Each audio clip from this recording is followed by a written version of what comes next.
evening, Progressives. Hello, good afternoon. Hello, Hello. good afternoon. Good afternoon, Champagne. Yes, sir, how are you? How you doing, Champagne? I'm doing good. What about you? Well, I've not called you in a long time, Champagne. All right. Yeah, I'm calling from Beaufort, man. Oh, how is Beaufort today? Well, I'm at home, man, quiet. All right. I'm at home, man. But we are ready to go, man, Champagne.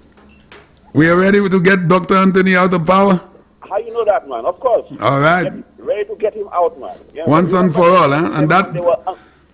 And that is it for him. That's the exclamation mark. That's it. Yeah, man, we are ready to get him out, man. Yes, indeed. Yeah, Indeed. man, Champagne. So we are pumped up to go, man. Pumped up. How many people in your family that is going to be voting for Herman Gill? 8 of us. 8 of us. 8. Whoa, that is a lot, man. That is a lot. 8 of us, man. That is a lot. 8 people, that is big. Yeah. That is big. Well, thank you for that, my friend. Champagne. So take care, man. Thanks, that's a lot. Thanks a lot. You know, E.T. Boy, 8 people in the family, and I would love when our people call today, let us know how many people are in the family that's going to be voting, if it's 1, 2, 3, 1,000. Hello, good afternoon. Hello? Yes, good afternoon. Yes. Good afternoon. Yes, how are you? I'm all right. Mr. This stage with program Madam de for contribution for us. So I'm meeting Mr. Ezekiel. Ah. Can me say this way about who VH way on? Okay, well, makai made, makai create ale. That's what I'm Oui, makai tanu bada. Oui. Can me say this way about contribution about way on? He said don't want the contribution. Oui. All right. Ebe makai try join the my sister ba mwen because mwen sabi adam moto keri Ezekiel a present men I try create. We say we contribution Madam not there for a meeting now. Okay, bada. All right, no problem. Okay, okay, merci. All right, beautiful. Hello, good afternoon. Hello. Hello. Hello, don't listen to the video or TV. Just talk to me. Hello. All right, so I guess we lost this one. St. Lucia, don't forget, it is election eve, the eve of the election, and that is happening all tomorrow. Well, we are less than 24 hours into our general elections 2021. Hello, good afternoon. Hello? Yeah, Champagne, how are you doing? How are you doing? I'm doing good, my friend. Very good. I do, man. I'm good. Well, I heard a lot of us talking, but let me tell you something. Yeah. The main thing that the Labour Party have, my brother, you see the ballots, I hope you're all serious on those ballot boxes. They have a reputation of those ballot boxes inside those voting places after the voting, then the checking of the votes. The Labour Party have a reputation, and the reputation they have is a nasty, evil reputation. So you all have to take that very seriously and work on those polling stations after that voting. I've given you all a warning. I ain't just come down tongue. I know about politics and tricks. All right? So you'll have to, you see there? This is where the Labour Party have their stronghold in counting those votes, brother. And I know what I'm talking about. I know what I'm talking about. That is where they have their stronghold, their strong evil tricks hole. Yeah. Because that election day, it will not be, it's not an easy election, just a flubber election. It's a Labour election, brother. And when you see the fellas tell you that they know where they have their strongholds and where flubber themselves, I know that's their weakness. They're not checking those business when coming to the checking of the ballots. Their eye always off there, those polling stations, and that is where. Champagne, don't take what I'm telling you lightly, you know. No, I'm listening to you. There is no joke I'm telling you there, you know. Right? I've been with them guys for too long, you know. Listen to me. You know. What you're saying is very serious. This is very, very serious. No, but some people is taken for granted. No, and you cannot do that. Evil stronghold by counting, and they have the people inside there too. All right, unpredictable. You're not knowing them, and they're there. And let me tell you something: big money was passed in the counting of those ballots. Well, there's a saying. Right? There's a saying. Listen. Those kind of things easy, my brother. That's all I have to say. And let ye be ye and Nubi know. All right? Thank you. Off from there. All right, my brother. And if you all don't work on those places, those polling places, when they're checking those ballots, those votes, That is it. All right, I All right, agree. bye-bye. Thank you. Now, there's a saying, avec Babinya's way. So if all of my 3 years of hard work here, the UWP allow an election to be stolen away from them, I will be very much disappointed. Now, I understand what the caller is saying here, and he's very right. You have to be vigilant. You have to know what's going on regarding the election, the counting of the votes and everything. But I don't think that the party that I support, and I want to use a word that may be a little something, is dumb enough to not pay attention in what is happening. Okay? We have seen that problem in 2011 where 2 seats were stolen because of lack of vision, lack of observation, and I think we have learned from that. Now, we won an election in 2016 in opposition. Does that mean the Labour Party was not paying attention? I don't think so. But the caller is right. You have to be vigilant. You have to know what's happening because this is not a joke. So, caller, I want to say thank you for that, but I don't think this party, UWP, is as dumb as some people may think not to be very vigilant on what is going on. Hello, good afternoon. Hello. Hello. How are you, sir? Good afternoon. I'm doing good. You doing okay? Yes, Brother Gaines.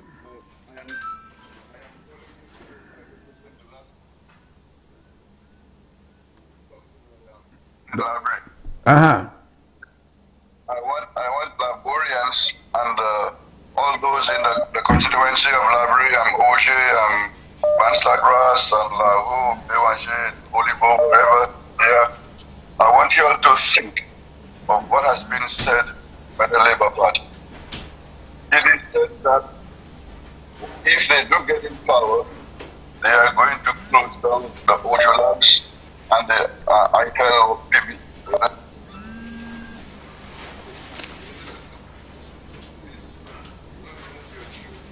Stray like sheep in a pasture, because if the Labour Party win the election and the labs goes down, you know what's going to become of our state and of our children. Yeah. Our children help to put bread on the table. They help to pay the bills. They help to take care of mortgages. Don't disappoint our children. So I'm asking all parents to support the children. Vote for UWP.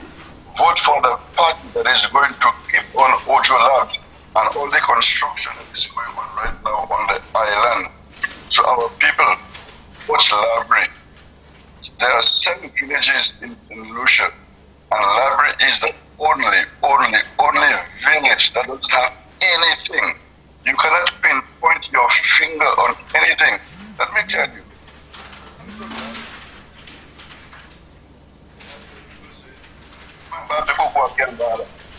So I love my country and I love my people. And I want my people to learn, to educate themselves. Let us see whether we can take out the spell that the Labour Party have on us. Let us see whether we can break this spell and turn it completely, because we need you. If you, the youths, the people of Labrie, do not vote for Francisco Jean-Pierre, if you don't vote for the government, then we cannot get nothing at all. So I'm begging every one of you all, not because I love you, I love all my people. I may not know your name, but once you are Laborian, I always love you and I will love you. But I want you to do the right choice, do the right thing. Vote for the government, vote for the Shasta government, Amen. vote for the UWP. All right, Brother Gaines. All right, my friend. Thank you. Another thing I want you all to know again. The Labour Party keep on saying that you all are poor. Saying what? We have no poor people in St. Lucia. The Labour is making us poor. They are saying that we are poor because of what they practice. But we are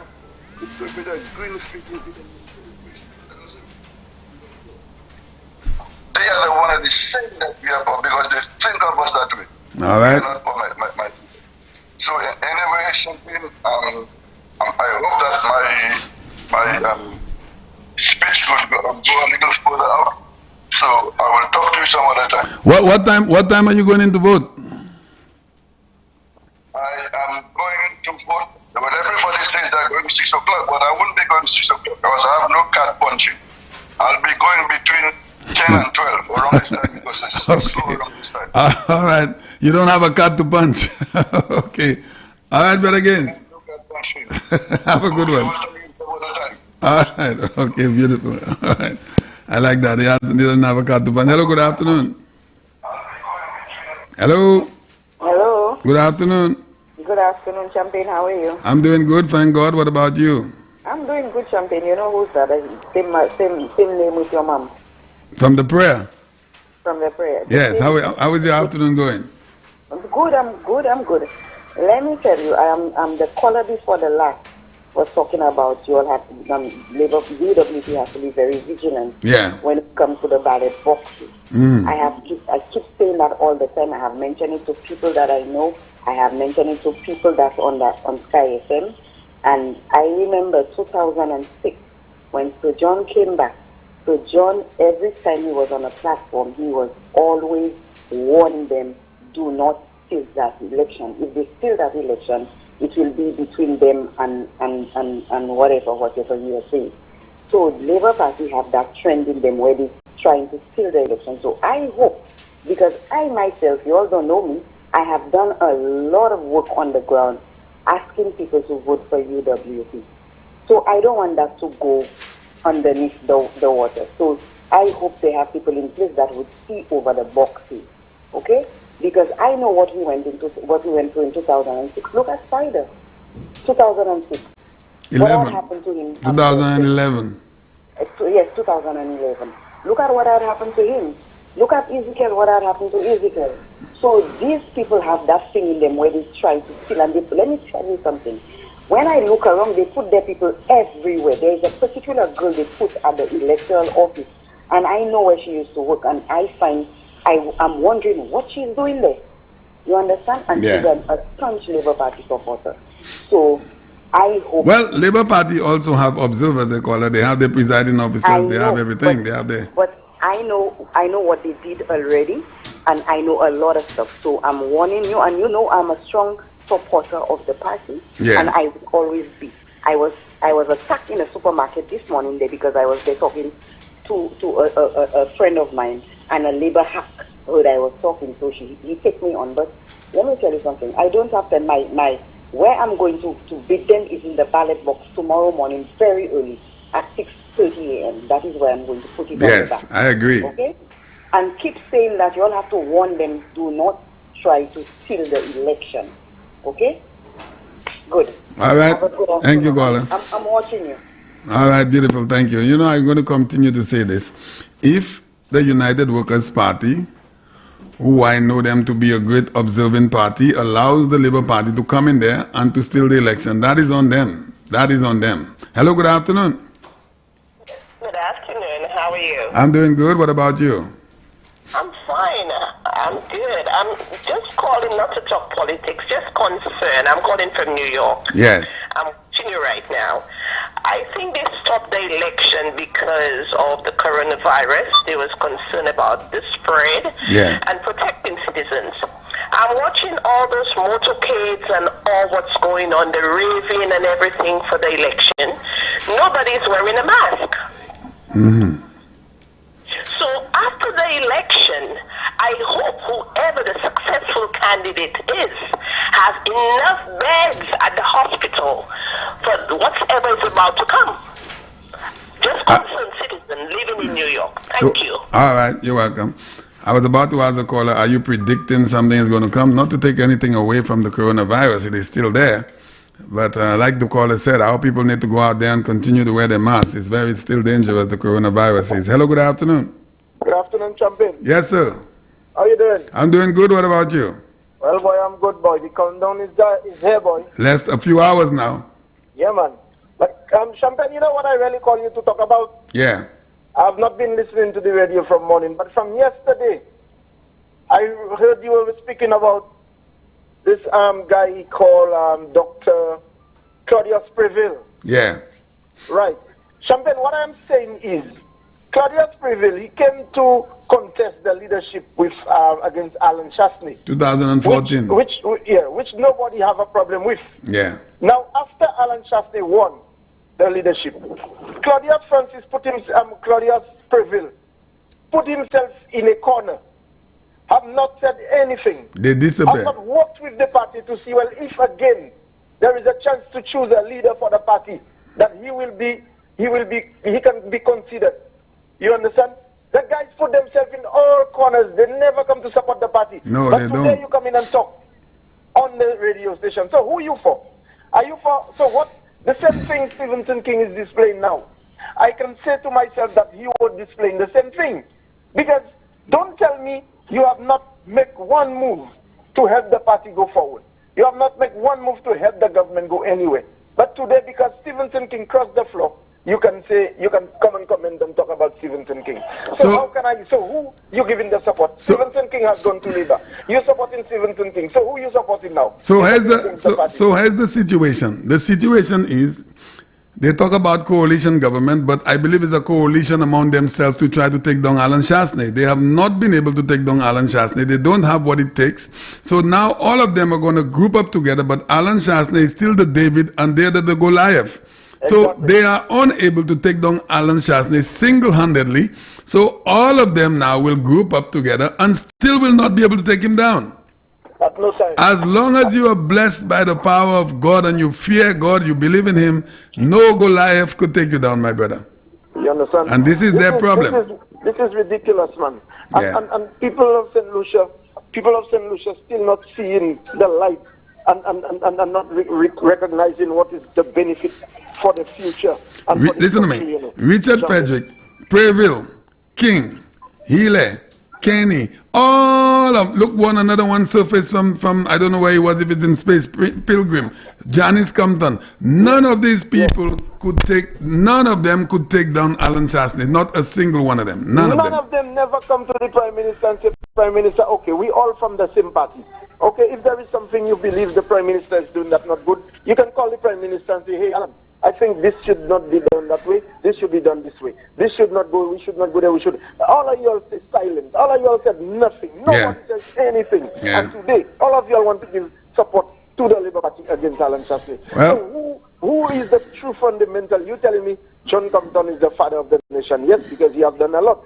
But where is the legacy that who is following John Compton's legacy now? All of you all turn into Labour? All of you all want to go and support the Labour Party? And you say it's because of Alan Chastanet? And it's amazing that you brought that up regarding John Compton, because his wife, after his death, listen to this, Sir John Compton left us in 2007. How many times you've heard his wife make mention of him?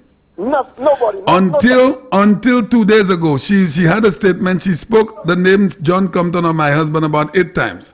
But prior to that, from 2007, when her husband left us, not a single word. That says a lot, huh? Exactly. And today I know what it says, but I'm not going to say it on radio. No, but today you come in and talk about Alan Chastanet. Yeah.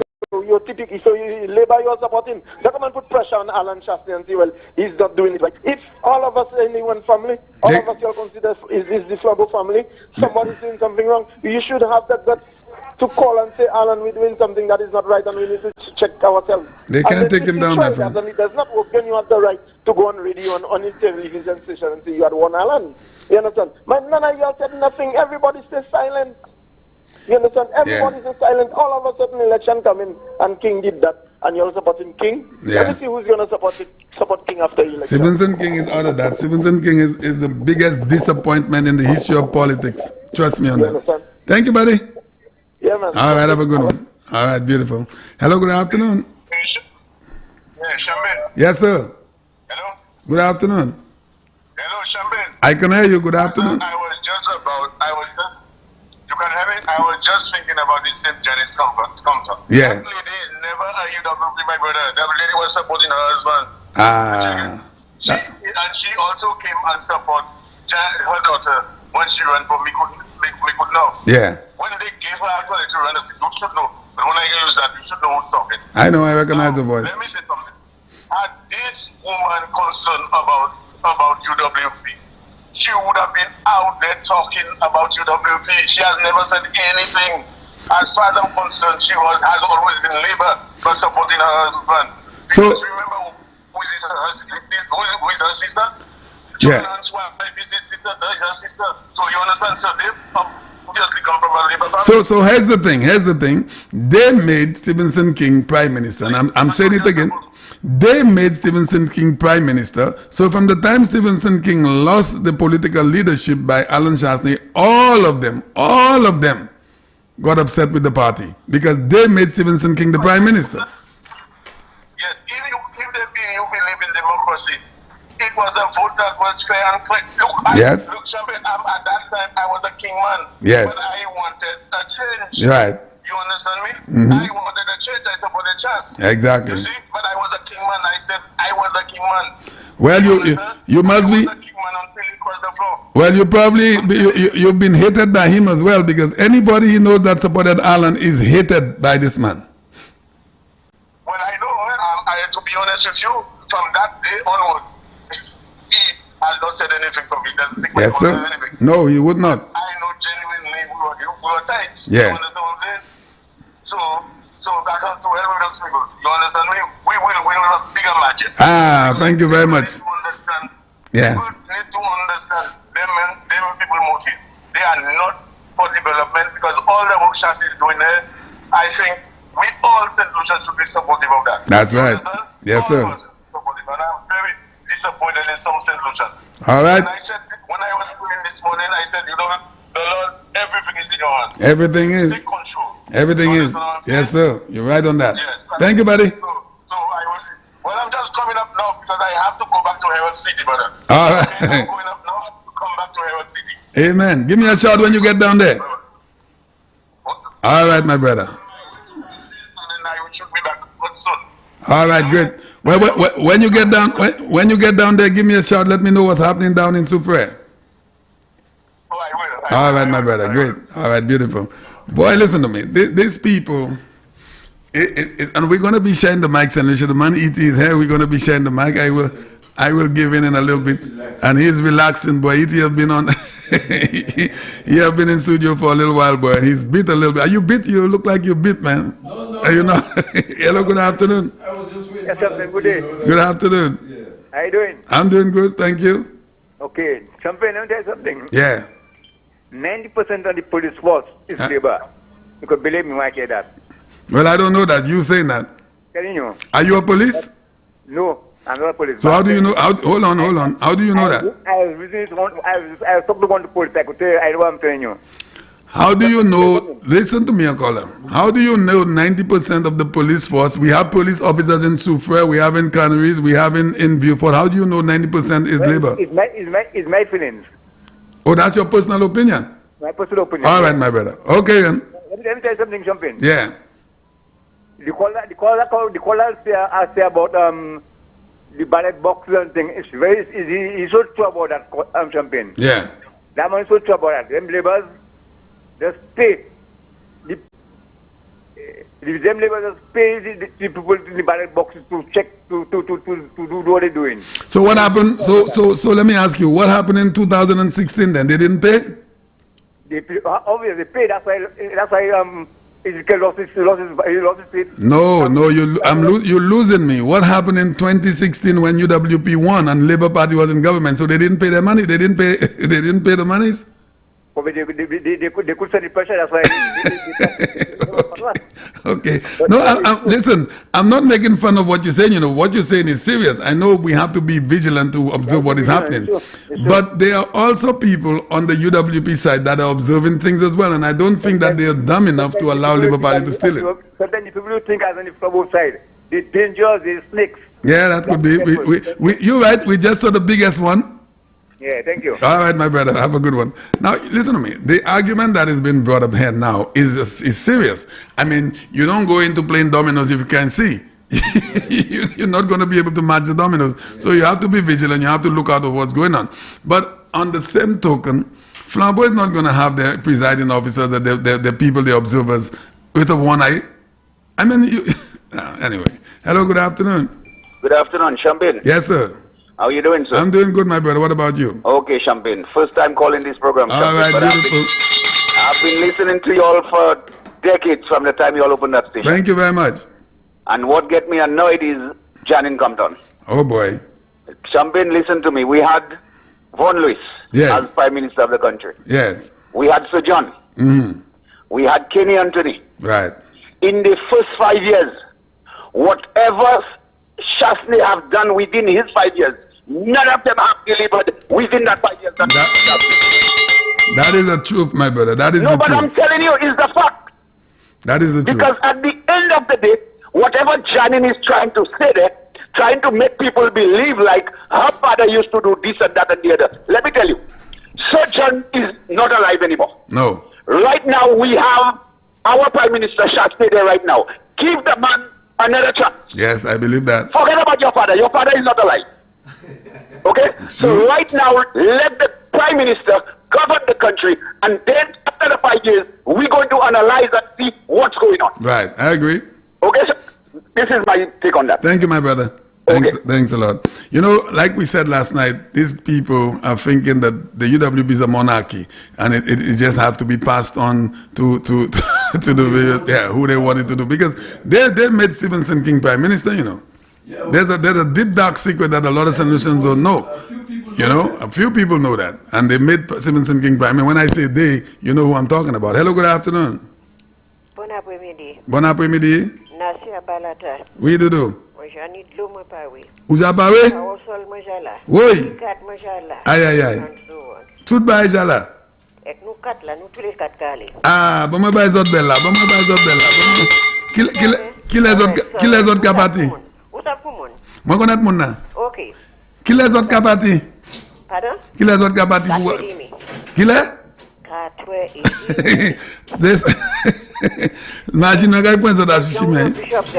Oui. Okay. Bon après-midi. Okay, Doudou. All right. Hello, good afternoon. Hello. Good afternoon. Hello. Good afternoon. I'm trying to think. I'm listening to your show, but I don't know if I have the right number. Well, you do. This is Champagne. Champagne on. That is me. Oh yeah, Champagne. Yeah, this is okay. This is Eldridge, sister from Summersdale. Yeah, how are you? I'm doing good, thank you. What about you? Yeah, I'm well. I'm just calling to give a comment on that show you there. So go right ahead, darling.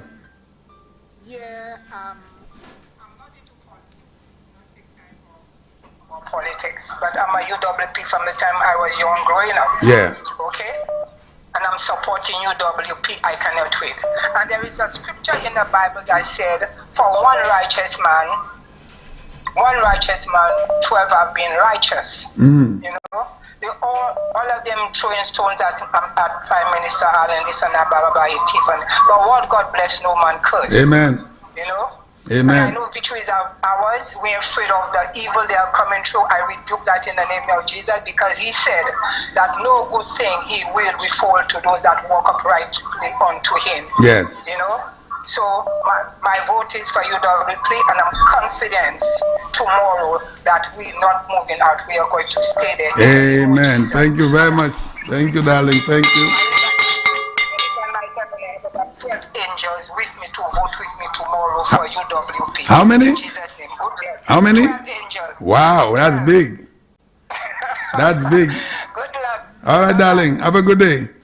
All right. It's so beautiful to hear that you have so many people going to be part of your family to go out there and vote. People are ready, you know, the Maniti. People are, listen to me, the desperation in going out there and vote is immense. That's right. People are desperate to go out and vote, and they're going to go out there and vote because of one reason.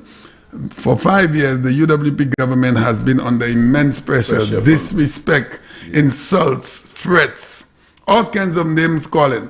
So this election, the people are going to go out with a vengeance. Hello, good afternoon. Hello? Captain. Yes, good afternoon. Pizza Mangela. Oui, Badnas. Eh, pizza man, but dis-moi, moi, petit, nous en studio, dis-moi d'or, et puis deux pizzas. Ah ouais. Parce que comment on va quitter nous faire, ça, on va quitter nous faire. Mother, il y a changé comme la pizza man, il a changé. He say, whether you remember him. Pizza man, the guy that sells out by the market with the little pizza truck. Of course, man. That's what. Yeah, tell him I just been the Grenadier stand. He knows me well. Of course, I do very, very well.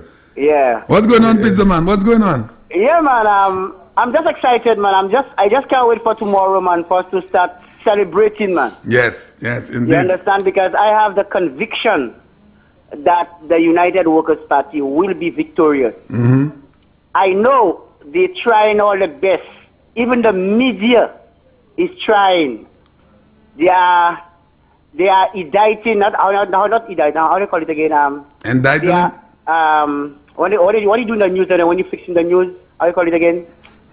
They're auditing. Editing, right. Yes. Editing, right. They're editing everything. Yeah. They are editing certain things just to make the United Workers' Party look bad. Let me tell you what happened with HTS. I know you all don't really have time to listen to the news because you all always on that show. Yeah, I listen at nights. Yeah. Okay, hear that. They had a news where Richard Frederick said that Guy Joseph offered him $1 million bribe. Hear that, eh? A man America take his visa. A man police arrest for corruption, all these things, while he was a minister. Letting people know that he's a man of bribe for true. And he's trying to incorporate Guy into his mess. Hear that, eh? Now, he said that when Jai and Yadi asked him, did he tell the Prime Minister, which was Stevenson King at the time? He said yes. He said yes, he said Stevenson King that. Stevenson even tell him that Guy tried to offer him $5 million too. So when they asked Stevenson King the question now, Stevenson said, yes, Guy did approach him, but he never said what Guy said. So hold on, Pizzaman, hold on, because so what was the money for? Tale, mwen eska moucho man de media ka wanje bay. Écoutez, nous allons parler. Tale, un point à mouche na fait là. Yo mande Stevenson King, est-ce que Richard Frederick dit ça? Richard Frederick dit quoi, il dit King ça. Mais le mande King, est-ce Richard Frederick dit ça? King dit non. So you see how I want you all to go back and listen to that news. Now, when they played, that happened. That was the HTS news. I said to myself, I said to myself, you think I heard that properly? I listened to the 6:45 news to hear if they repeat the same thing. You know they didn't repeat the same thing. They edit it. Really? If you go, everything is on the YouTube. If you go and look at it. When was that news? Last night? Not last night. During the week. Okay, during the week. I'll find it. Because all the evidence there. To show you how these people are deceiving and trying to deceive people. Right? Il dit comme ça. Il a dit moun comme ça. Il dit King, that guy offert l'argent $1 million. Et King dit oui, guy offert $5 million. Vraiment de King ça, King a dit, King pas, il dit guy pas, il dit même Richard pas jamais dit ça. You see how these people lying, brother? But what are they saying the money was for? What was the money for? Wow, you heard a noise? These are my people passing there right now. These are flambeaux passing there right now. Say, Guy Kabase? Right, Guy Kabase. Okay, but now. All right. Very nice yellow color, man. Amazing. Comment vous n'y a pas mon qui vote? Nous trois. Okay, but now, good stuff. Mon frère, a whole family, mon frère, un seul frère, moi, c'est un swing voter. All right. Et même pas oublier. Gars, écoute ça, il dit quoi? Il pense à quoi il vote. Il encore dit, bah là, la dernière chance qu'il a, et quand je monte à quoi ça, yo ka quoi that, yo dit quoi? World Bank là, bail chasse ni là pour bail moun et chasse ni pas bail moun là. Ça va jamais fait pas. Ou hatten bail ça? Ça va jamais fait. Ça va jamais fait. World Bank là pas bail pièce nas ni là pour bail pièce moun. Mais c'est ça, moi, dit, monsieur, moi, dit, qui côté ça, coco totan, bah, ça, chez moi, quoi, ça, ou ça? So, là, il te prend l'argent, bah, c'est mon respiratory l'hôpital là pour rénover. Qui manière de faire? Ok, c'est couche là, c'est toutes ces bails là, qui manière de faire là, ça? Mais c'est ça, moi, dit, monsieur, quoi, il prend bagay, ça, il a dit, moi, je me connais, pièce, institution, bail, gouvernement là, pour bail, moun. De pas partir à bataille, j'aime toi, pas, parce que tu as menti toi. Mais c'est ça, moi, dit, chez moi, quoi, bêtise ça?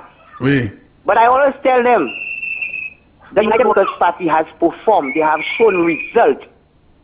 right? And people like to see results. Don't mind all this fanfare with the Labour Party. Flambeau pas fait des ordres. Les pour vote Flambeau doit qu'à sortir et qu'il vote. Et comment dire dernière fois? All right, Peterman. Thank you, my brother. Hello, good afternoon. Hello. Hi, good afternoon. Thanks for holding. Good afternoon. Yes, I'm calling to make a contribution. Yes, go right ahead. Okay, I'm calling from Ohio. Yes. And it's been a pleasure listening to you guys and keeping us updated. Thank you. And I've heard so much criticism about the UWP government, or they're not working in the community and whatnot. But what I'm trying to say, Alan Shastney and his team has delivered. Amen.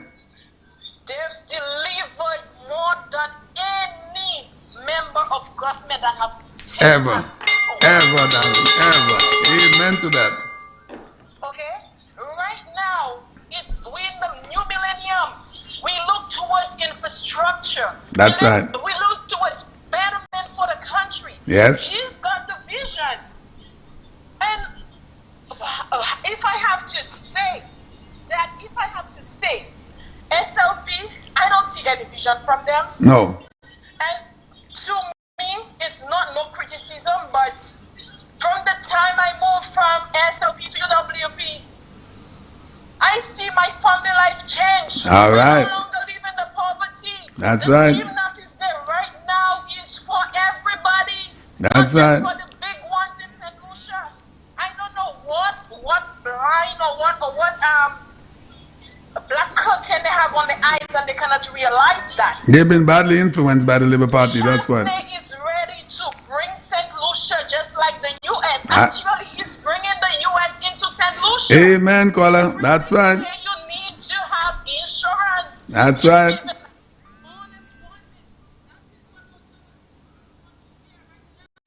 The pandemic.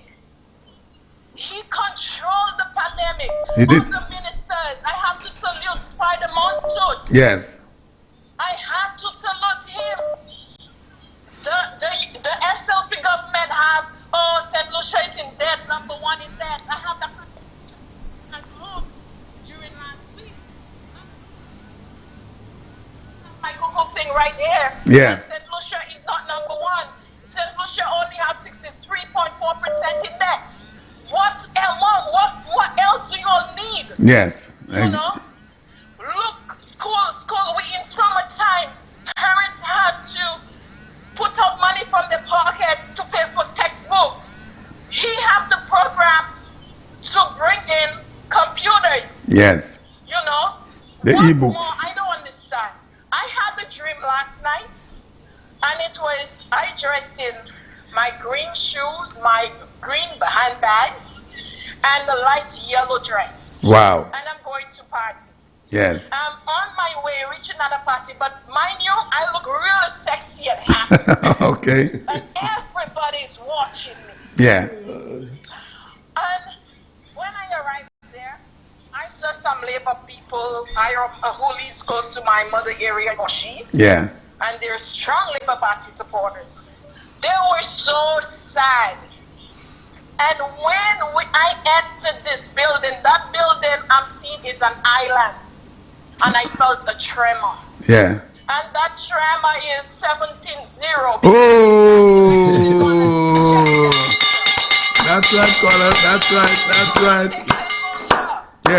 Yes. And people, I am vouching and I'm telling you guys, even those who've been on the live and commenting on SLP nonsense, go out and vote UWP. That's right, caller. If you want to be in the light in this world, in this time, vote UWP. All the time. Put the people back into action. Let them complete what they have begun. Come on. And guys, I'm awaiting good news. Yes. I'm already celebrating up here. All right. We have that. Let's celebrate. Go and support everybody. Can I ask you? Can I ask you something personal? Yes. I see you have your profile picture. Is that Jesse, a guy who used to work at the airport? Hold on. We work together at the airport. Hey, my buddy. What's up? Boy, I just saw that profile picture come on the phone. I said, but that looked like Jesse. What's going on? Everything cool, man. I never knew that you guys had a radio station till I was following up the UWP thing, man. Yes. We've been there for about 3 years now. What's going on, man? You and I work at VG Airport for a little while. How long you been? Thank you. How long you been up there now? About 8 years? 5 years. 5. All right. Oh, great.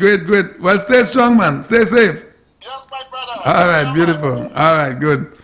Yeah, that's my buddy. We work together at the airport, and now that I'm seeing his profile photo, and I said, you look like a guy we work together with. Anyway, let me introduce my co-host today, and the man E.T. is going to take the chair in a little bit. What's going on, my baby? Give the people the baby, man. Give the people the what's going on, baby? What's up, baby? What's up? Boy, listen, you've been in here for at least, 72 hours non-stop, boy. Non-stop. I'm following you. I'm tracking you. I'm tracking you. Hello, good afternoon. Okay, so we lost this one. We seem to be having a little issue with our WhatsApp, but that is why I'm using the mic. But I've been trying to fix it and unable to do that. So let's bear with us, and we'll get it rectified. Hello, good afternoon. Hello? Are you there? Bon après-midi, monsieur. Oui, moi là. Oui.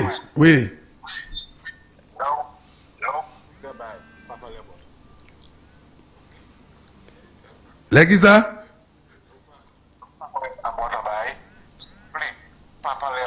Ek c'est ça moi qu'a fait. So qui ça moi pas connaître moi parler about. What's radio? Unia amane pour a Shimon pour la terre. OK, mais qui ça moi dit que moi pas connaître là? C'est Naïdo. Écoutez-moi. Oui. L'autre jour, écoutez la et puis Michael Chasley. Oui. Qui ça m'a dit? C'est ça où dit. On qui ça? C'est Michael Chasley. C'est l'un des c'est by about 6 mois qu'on parle about nous mais c'est by nous a pas hold on mais ou pas moi parler nous a fait mistake messieurs mais écoutez-moi maintenant ou pas moi parler c'est ou qui croyez moi nous a rectifié problème ça nous a parlé about ça c'est pas moi pas sorti en ciel so nous a arrangé ça ou qu'a créé 6 mois après pour parler about ça.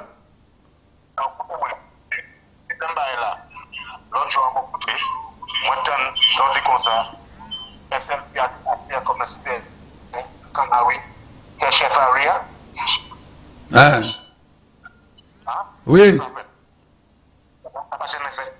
Gansan Kenyan Tony acquire testimony in 2013 nous pas quoi y a maz. So dis-moi qui ça qui fait. Hein? Moi pas d'où y acheter, moi d'où y acquire. Là il y a une différence between acheter et acquire. Gansan moi pas ni pour ça. Ou est story ça moi pas ni pour ça. The man is calling. So I'd said about 3 or 4 months ago that if you're vaccinated, but you have to be fully vaccinated with both doses. We discussed that. We went on with that. The man is calling me today and talk about, and now he's saying about lands that. You think today on the eve of election we want to talk about? People don't hear gossip. We don't have time for that. No. We want to hear where our people are going to be voting, how excited they are. We don't have time for that. Hello, good afternoon. Yes, Champagne. Good afternoon. Good afternoon, sir. Champagne, you had a caller before the lady called you. Yes. The one before that. Right? Yes. He bring up a point where I want to elaborate on a little bit. Yeah. When he said about guys, the World Bank give the Prime Minister money and the Prime Minister was supposed to give to the people. Yeah, that was said. Now, this is the mentality of the Labour Party. Yeah, give. People believe they will get money without they work for it. Yes. You understand? Yes. Now they want the UWP or the government today to become just like them. Yeah. Now, Champagne, you've been playing that clip all the time. But you never ask the people of St. Lucia what happened. When Kenny Anthony had that interview and he said something happened, right? We could not have borrowed. Have Kenny Anthony ever explained to the people of St. Lucia what why happened? he could not borrow? Yes. He has never done. Yes. Because they were borrowing money and there was no transparency as the money they were getting, how it was being distributed. Yeah. So they could not have show slates as to what they did with the money. It's true. So this is the same thing that they want the United Workers' Party government to do, for they cannot borrow anymore. You know how much money these guys were using for the STEP program? 30 million, you know. Exactly. So you're going to spend 30 million annually into something that doesn't generate. I know there are social programs, yes, but 30 million every year. You know how much money that is in 5 years? That is 150 million. $150 million in cutting grass by the road. Yes. Champion, I mean, come on. No way I can be a prime minister of any country and the World Bank will call me and tell me, look, money just to go and give your people. I take it. No, that's not going to work. No, you're going to put me in trouble. Yeah. Because I will not be able to sustain that every month. Exactly. And you will not be able to give everybody money every day at the same day. That is true. So there's no way the World Bank can call any prime minister and tell any prime minister to give money away. Just give money away. That is so not. the people of St. Lucia need to educate themselves. The people of St. Lucia need to understand what is happening. If they did not put their house in order while they were in Parliament, they out of Parliament, have they put the house together again? And today you want to be elected? How you have not put your house together? That's right. So the people, we need to understand that. Something, I don't know what school or what kind of institution that have to be implemented in St. Lucia to allow the people to understand where is this country going today and where are they heading, where they want to put it. Well, this is the reason why the people will come out tomorrow in the huge numbers to really get rid of these guys once and for all. I'm telling you. Right. This definitely need to happen, man. Yeah. This definitely need to happen. All right. But something before I go, there is something I need to make mention of. Huh? Every day we pray in God for something, and God knows it's not good for us. And you keep telling God, that's what you want, that's what you want. God will give it to you, no? Yeah. And for you to see yourself where you ended, and God has already won, it's not good for you, you like it, that's what you want. He will allow you to get it, and then when you get it, to find yourself in a jam. Don't go back and ask God to take me out. Yeah, well, it's a minority, huh? The majority, I think God is listening to the majority. Okay. That doesn't want it. Well, I would just encourage everybody, that might be our last call before the election, Yeah. to go out there and vote. Do not get fooled by the motorcade. Do not get fooled by the amount of vehicles you see in a motorcade. Sometimes you see 5 vehicles and it's just one person on board. Yeah. You understand? So the motorcade does not help you to win election. That's right. That's You can only win election when everybody go to the poll and vote and make an example of the Labour Party. You know, make the United Workers' Party once again continue the mission that they have started. Yeah, that's and indeed. for people in the Castries North, I think they need to show King, okay, what he has done. Now, Champagne, before I go, I need to bring that up. You know the Labour Party people supposed to show Philip J. Pierre that he needs to respect them. Yeah, because they have been disrespected. That is true. I've said that. Yeah, very much. Because don't tell me, you're not sending a candidate for Castries Central. You're not sending a candidate for Castries North. So you forcing me to vote for persons that don't want to vote for? Yes, they're dictating that. Huh? So you mean to tell me you can't?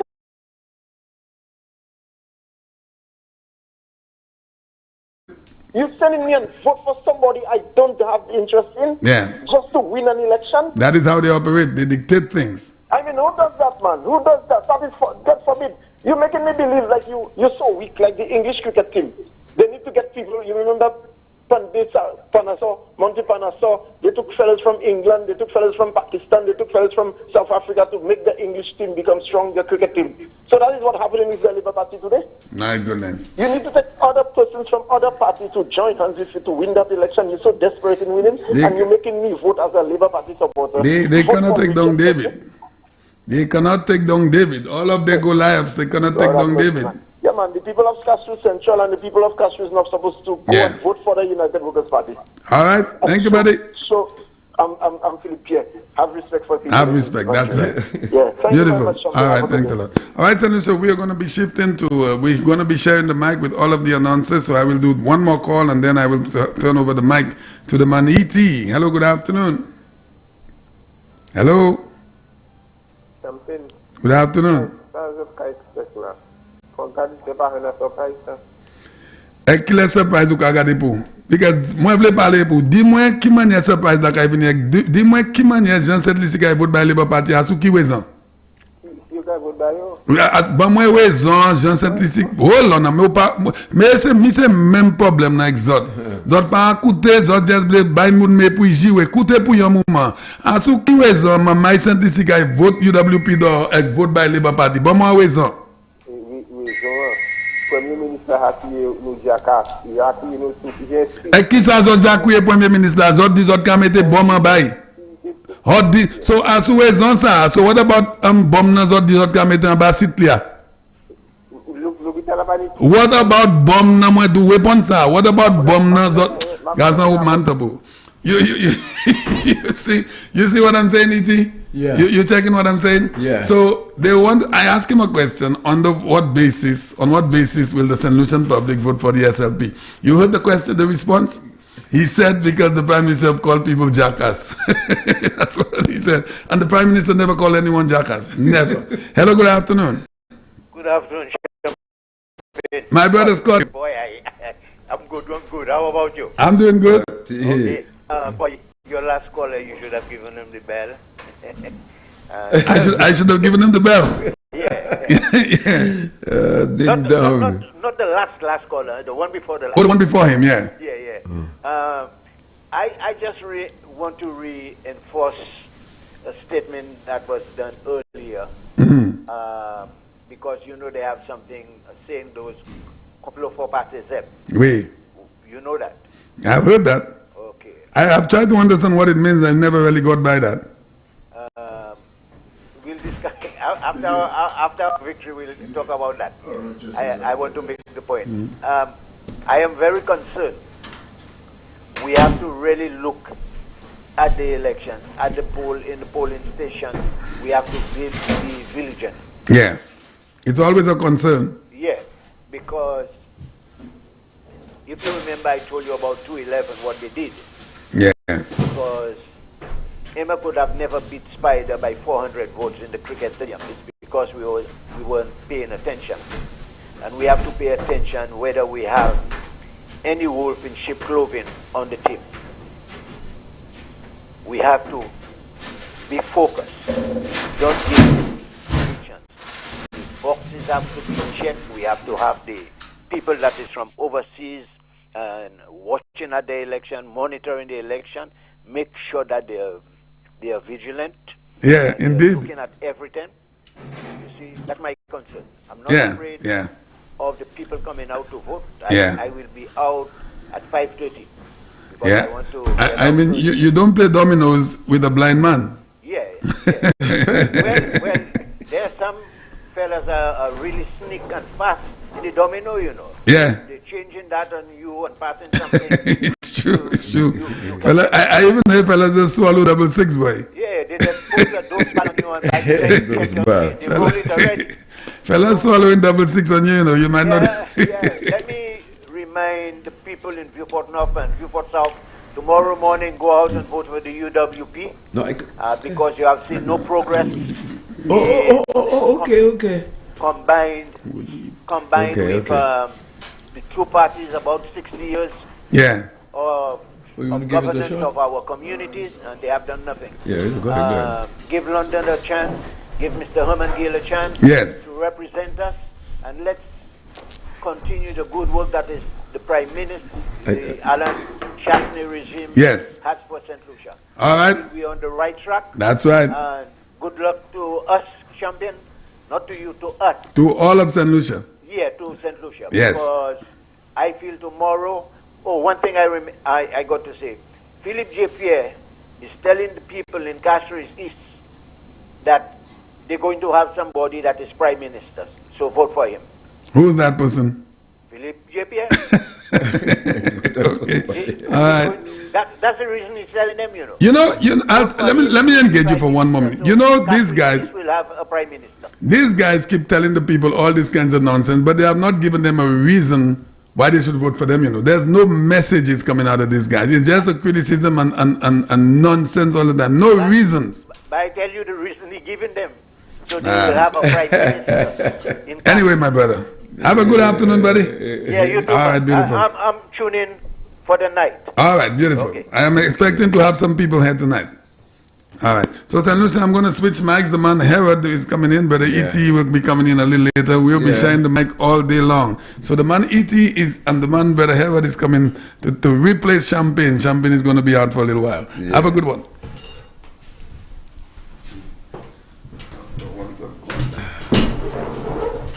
Yes, President. Somebody's there. Go ahead. Good afternoon. Yeah, good afternoon. Yeah, good day. Good day. Yeah. Yes, good day. Gentlemen, I was just listening through when I heard certain comments being made by some callers. I just want to clarify, if I can, some misconception that I heard earlier. The ballot box, gentlemen, is at the station, at the electoral station before you get there. It's there already. When you leave, it remains there. Your ballot goes in it and it remains there, even if you're the last person to vote. When you leave the ballot box, you place your ballot in the ballot box and you leave. The box is secured. There are 2 agents of each candidate. So there are 2 agents for each candidate. Where there are 3 candidates, there are 6 agents. At least, plus electoral people at the guarding that box. That box cannot leave, plus police officers. So the idea of boxes can go and boxes can fly, that cannot happen. Now, just now, let me ask him a question, Mr. When the initial count comes, after the 6 p.m., the police, the last man who votes, once he's on the line before 6 p.m., he can vote. The police officer takes a position on the line at 6 p.m. When the policeman gets to the door, meaning when it's his turn to vote, that means the station is closed. Nobody else votes. You must be on the line before 6 p.m. to vote. Then everywhere is secured, and then the count may happen, may start, the initial count. At that time, all civilians have left. Well, it's just the electoral people and the police and the agents. The initial count will commence. So, Sarge. And yes. Are you saying after the last vote was cast that they count the police votes? No, I never said that. Okay, I thought I heard that. I said whenever, if you're the last person to vote, yeah. When you place your ballot in the box and you leave, the station is closed. The electoral station is closed. Yeah. No more voting. Then when the electoral office have settled everything, they will start the initial count. Okay. I want to ask him. That will be done in the presence of all agents, all electoral people, and the police. Caller. You would have an outcome. There would be somebody who would be declared winner in the initial count. Okay. Thereafter, all the boxes are secured. The ballots are placed back in the boxes. They are locked up, and the police escort the boxes to where they will be secured. No box can leave without the police escort. Not even if the agents want to leave and the police is not there that they can leave. Nobody leaves without the police. The man ET 411 want to ask you a question, officer. Officer, let me tell you, okay, we see people that they are designated to be in charge of the polling station. Like they would that's returning officers and so on, yes. Okay, what's their duty? What's the duty? No, he's telling you that's returning officers. That's returning officers. They're attached to the electoral department. They manage and supervise the voting. Okay, that's what I. So they're the ones. These officers, they're the ones that overlooks everything in for that polling station. Yes. The returning officer is in charge of whatever electoral district, wherever the voting is going on. Okay. So if any irregularities, he's the man who decides what will happen. So what are you saying is that, if I understand you correctly, is that after all votes, then the counting take place? Yes, the counting takes place after everything is settled. The electoral people open the boxes one by one, and then the count takes place in the presence of all agents, including. Tallying the votes as counted. 1, 2, 3, 4, until the last ballot is counted and tallied. So who opens the ballot box after everything? The returning officer? The presiding officer. Well, the chief electoral person, whoever is in charge, because there might be only one electoral, there is only one returning officer per district, per area.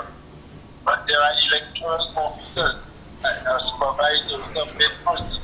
So, Sarge. So, you can only be at one location at a time. Okay, so Sarge, can I assume that by now some people know who won the police votes?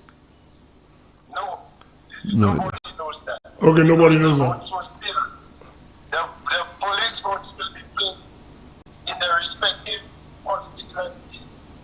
Okay. After the polling stations are closed, the votes will be brought and every box will be placed, Castries, Castries North, Castries South, and then the count is started. Okay, all right. So nobody can, if anybody tell you they know where the police vote, they must be psychic. Okay, all right. That was a concern, Sarge.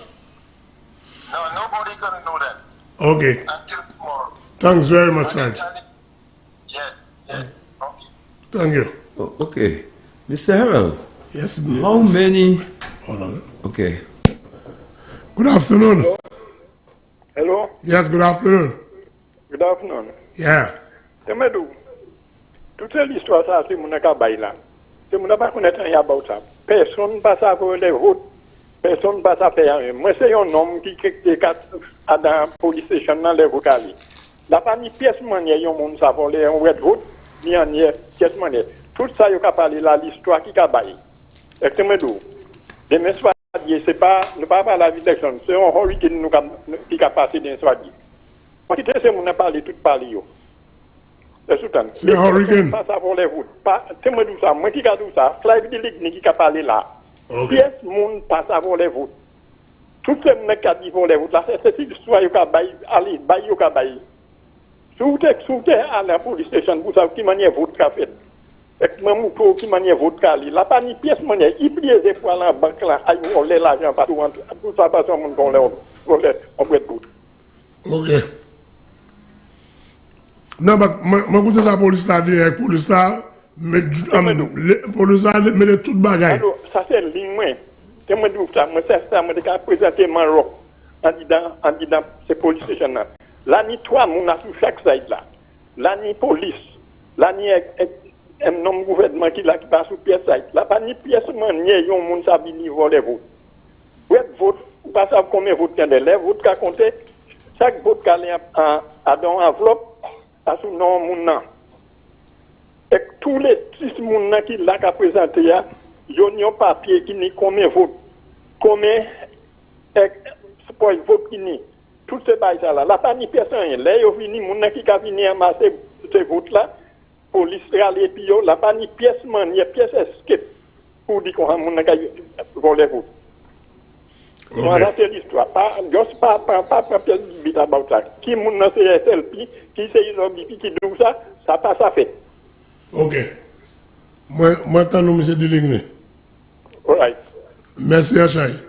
Just for the interest of the listeners, When is a vote a spoil vote?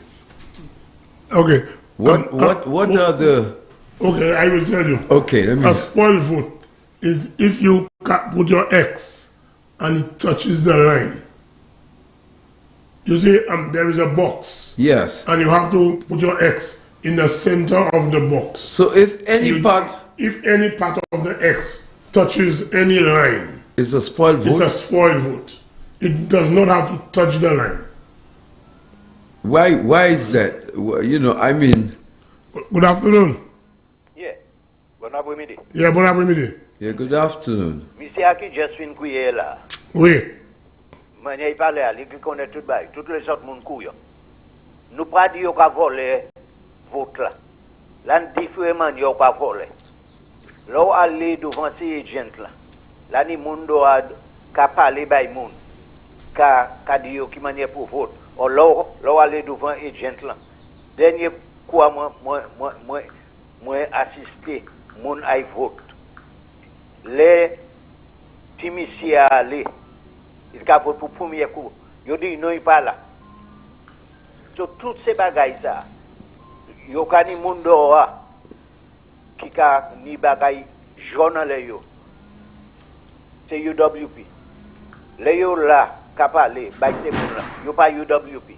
In transport moi ka check l'affaire Spider Bali. Qui était là. Yo les yo porter ces moun là aller. Yo ka payer yo pour vote. Tout bagaille comme ça qu'a fait. C'est là nous quoi dire, c'est pour nous garder des affaires nous, garder des affaires partir. Ok, maman. C'est pas un boîte, vote yo pas voler. Et yo ça style fait ça. Rien pas impossible pour faire. Ok, maman. Ok. Yeah, you were saying, I'm a spoiled vote. Now, assuming that you did not complete the X, and like you one side one way and the other one did not cross the other line, this also is a spoil vote. That is you think I have Hello, good afternoon. Hello, good afternoon. Yeah, good afternoon. Are you hearing me? Yes, we are. Yes, okay. Yes, Mr. Hera. Yes. The explanation you give there is not quite accurate. Okay. Subject to a spoiled ballot. Yeah. Okay, a spoiled ballot would not even enter the ballot box. Okay. If the person who at the time was trying to take their vote, recognizing that he's made an error of some sort, maybe he had ink on his hand, or they had oil on the table, or some kind of thing to cause a problem with the vote, or maybe he put the X the wrong place, whatever. He can at that point he can contact the presiding officer and tell now the new ballot. Is that right? And the presiding officer will take it from there. What you were alluding to a while ago probably more goes in the thing of a rejected ballot. Now a rejected okay, ballot all right. What's that? Let me hear that again. A rejected. What I said is a rejected. So if you want you to repeat yourself, please. About the spoiled ballot and the rejected ballot. Yes, now I'm hearing that echo. Are there two calls or is it me alone? No, it's you alone. Okay, alright, so let me tell you, like I said, what you were alluding to a while ago was more in the realms of a rejected ballot, but it's still not quite accurate. If you put your cross or your X, right, and one of the lines touches another line, it's not a rejected ballot. It will still be good as long as your line intersect each other in the middle of the line where you intend to vote for. So it could still touch the line because sometimes somebody can be shaking or whatever. Oh, okay. Considered a rejected ballot. A rejected ballot would be something like that. If the person put a circle, if the person put a box, if the person probably make the X, one X to cross two names. You understand? Yeah. Oh, okay. Something like that. Okay. All right. It have to be something like that for it to be arranged, but that would have been something that already gone into the box. So a spoiled ballot cannot go into the box because it would have been, you will have to go to the officer and say, well, I think I made a mistake. The officer would take that ballot from you, cross it off, put it in an envelope for spoil, and then you would get a new ballot for you to vote. Okay? Oh, okay, all right. Thanks very much. Okay, now, what the gentleman was saying a while ago, the gentleman that gave his name, he's pretty much on the money insofar as the ability for votes to be stolen and that kind of thing, because there's a lot of security involved in those ballot boxes. Oh, is that right? So really have to take a real risk to do that. Our police, everybody, for them to take a box of So, ballots or something like that. So rest assured, once the ballots have been placed, they are very, very much secured, and then this kind of things, the likelihood of that happening is very, very, very, very slim. Okay? All right. Very slim because it's well secured. Iti wanted to ask you a question. But why are people so concerned by actually saying, you know, and not only one, many people, they like call in and say, well, you have to watch, you know, because there are people inside that can make the election very much different. Why? The rigging, if anything, might probably come before the voting. Maybe if they could get a chance to probably shift.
To make sure nothing goes wrong. That's what they say. Okay.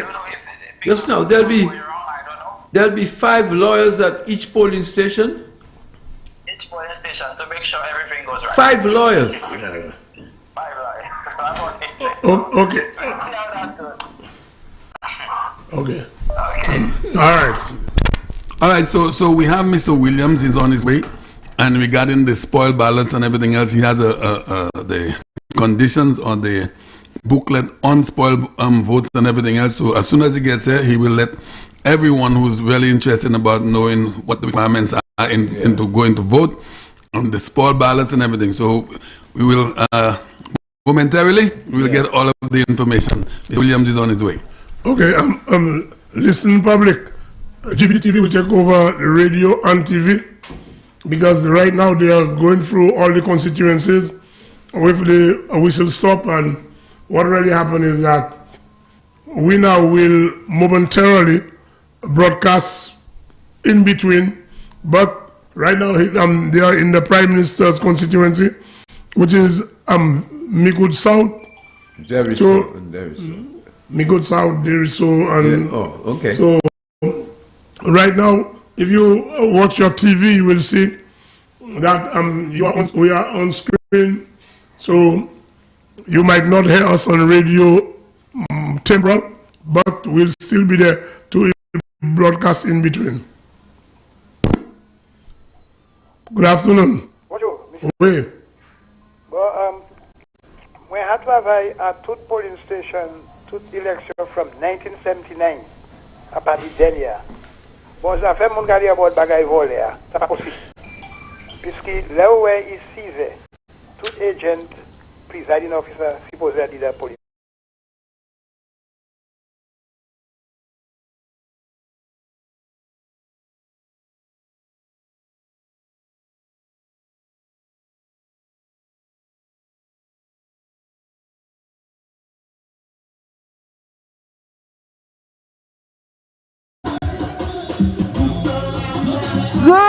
St. Lucia, welcome to GBD TV and of course Sky Radio. We are here on the pre-election last lap.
Now I am here.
Those who cannot come to the motorcade are by the roadside. The energy is just amazing. I know, right? Listen, I just passed a lady.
in another election. Seriously? Yes, you know, but I've been away for quite a while. Okay.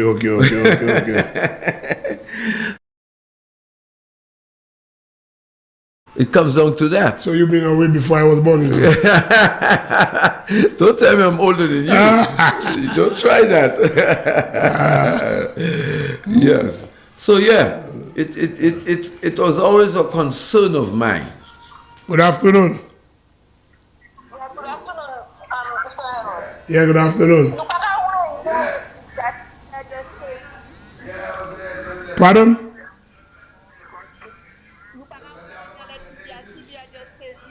Non, yo ka moutre se moun nan ki ka nan different constituency a.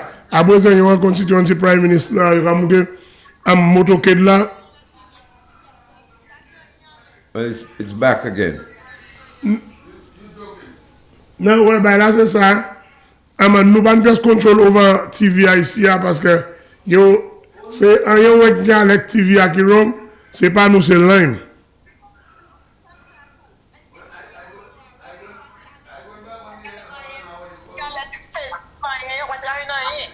Ok. So actuellement nous vivons là.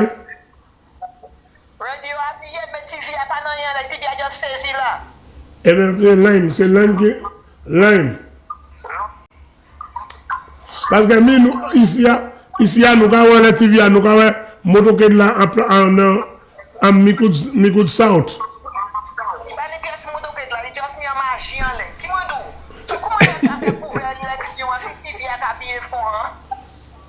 Well, ma pas savais.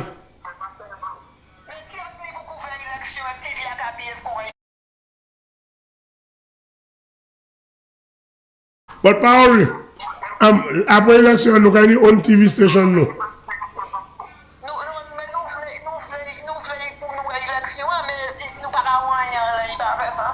Because when one gets control over by someone now.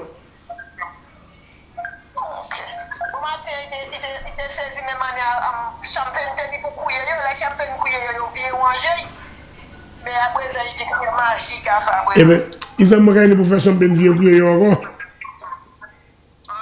Okay. So yes. Good afternoon. Yeah, Harold, I'm calling from Bonte, and it's the same thing on the TV. I'm not saying nothing. I'm hearing you all on the radio.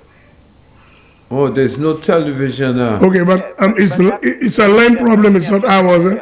Give me a chance. This has been happening for a long time, and GVD owners have not tried to rectify it. I'm not saying it is fault of them. They haven't. Have they complained to Flo?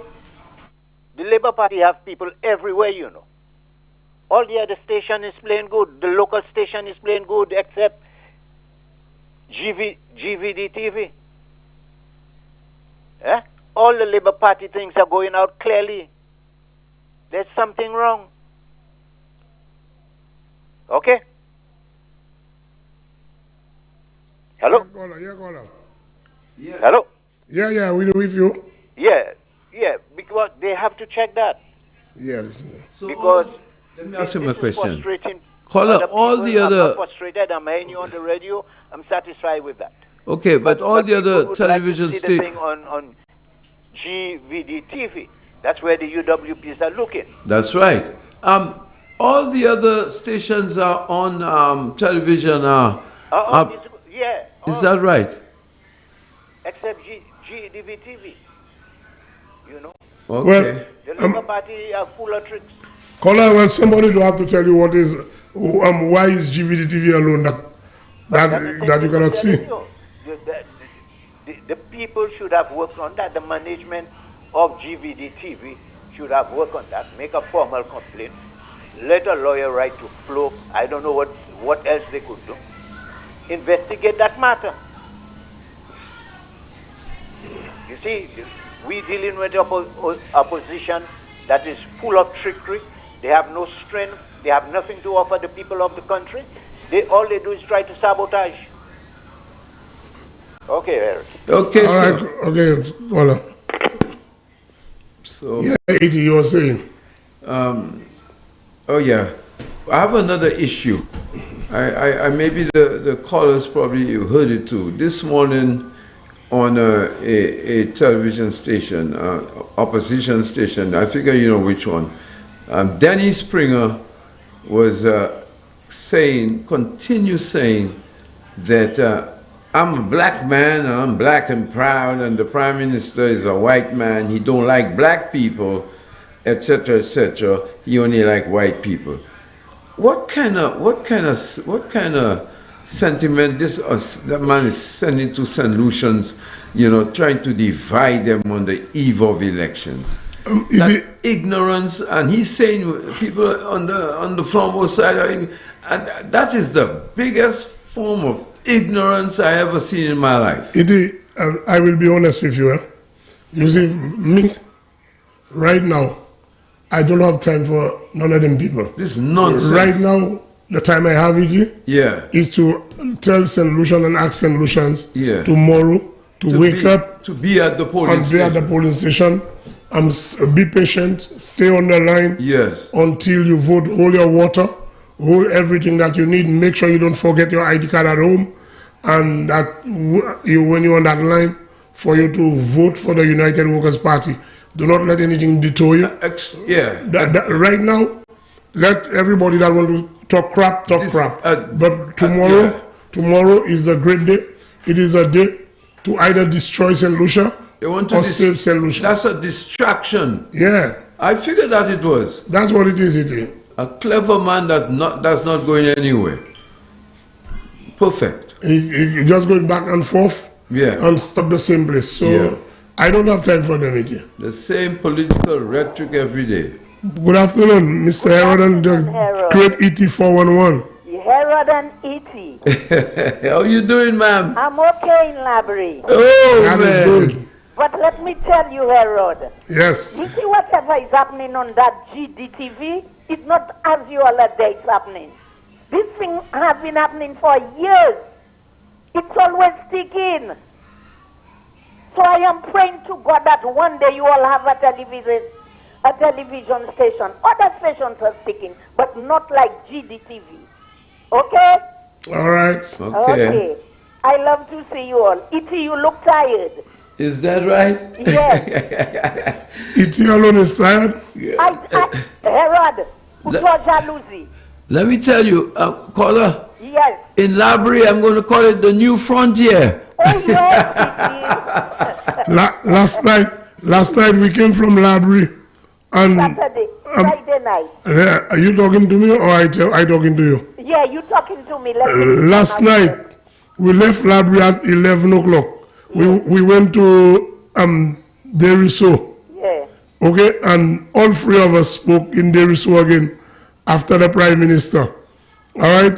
Yeah. And when we reached home this morning, it was about 2 minutes to 3. After 2 minutes to 3. Yes. Okay? And this morning I was up before 6 to go and do something that I can be in the studio. So it is not tired as ring the bell, Dr. Secret, myself and Champagne. So can you listen to me? Can you listen to me? Yes. I saw E.T. there with Champagne. But as I'm looking at you right now, because I was listening on the radio, because I couldn't see anything on the TV, like it's showing a lot of bullock, like the people were telling you. But as I am looking at you right now, you look tired, and I know you are tired. And you know what happened? We need all of you, so you all have to be careful. No. We will be there. God's will. Yeah. By God's grace, we will be there. Because we need time after everything is over. Okay. Yeah. Caller, you say that Mr. Harold is tired. Because I was seeing you when you were there with because you want to see E.T. alone. You want to see E.T. alone. You don't want to see me. But we were there together with Champagne. No, what happened? Mr. Harold, I was there together with Champagne. Yes. And but I've been there almost an hour. So what happened, Mr. Harold? I was quiet. That is it. Because I was quiet, she was quiet and listening. I was just listening because Champagne had Herod, I love all of you all, so I want you all there even after everything is done. Bye-bye. Okay, my dear. Okay, enjoy the rest of your day. I enjoy what we did and what we are doing on behalf of the party. Of course, yeah, definitely. Not on behalf of anybody, but on behalf of the party. And we want our party to win the general election. And I'm so happy I came in late though. I'm a late arrival on that, but I'm still... Good afternoon, Mr. Herod and General E.T. 411. Okay. Good afternoon, Herod. Yes, sir. Okay. Dennis Springer, Kabi, Alan Chasney Blanc. Dennis Springer savent bien. Bernard, c'est Bernard là, c'est Jean Blanc sorti l'Angleterre. Okay? Ils savent que Papa Kenny Anthony, c'est un homme blanc. Un homme blanc. Kenny Anthony n'est plus blanc dans il passe Chasney. Voilà. Barou ça. Ouais tout ça monsieur dit monsieur qui a travaillé vote nous pour nous pas encourager moun pour vote. Non mais well right now you have this pour combien d'années et puis pas ça qui a fait monsieur Chasney changer couleur. Ça c'est moins high ça garçon. Non mais David c'est un homme blanc, ça pas frère Denis Bernard, frère Noël Bernard. We don't want to think about that man because that's a distraction to the voters, the flabos. Can Anthony have more white in him than Chasney? I can understand. But that's why I tell you it's a distraction. It's a conversation of distraction. Yes, to see that, but that will not stop them from taking the lead, man. Yeah, that's right. They'll still get a charlatan. Okay. So, Herod. Yeah. Well, right now, vous avez going to be here. Oui. Okay, vous connaissez voir bien. Oui, je connais voir bien. Okay then. C'est bien go. Right, okay. And make sure you leave bonnet pour y mettre. Let me tell you, Mr. Harold, I know you were in Labrie last night. What was it like? And in Derrison. Well, Labrie first. In the first instant, yeah. I've been to meetings and rallies in Labrie. Yes. And this is the first time in a general election I see Labrie show up the way they show up on Friday night and on Saturday night. Yes. So we were there Friday night on platform, Champagne, Dr. Secret, Ring the Bell, and myself. And then Saturday. On Saturday, it was Dr. Secret, Ring the Bell, and myself. Yourself. Because Champagne was in studio. And reports was coming to us that there are only about 15 to 20 people at Alva's meeting, especially when the rain came crashing down. I guess everybody had to run for cover there. So it kind of spoiled his debut. Let me tell you, you see, presently, I believe Labrie show up very well. That's great. The two nights, because that's the reason why we had to go twice to Labrie. To Labrie. Yeah. To Friday and Saturday to make sure we put the icing on the cake. That's right. That come tomorrow. Labrie will not be in a republic anymore. No, and a revolution will take place tomorrow. And it is the little X. And we'll never hear that word republic again. Yeah, you'll never hear that republic. That's right. Because to be a republic, you have to be standing on your own. I don't know what kind of mind Alva has, but you know. But this is a man who called an investor's leech. Yeah. Oh. So therefore, you have to know this man is not too good up there. We have a prime minister, Mr. Harold, that goes out to these people. Maybe 1% of them is of a different makeup. Yeah. You understand? Yeah. And these are the people that have the money. Yes. The big dollars. And these are the people the prime minister get to know. Doing something for our country, and this man is saying these kind of things. And you know the scary thing? He doesn't even realize they get to know that. The word, the small, we have a big world, but words matter, and it flies over to areas, and the investors are hearing that. Hear what this man is saying. Yeah. We are leeches. 250. And this is some people And remember, E.T., this man was the Foreign Affairs Minister. You know. Yes, right. Dealing with these kind of people. You understand? Because I can understand an average man will utter a word like that. Yeah. Like, okay, I am in no position. I am just a layman on the street. Yes. I will use words like, okay, that person is a leech. Yeah. But you was the Foreign Affairs, External Affairs Minister. Yeah. Okay? And you are telling me, you standing in the House of Parliament and you're calling investors that come into your shores to invest for the betterment of your country. A leech. And you're calling them a leech. A parasite. Oh my goodness. He doesn't probably know the meaning of leech. That's a parasite. I don't know how right-thinking solutions will go and vote for some people that do not like country like this. Good afternoon, Mr. Harold and General 411 ET Connection. Okay, good afternoon. Yeah, good afternoon, caller. Yeah, moi je fais une discussion là, because moi Janice, also I'm not parole là parler about UWP, not so happen. Kimon Janice Compton. Oh, madame la ba je ne vote pas Marie là. Ouais. Eh ben moi si pas je me vote, mais il a parlé about Jeremiah qui faut contribuer contribution pour Miku. Dit Janice Compton pour tout Compton a pouvoir Miku ka supporter et puis pas jamais faire rien by Miku ka supporter toutes les là. Girl qui entre là l'autre jour là qui n'a pas qui va Miku ka venir puis ka faire Miku comprendre well. Monsieur beaucoup a fait au premier travail passer Gil. Dit Janice modifier méthode pas qui déjà Miku ba UWP. Merci. Okay, Babu.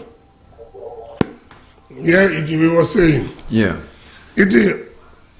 How can you be in cabinet as a member of parliament and then you don't like country? Because if you love your country, you will not call an investor who come in and invest in your country a leech. You know the simple thing? And you will not associate yourself with somebody that America has taken away the visas. Okay, they cannot travel to America. And if, for instance, you have some important meeting in America and is this person as a minister in your government that have to attend the meeting, what will you do? But let me tell you something. What these people are not thinking of is that the United States Embassy will probably take away a lot of their visas for the nonsense that they finding themselves in. You know, they're reckless. They don't think. You know, especially the opposition leader. He don't think the things he says. I will tell you something, my brother.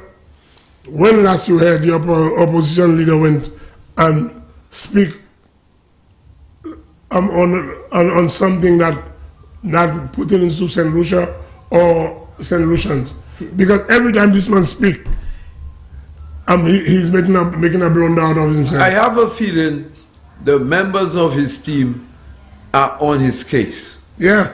Yes, because I think they claiming through my spies that he's setting them back with the kind of things he says. But he cannot help it. Yes, putting his foot in his mouth. Good afternoon, this is Mr. Harold and General 411 ET Connect. Yeah. What's up, baby? What's up, baby?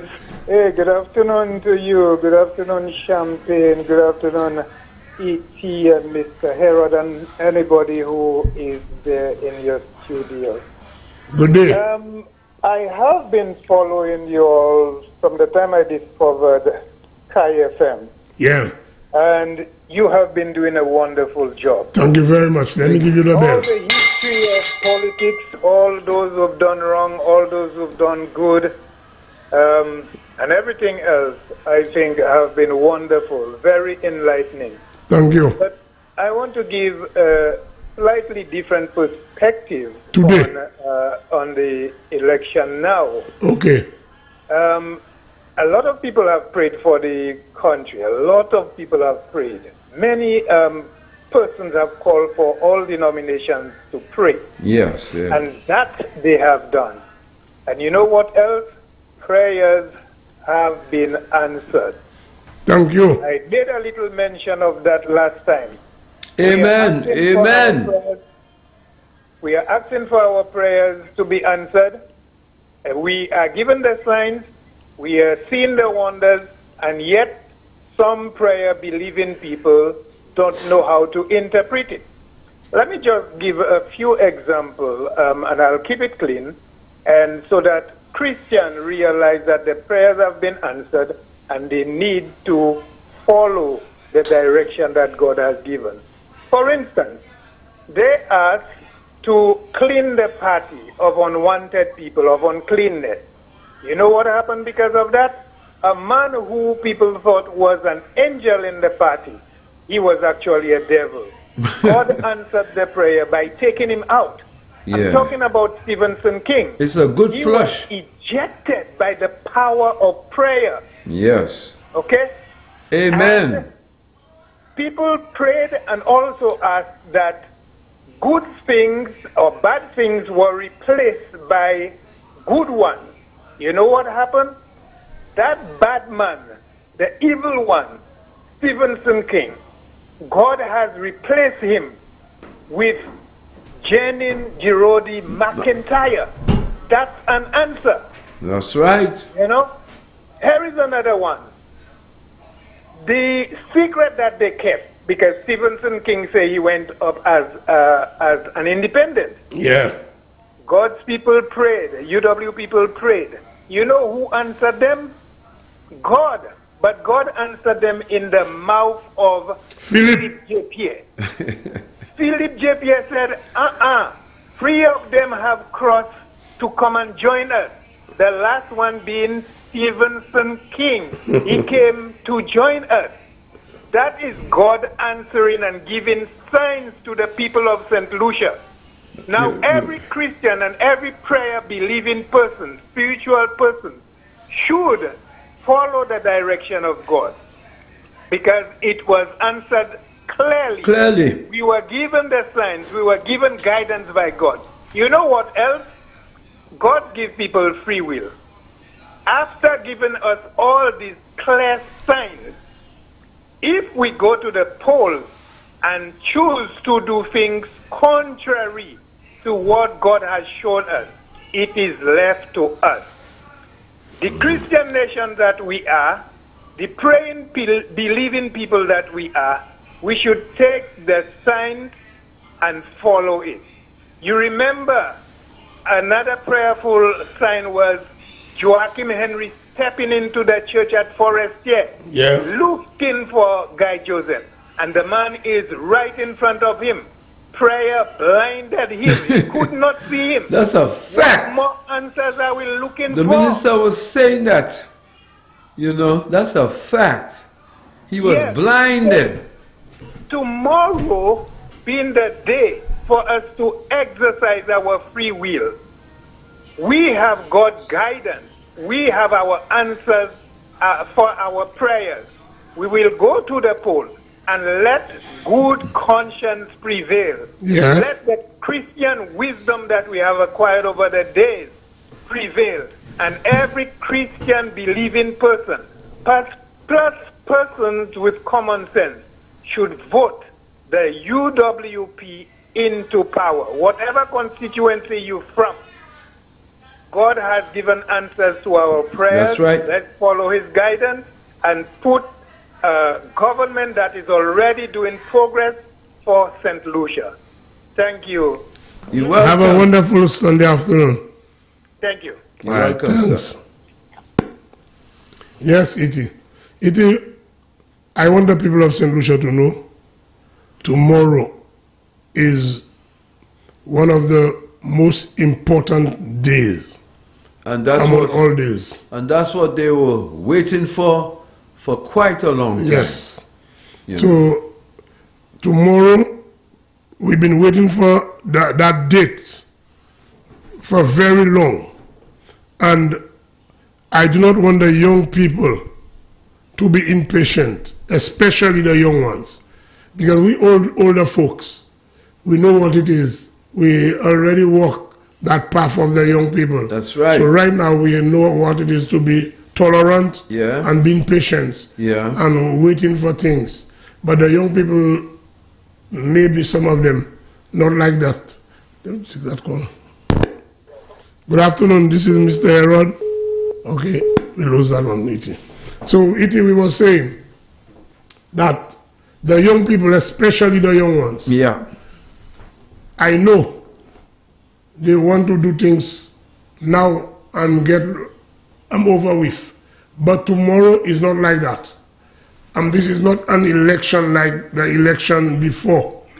That's right. This time, this election we have and we must exercise patience, and patience. Yeah. Because we have COVID-19, there is a social distance, there is sanitization of the hand. I understood that they will give everybody a pencil so that you do not have to go to the hospital of sanitizing the pencil to go. Yeah. Just. But I permit me say, Herod, me say, ET411 Connect. What's up, baby? Herod. Talk to me. Yes, Herod. Yeah, talk to me. Yeah, we not right now heading for children. And we just started the great Alva Photo Kit. Only 25 cars, including 2 trucks. It didn't even last 5 minutes to overtake them. The great Alpha, he has fallen. How many cars? 25, including 2 minibuses alone. So, you mean, come tomorrow, Labrie will know a Republican? A Republic state? He's trouble. Even last night, we passed by his meeting, I sent a video for Champagne. Yes, I saw it. He finished. Yeah, okay, well, caller. Yes. Just urge everybody down there to exercise patience tomorrow to make sure that we get him out of where he don't want to be. Because had these guys wanted to be in the House of Parliament, they would stay and listen to the people's business. But they have proven not to be there, wanting to be there. So let us kind of get them out once and for all. I'm not from the community here. I'm just passing around checking the bags and whatnot. But brother, you talk to people. We have more people on the outside. We campaigning We have more people on the outside watching them not wearing yellow than that is good.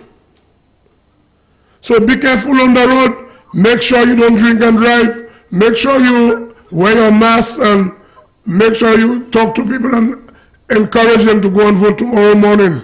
We followed our protocol. We're now heading for Supre. Thank you very much. We'll keep in touch. Right. Yes.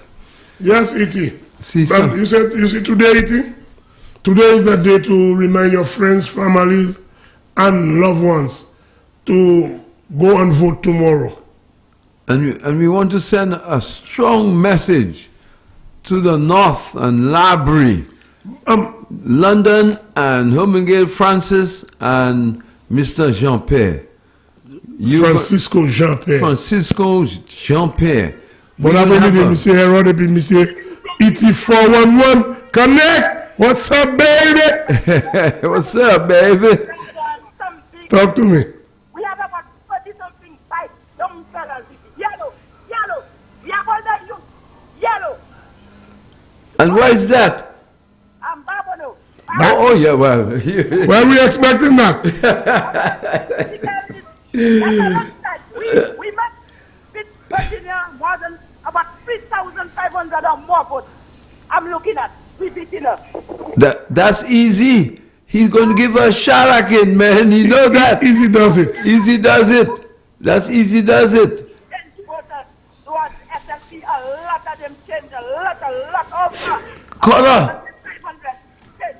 Caller, that lady may lose her deposit, you know.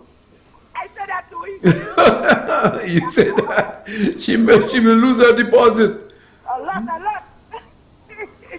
Yes, man. So we're going to be ready. Okay. Make sure you go and vote tomorrow morning. And I bring in all my young children and encourage to vote that because I have to go and get them and drive them to the voter state and show them. Wonderful. And let them bring their friends. Yes, today, because they all bring their ID cards for me. They show me everything and I bring them and they will happy to vote. They can't wait to vote. They will pass on the vote, okay. Thanks very much, caller. Nice. Yes. Okay. All right. Enjoy your day. Yeah. Good afternoon. This is Mr. Herod and General E.T. Good afternoon. Yeah. Good afternoon. Kimon? Daddy? Est-ce qu'il va et prenez pas mon ça, hein?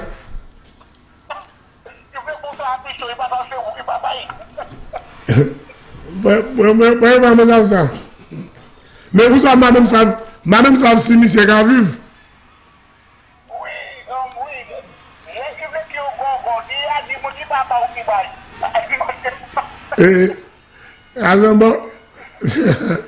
Madame, by the way, where à la station ici, moi là pour faire le travail avant l'élection, pour le gouvernement UWP former gouvernement, et puis marathon, ouais pièce mon marché pour le temps, il après l'élection. Oui, il y a des qu'on ça moi ça dit aujourd'hui c'est où qui papa, on va le solver pour faire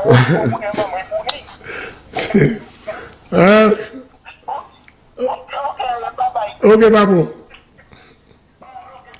All right. Yes, my brother. Oh, what a savior.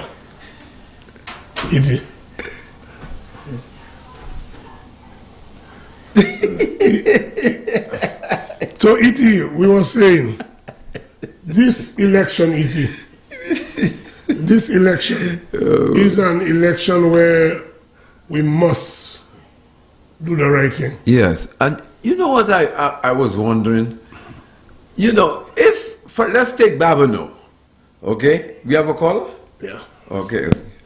Good afternoon. This is Mr. Herod and General E.T. 411 Connect. Good afternoon, and Mr. E.T. Good afternoon. Yes. There are a number of people checking me out. They said they heard the Prime Minister will be announced, will be addressing tonight, but I have not heard it from your station. Caller, if we're not reality, you don't think you should let the nation know?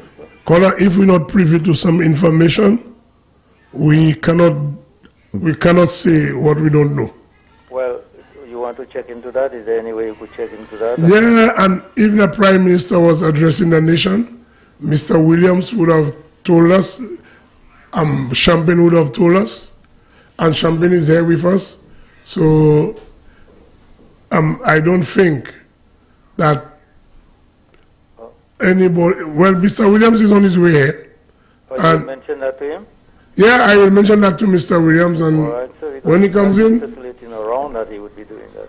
Okay, but I know right now the Prime Minister is in Mikud South on his whistle stop.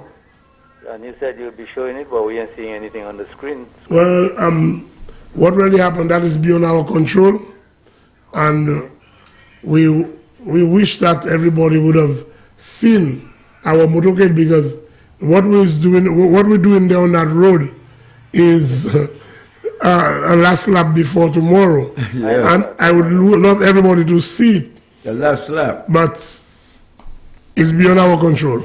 All right, well, let me take this opportunity to compliment the team, you, yourself, E.T., Champagne, Secret, and all the rest members of the team. I think you all are doing a fabulous job, my brother. Thank you very much. And blessings upon you, and we're looking for 17-0. Yeah, just keep on praying for us. We have been. I've been reading all kind of scriptures on your behalf, and blessings upon you all. And we know that a gentleman called a little early on, and he said that prayers have been answered, and I quite agree with that. Yes. But let me just make a statement here. Yeah. There is no greater weapon than the weapon you people have adopted in that station, and this is the weapon of prayer. And this is what is going to give the victory and clean whatever that is not that's not supposed to be there, and give the victory to the United Workers Party. 17-0. Thank you very much, God bless you. Have a good afternoon. Yeah, you likewise. Okay, caller. Yes, E.T. So I was saying, let's take Babano, the challenger.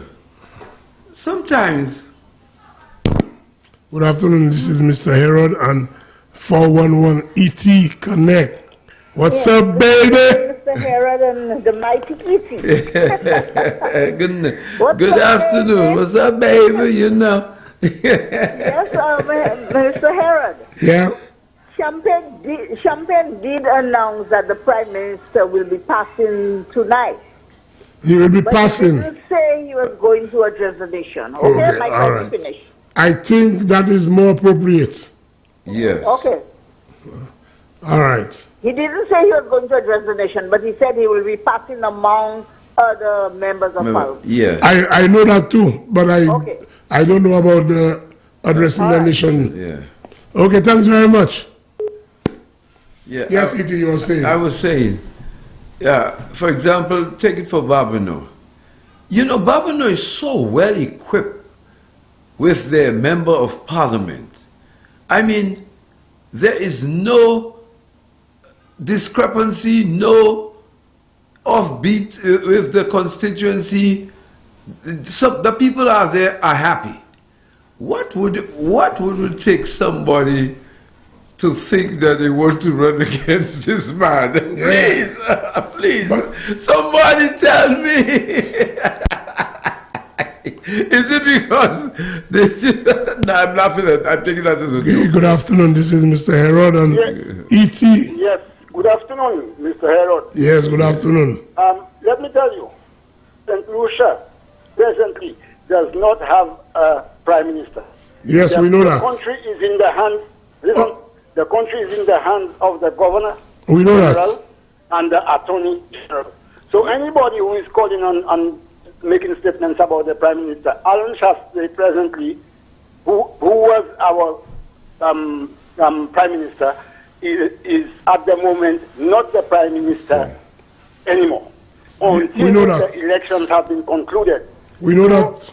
So right now we do not have a Prime Minister, and that is what the Attorney General and the Governor General are there to do, to take care of the country in the meantime.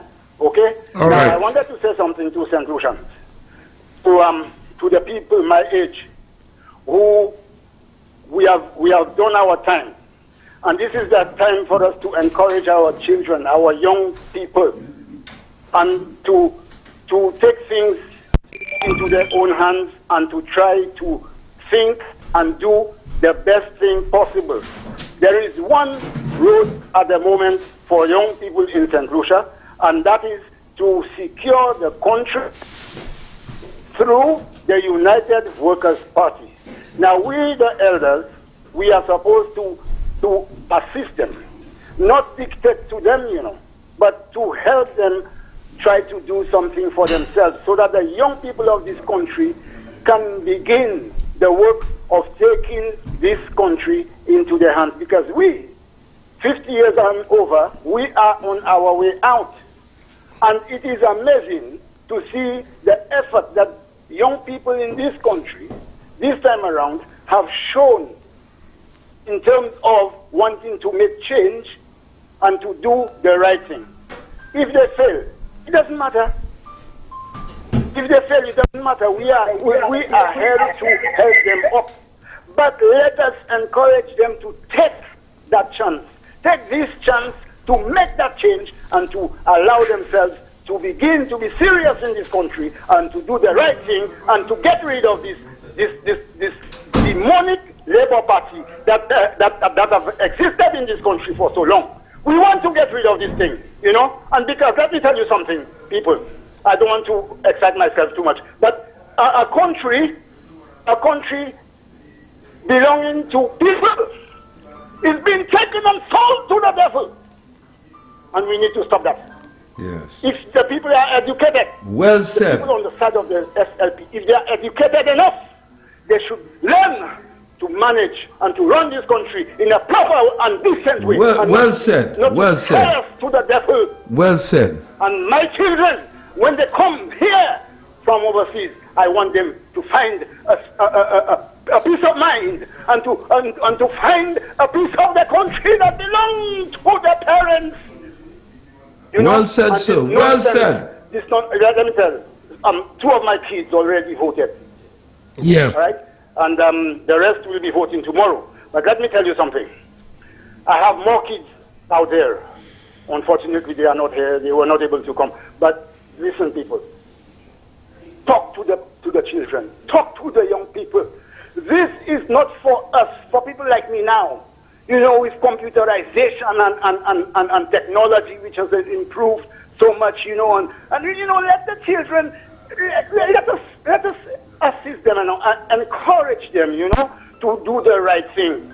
We don't need a devil, a political party to do things for us. God is on our side. Yeah. And all development that has happened in this country has always been forwarded by the United Workers' Party.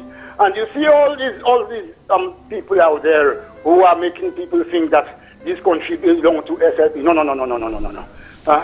You know, 25 years, these guys have been in there, all right, earning a salary without delay, you know, while young people cannot find a job. And at the last moment, you know, a day before election, they want to walk around and keep noise and say they put in people first. They put in people first? Which people?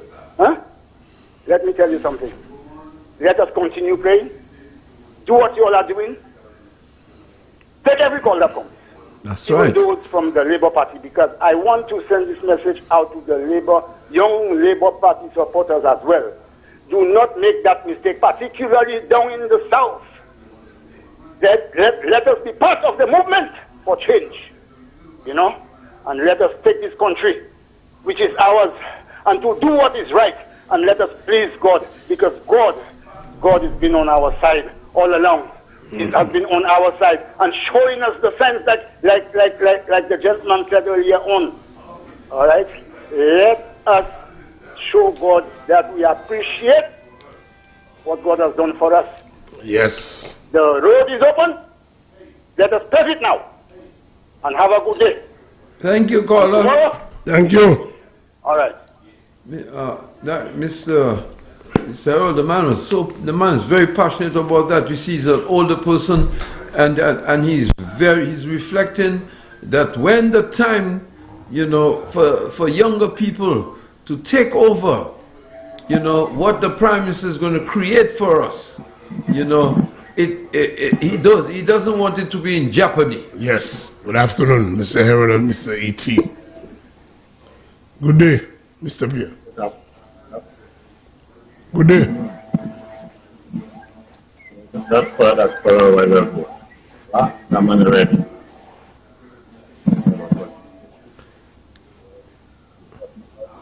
Ready. This time I haven't taken the flap of play.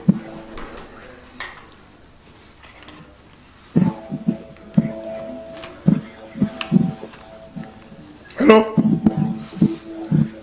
Hello, caller. Yeah, my brother. Good afternoon. Good afternoon to you guys. Good afternoon. Yeah, my brother. The whatnot, we are ready. The young people are ready. Okay. And not the flambot when we take another flambot plane. Okay. London we going and we landing in. Now, I was there on Friday night, and I can tell you, I realized we're going to London, and via plane.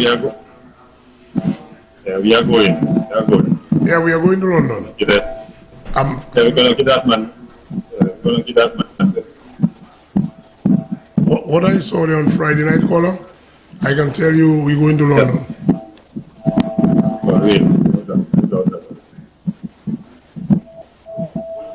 Anyway, yeah, thank you very much.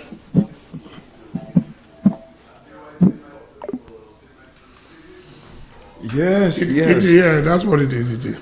I telling you, tomorrow we want other people to go out in large numbers. Exercise patience. Exercise a lot of patience. That they now could not be frustrated. If you want water, call a friend, call somebody to bring you some water. But do not be impatient. Because what really happened is that the election tomorrow is a serious one. Because what the Labour Party is preaching is they're going to destroy what has been started. That's right. I want to dedicate that election to the young folks. Yes. The male and female of the youth. Go to the polling station tomorrow. Good afternoon, Mr. Herod and General E.T. Calling from Denver. Talk to us. Yeah, we just had our motorcade just past there. How was it? Motorcade from Denver. How was it? Boy, Sebastian.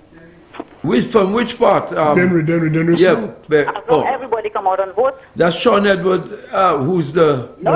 Estate. Estate. Oh, yeah, Estate. Estate got it clean. Estate. Yes, man. A man that's quiet. He's a quiet man. Yeah. And dangerous. He walk softly and carry a big stick. Oh, my God. That's Estate. Yeah. Okay, then. Bye. All right, take care. Yeah, E.T. Yes. Tomorrow, E.T., is an election to vote a true leader in power. Yes. One who has a track record during his first tenure as a prime minister. He has left a legacy to continue on building. Not only in St. Lucia, he has left a legacy in the Caribbean. Yeah. From Trinidad going right down to Eastern Caribbean, and they know that too. That they try to copy his movements, although it's not up to what he's doing, because he showed them through the pandemic how to handle their country. How he handles his country. You're so correct, Iti. Good afternoon, Mr. Herod and 411 ET Connect. What's up, baby? Good afternoon. What's up, baby? I'm good, honey. Okay. I am feeling blessed. Now, good afternoon to you guys. Amen. Doing a great job. Good day. You guys have been doing a very great job from the start. And it's not finishing there. You guys still have to educate us. Yes. I'm living overseas. There is people living overseas that UWP supporters. And you guys have to educate us, let us know everything that is going on. Yes. And I'm also calling on the Most High God to bless our country. Yeah. And as our people go out to cast their ballot tomorrow, I ask God to protect each and every one of them, whether it's SLP, whether it's UWP.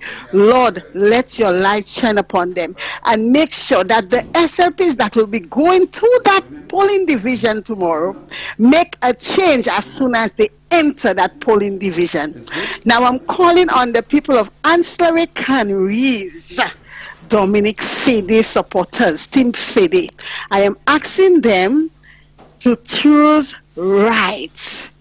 make sure that they don't make a mistake. If you cannot make the cross, and that is what I have been campaigning on Facebook for, if you cannot make the cross tomorrow, please ask an agent to help you. We do not want spoiled votes. We want good votes. Don't be ashamed to ask for help, because if you don't ask for help, you might spoil your ballot. Now, please do not do that. And I'm calling on the young people, the old people, please carry a little chair. If you have the folding chairs, carry it, because it will be a little long wait now because of the COVID-19. Please walk with water. If I was in St. Lucia, I would pass and give my people water. Please walk with sandwiches. Walk with a juice. Walk with an umbrella. Be patient, because we are now at the end of our exam and we have to receive that diploma. We have to give Dominic Fede that diploma to go back in the house. No matter what name they call him, he will open his mouth and ask for things for us. Please, please, I'm asking everybody, vote Uncle Shas. Do not let the SLP people come back in power, or else we are doomed.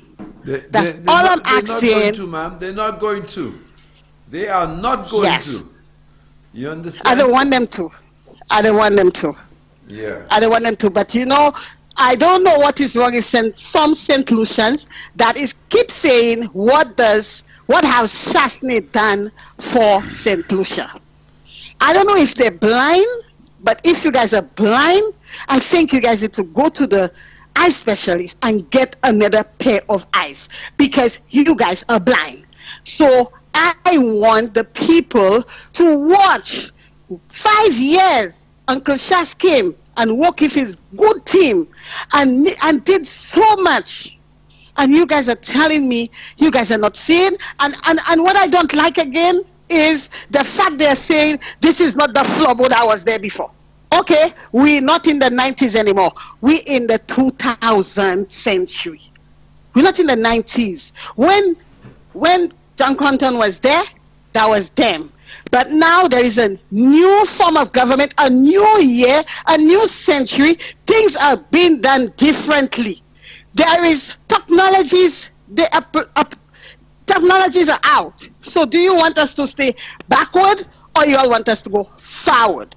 My people, vote UWP, the United Workers Party. Thank you very much. Thank you, my dear. Welcome. Thank you. Thank you. Champagne. Yes, sir. My mic's up. Yeah, your mic on. Yeah. Champagne, I'm back. I want to engage you on it in a short conversation. Yeah. Champagne. Yes, sir. And E.T. We know that in the Labour Party, they have two young, bright, and clean young men. In the Labour Party? In the Labour Party. That is true? No, hold on. There is two young, bright, and clean young men. These guys, you cannot say they have all the cobwebs in the cupboard and things like that. Meaning Kenson Kazimi and Sean Edwards. No. Jeremiah, the one from Migood North. Kenson, Champagne, I want to ask these two young men a question. How do they feel with somebody like Richard Frederick after the letter that was published just recently? How would they feel being in cabinet or being among Richard Frederick?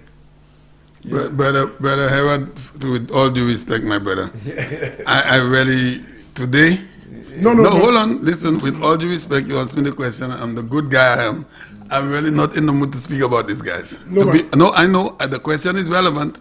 Question is relevant with the development we just saw that unfolded yesterday regarding that video regarding the visa and the drugs and everything else that is relevant, and I'm going to speak about it when I take the chair again. But when you say these two young men, that is their business. I'm really not in the mood. To be honest, the electorate have to know. These two young men, they did not come in a party knowing that they will be associating with Richard Frederick. You want me let E.T. answer that, because today I'm really, my same day is too. No, I want to hear E.T. Point of view now. If these guys know that and they're disenchanted, you know, they have no clout over that, because they are young rookies, and I think they have to do what these other guys says. That's the only way I think. No, but you know, they would never come out and talk about it, because it's so embarrassing.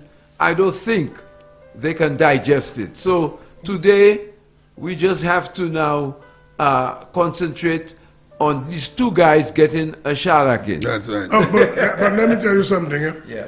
To be honest with you guys, I know where you're coming from. You know. I feel for these two young men, because these young men, I don't believe that the electorate should vote for these people just based on that alone. You see, based on that alone. Well, here's what I think. If you want to discuss the video that is circulating, not the video. Hold on. Not the video. Not the video. What? I have not. The letter that was addressed to his daughter. I have not even seen the video. Well, the letter that was addressed to Mr. Frederick's daughter. Is that what you're talking about? Yes, right. I am. So if you want to discuss that, we could discuss that. But these two guys that are candidates against my party, yes, right. I don't see the relevance. No, but what I'm saying, I don't really. I know, I understand that, but you don't believe that. I know for sure Kenson is not comfortable with that, because this is not what he was expecting. How you know that? Because I know that. I was someplace yesterday, and I was privy to somebody.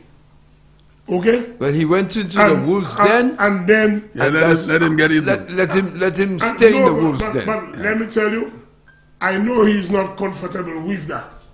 And you know the electorate don't care about that, eh? No, but the electorate, the flambeaus don't care about that. Let me tell you, we want the Labour votes too. Huh? We need some of the Labour votes also. But if the Labour are ready to swing on that case, let them swing, and we acknowledge them to swing. But we are happy they swing. They have to know. Howard, listen to me, brother. Let me tell you something. With all due respect, you see Tuesday? Yeah, that's when. Talk about that. That's when. You see today? Perfect time. I really don't want to talk about these guys. These guys, we're not promoting Labour Party today. That is a promotion. No, because when you make reference to these two young men that is clean, how you know that? We don't know these guys. Once you get involved with the Labour Party, you're not clean anymore. Yes. You have become. You listen to me. If you come up here, they have descended to hell. They were in heaven. They have as long as you get involved with the Labour Party, and you know that because you've been in the politics for 40 years, the Labour Party is not a clean organization. So if Champagne goes into the Labour Party tomorrow, I'm doomed for life. Simple as that. And these guys there, and I don't care about Richard Frederick's story. Listen to me. I chose not to come up with that when I read that. Yeah. Because that in my mind is nothing new to me, although it had not been it was not out there yet. You think this is false? This is not false. This is a serious thing. Very serious. This is serious. And the St. Lucian people need to know who they're going out to cast their ballots for. Yes. You're going out to cast a ballot for people that have been involved in so many different unlawful activities. But Champagne, this is what I am saying. Yeah, but you make mention of the two guys. I make mention of the two guys. But we're not interested in doing. No, that's their business. So what I am saying, the St. Lucian public has to know. Yes, but why should you support some people with that person among them that we cannot trust and they cannot represent us overseas? Without Richard Frederick getting involved with Labour, Kenson Casimir, and what's the other guy's name? What's the one from the Jeremiah should have known they're going into labor. And once you get into labor, it is chaos. That is an unclean. Expect anything. Anything dirty. It has been proven from 1979 and before. That's true. It's not like it's a new slate of people that's coming in. Yes, these guys are new, but they are coming into people that have been involved with a lot of nonsense over the years. Yeah. We don't want to talk. The money ET, when you're ready, the money ET, because we shine the chest. Mr. Harold, I don't the care best thing that ever happened to the UWP was for our leader to fire that man. That's right. Case closed. That's right. And look at what we got out of this guy, Stevenson King. Yeah. Best thing that happened to Flambeau. Case closed. Sat there for 5 years, getting a salary, taking out contracts and doing whatever he has to do with the monies. And then today he stabbed us in the back. You want me to sit there and think these guys are from heaven? Them two young guys will learn their lesson. Exactly. All they need to get is a shalak. That's right. Anyway, need to get a shalak. So it's all right to go with my yeah, man. Good afternoon. This is Mr. All right. Yes. This is Mr. Harold. I'm switching chairs now with the great ET411 Connect. We just for a little short while because I know. No, Brother Harold, I understood your question, but the question is not for today. The question is maybe for Tuesday, right? Tuesday, God willing? Yeah, but today, St. Lucia, is my mic on there? Yeah. St. Lucia, we would like for you to call in, let us know where you're voting, what time you're going to get up to vote. We are on the final, we are on the 1 yard line, ET? Yes. Or we are first and inches? That's right. First and inches. So first and inches, we're expecting to make that touchdown. So we don't want to talk about, if we talk about labor, it's not in the best way. Because there's no good things about the Labour Party. So the man ET is in control. Yeah. All right. I'll be coming in next, or if Brother Norbert comes in, then he'll take the seat. Yeah. All right. So, Champagne. Yeah. Boy, from morning, You didn't even tell us about yesterday's meeting. Oh my God. Champagne, last night. We have a call.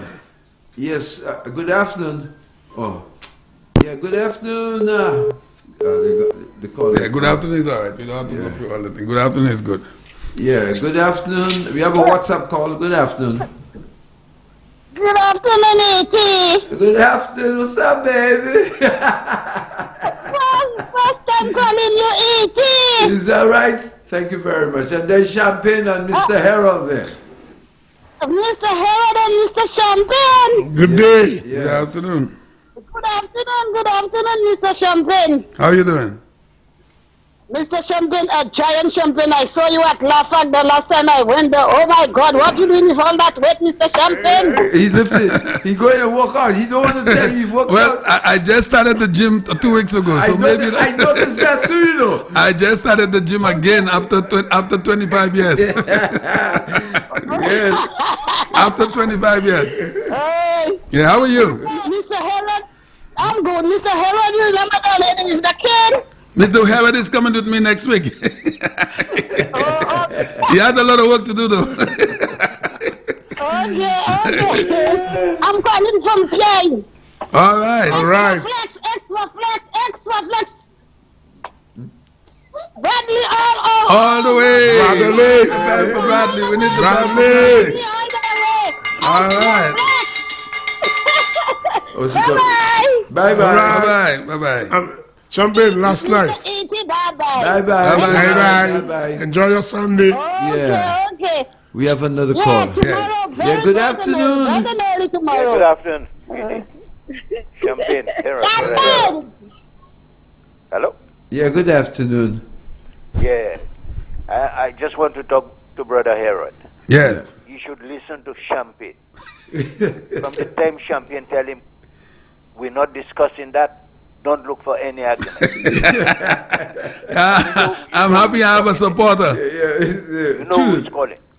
Tuesday morning, we'll talk about that on Tuesday. Yeah, not even Tuesday.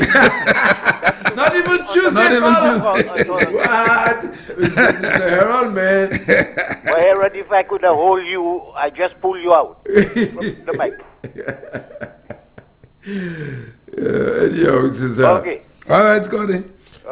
Champagne, last night. Champagne, Labrie, OJ in Labrie. We have oh my goodness. Yeah, good afternoon.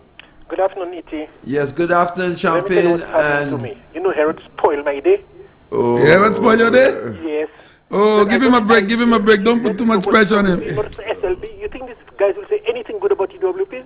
Exactly. Give him a break, caller. We already shellac him. But spoil my day, you know. I don't like this. So, caller, hold on. Let him apologize. Let him apologize because he's a big boy. Apologize to the people for you bringing that. My brother, I'm sorry.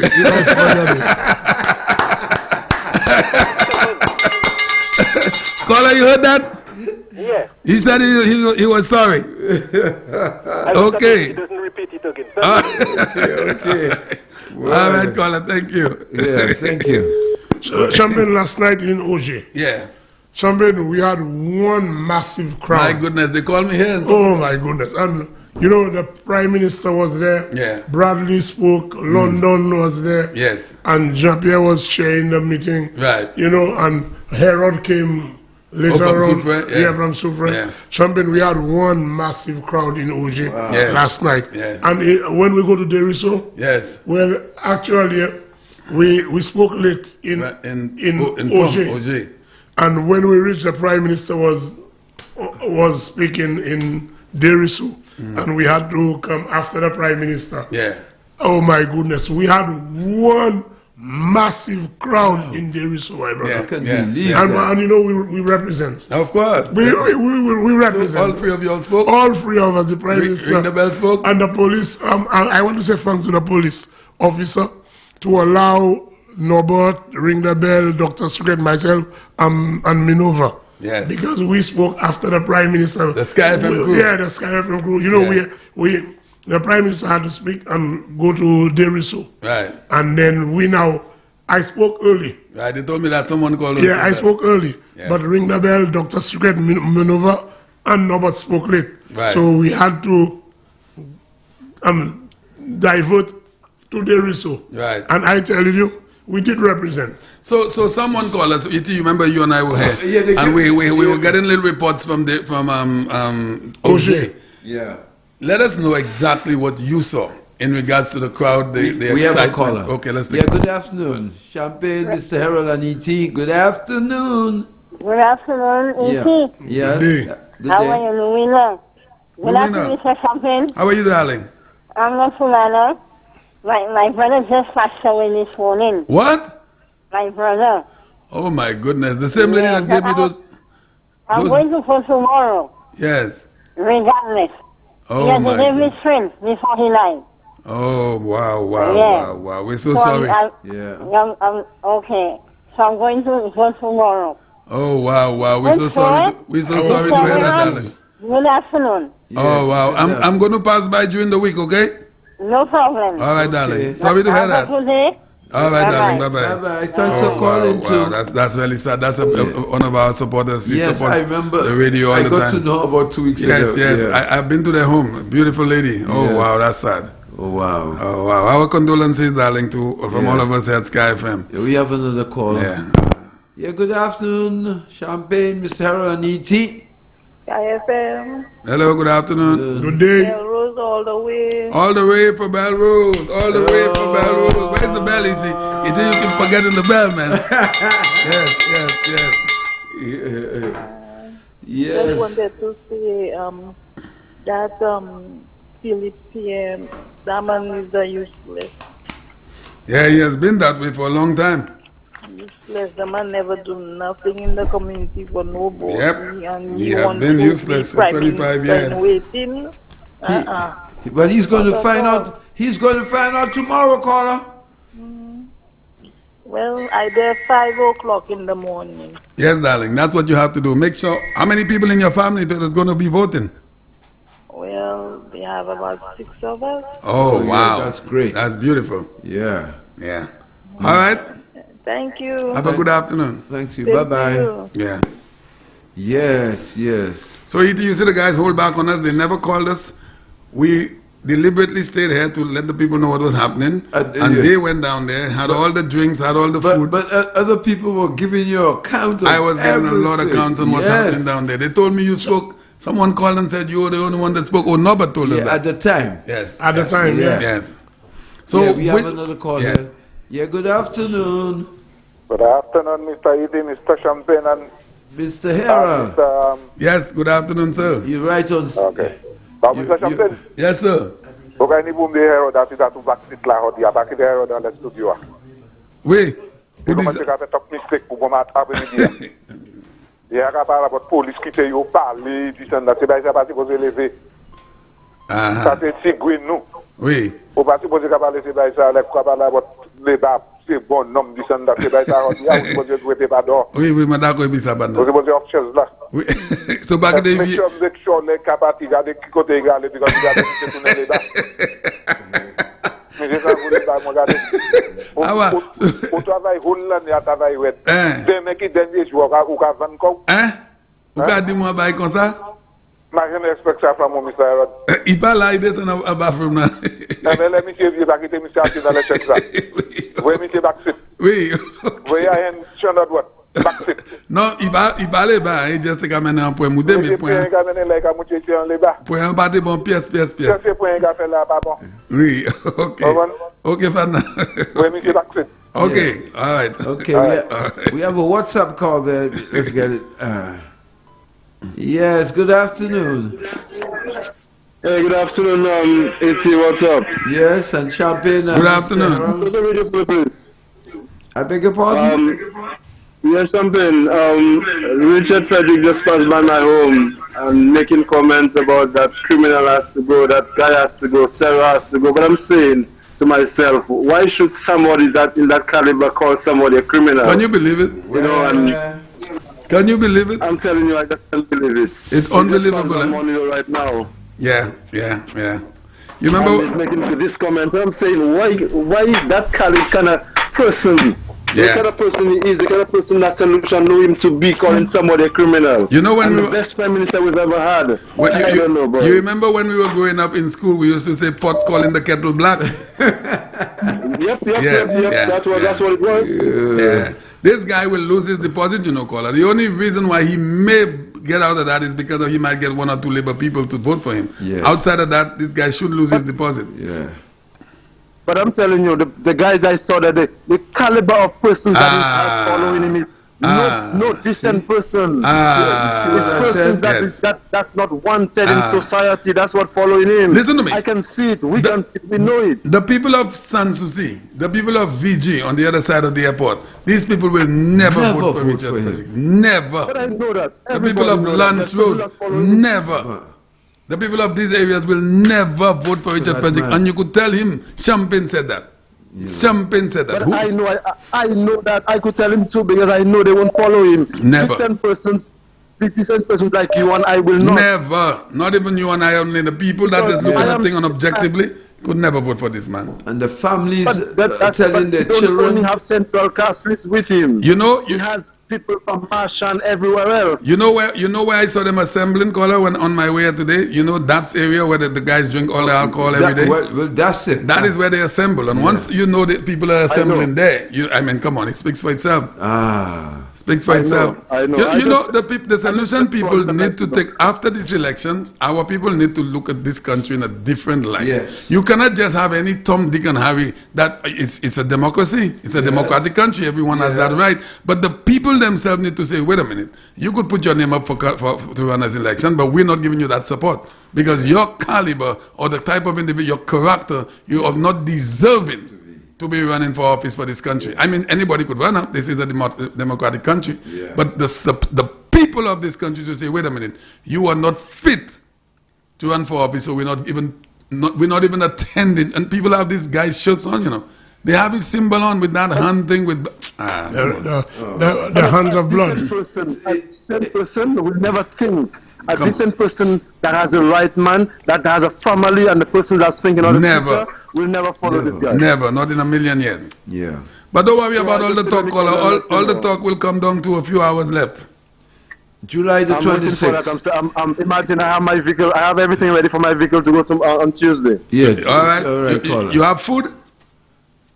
I have food, drinks, everything. I'm ready. Well, I'm working in the polling station, you know. Oh, I was about to tell you, drop something up there. All right, go on. You were talking about hard food. Listen, Champagne. Yes, sir. You were talking about hard food during the week. I have macabre and thing home, you know. I doesn't really use it. Oh, boy. Well, we'll talk about that offline, off air. You give me a call. All right, buddy. All right, cool. Okay, great. Okay. You're not talking about that, Brother Herbert. Yeah. You know a guy called when you were downstairs, he said, don't allow you in the chair anymore because it seemed that you're a labor. We have another call there. Champagne, if I was you, I would not even repeat what the guy said. It's a good thing. I told him that. It's a good thing, Champagne. I was downstairs. We have another WhatsApp call. I said that. Yeah. Good afternoon. Hello? Hello, good afternoon. E.T. Champagne and Mr. Harold. Hello, good afternoon. Hello, good afternoon. And how are you? Oh, I'm fine. I'm just waiting to jump right to the polling station early tomorrow at 6 o'clock. I also. Yes, thank you. Okay. Thank you. Yes. Yeah. I call to say that we all going tomorrow to vote. Yeah. And we are voting for the UWP. Amen. We are Flabo all the way. All the way. Which constituency are you calling from? I'm calling from Redway. From where? Redway. Oh, Redway. Okay, that's Spider's home. Spider in the house. Yeah. Spider in the house. Yeah. All right. Now, yes, I want to share a little verse. I will sing it. Yeah. I hope you will like to hear what I'm saying. Okay. We know where we are voting, we know. We know where we are voting, we know. St. Lucia progressing, the flambeaux are lighting. We know where we are voting, we know. We have a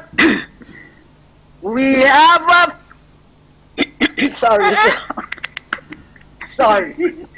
That's okay to do. That's okay, go ahead. Yes.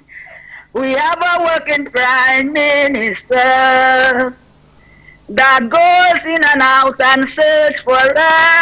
Yes. Let's thank him, encourage him, and love him. We have a working prime minister. We know where we are voting, we know. We know where we are voting, we know. I'm going to join you. Progressing, the flambeaux are lighting. We know where we are voting, we know. Hey. Yes. Ifa pogwe, flabo akalime, nusa nuka kote, nusa.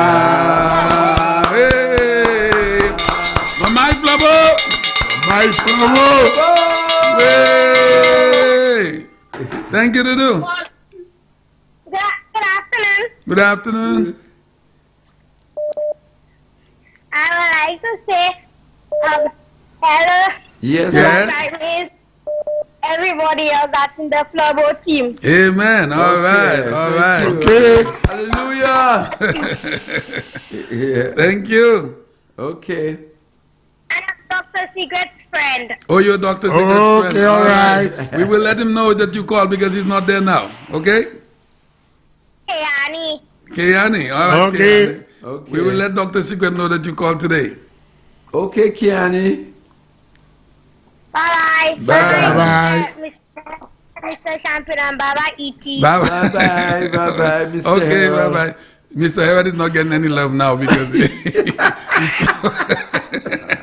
Mr. Everett spoke about baby and so he's not getting any love from the people. Don't worry, Champagne. And the guy said he's a liberal. Good afternoon. Good afternoon. Yeah, good afternoon.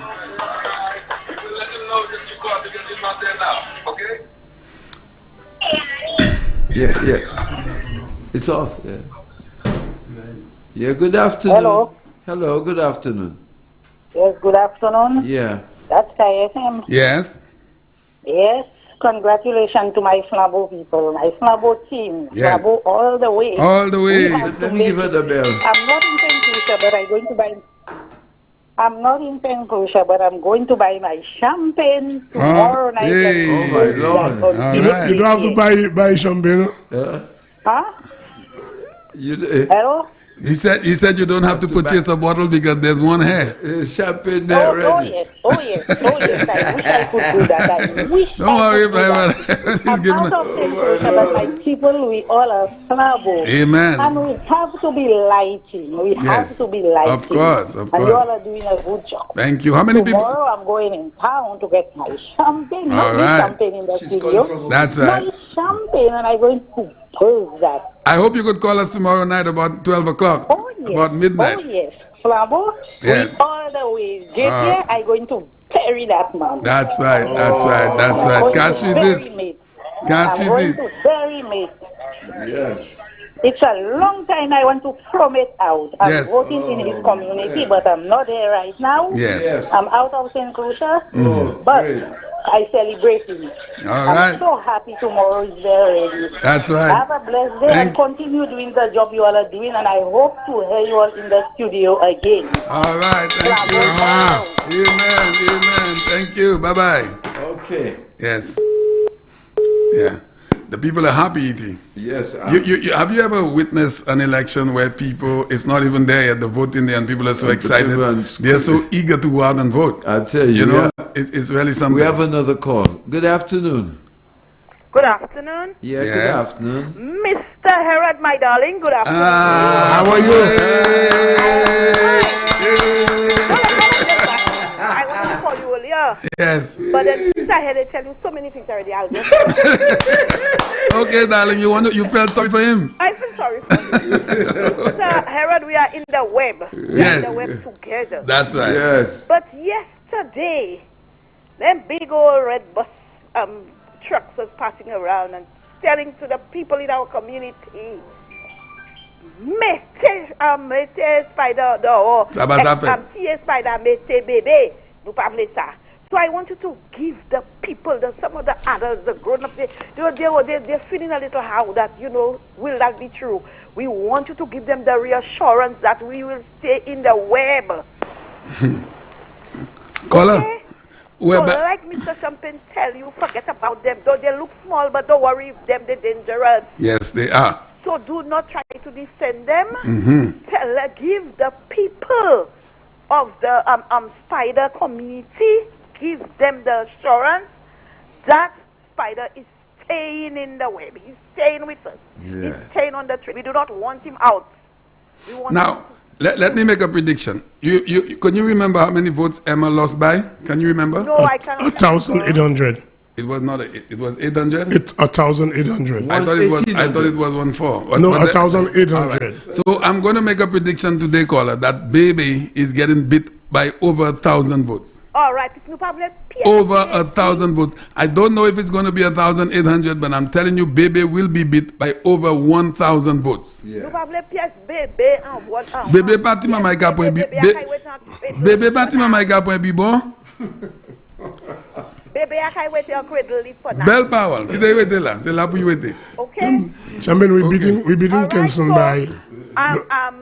Tomorrow I'll be going out to vote. Yes. I hope everything works out. I know everything is going to work out for us. Yes, definitely. Okay? So let's just give the people the reassurance. Some people are so tense. I was. And I don't know why. This morning when I got up, I am in a group, and then we always share devotions. And this morning my friend sent something, and it says about God doesn't give us a spirit of fear. And I'm like, wow, that's for me, because I had a little fear. Honestly, when I saw that thing, and I'm like, wow, I saw so many young people and what they was, I felt that. So, caller, can I ask you? When I got that verse of scripture this morning, I said, this is for you. So can I ask you why, if you don't mind, why were you afraid with all of what the government has done over the last 5 years? What got you afraid? My pastor, you know already Satan when he's trying to confuse your mind. Yeah. And then when I saw the thing that the supposedly first lady put, oh my goodness, I'm like, wow, why now? But I'm so happy that she's a minute too late. She is too late with her message, what she was trying to portray, because she didn't give her daughter the support. Why now she wants to give the support to Jeremiah? Yeah. If you love your husband so much, that has been a seat that he used to occupy, you would be happy to keep that seat in his honor. Yeah. You would be happy to know that UWP is keeping that seat in my husband's honor. Yes. Why do you want it to go to SLP, a place where he was not a part of? So I am saying to the UWP people, we are quiet people. We're not in there roofing. We just go out and do what we have to do. That's right. Do what we have to do, because a lot of us are so ungrateful. That same well, he's not a prime minister right now. The same Mr. Alan Shatney, who was trying to advocate for that first lady to get a stipend, to get something, and the SLP said no. No, that's not happening. And today, you give him a slap you just slap him and say you want another party to be in there. I am so disappointed in these people that say that's not their Labour Party, that's not UWP. Yes, that's not UWP. That UWP we have now, it's a new UWP. C'est pas UWP Compton. Let them take out that in their mind. Yes, he funded the party, but he's no longer with us. So we need to move on. That's right. Have a good day. Thank you. Celebrate tomorrow now. Yeah, man. God Big willing. time. Big time, ma'am. Isn't it ironic that we saw Mikey Pilgrim, and I'm addressing that to you. Yeah. Is it a little ironic that we saw Mikey Pilgrim surfacing, and then immediately after that we heard Janice Compton? Is there a link? Birds of feather flock together. See you. I answered your question. Okay, good afternoon. Good afternoon. Good afternoon to the cruise. Good afternoon. How are you all? We're doing good. Yes, I heard you're doing good. Balata is on the way to go and vote for Flambo. Oh, hey, all the time. We are so happy. All myself, my husband, and my family are going to vote tomorrow for Ezekiel. How many people? Oh, I have my husband and my 4 children. All right, that's 5. That's great. That's 6 total. Yes. Wow, that's big. I couldn't wait for the day. That's right, caller. We've been waiting. We've been waiting. Balata is on the way. All right, to do. Okay, God bless you all. God bless you as well. Bye-bye. You know, we want to get back to that question just now. Yes. I don't understand why you were laughing at that. It's just a little ironic, you know. It's just hilarious. Like I said, birds of a feather flock together. Yeah, and the man put on his suit, man. It looked like that is the suit when he was the prime minister. It sounded like he's making a national address to the nation. Family. We are family. And immediately, Janice was on the... So you know that was an arranged thing, eh? Is it? Yes. You mean that was discussed between the two of them? That's people just don't come out like that. Come on. We have another call. Yes, good afternoon. Yes, good afternoon. How are you, Harry Champagne? Say hello to Champagne. Champagne is right here. I'm right here. Hello. You sound like Miss Mary Rose. Yes, oui. Miss Mary. Mi yo just kapase magwe tout la. Oui, mais ouais yo. Oui. Est-ce okay to do? Moi okay, mais à la fin de love one, mais je suis embarrassé pour ça. Bon, c'est bon. Qui monte ça? Où comment? On m'a chaise la, moi dans chaise la, de bon matin, avion chaise la, peut-être, bah, bon. Bon 5 ans, il vient en chaise là. Bon 5 ans. Alright. Ok, Doudou. Qui l'a eu votant? 6:30. Aïe. Donc, il a. Ou quoi, la caille a ni mon avant, hein? Bah oui, depuis moi là, bon, ça bon. Ça bon, ok. Et vous êtes marié, on dit à vote? Vous êtes marié. Ok, Doudou. Eh bien, les gens qui passent descendre, moi, quand on a sur porte là, combien de temps? Moi, supposé peut-être qu'il passe semaine prochaine. So, n'a passé côté pour nous point boire. Ouais. Ok? Tout bagaille bon. Qui est moi pour déconner? Si mais moi manger bien ça. Aïe. Moi, je peux manger si mais belle. Oui, n'a passé Doudou. Ok. La caprédie pour nous tout bien. Ok, Doudou. All right, bye. Okay, bye. Yeah. As we can see on the screen, it looks like Gail's motorcade. Yes. You want to give us a little number 10 for a minute? Number 10, number 10. This one here. Yeah. Oh, there's nothing. They're not saying anything, so that's all right. That's all right. They're just cruising and folks, we see the motorcade. They're passing from the wonderful lady, the queen of gender, I call her. Gail Rigobert. Yeah, she's on a motorcade at the moment. Yeah, right in the front row. We have another call here. Yeah, good afternoon. Yes, folks, good afternoon. Good afternoon, how are you doing, sir? Good day. Let me ask you all something. Champagne, a little more that. Champagne. Yes, sir. Does we don't have foreigners in St. Lucia that own property and they pay property tax like every other St. Lucian? A lot of foreigners. So, Champagne, when you were telling me that people will not pay property tax again, so you are telling me the same foreigners you're fighting on, will they be excluded from that? Nah, it's supposed to be. It's just a follow fashion thing. You know, the Prime Minister... Listen to me, Champagne. Piggyback in. Yeah. So you are telling me the people with all the apartments that making all the millions of dollars, when you are telling me you are for the poor man. Mm-hmm. So you're telling me, are you going to exclude these people from paying property tax? Yeah, because all of the hotel owners are foreigners, most of them. No, I'm telling you, because I don't think that guy is thinking. Listen to something again.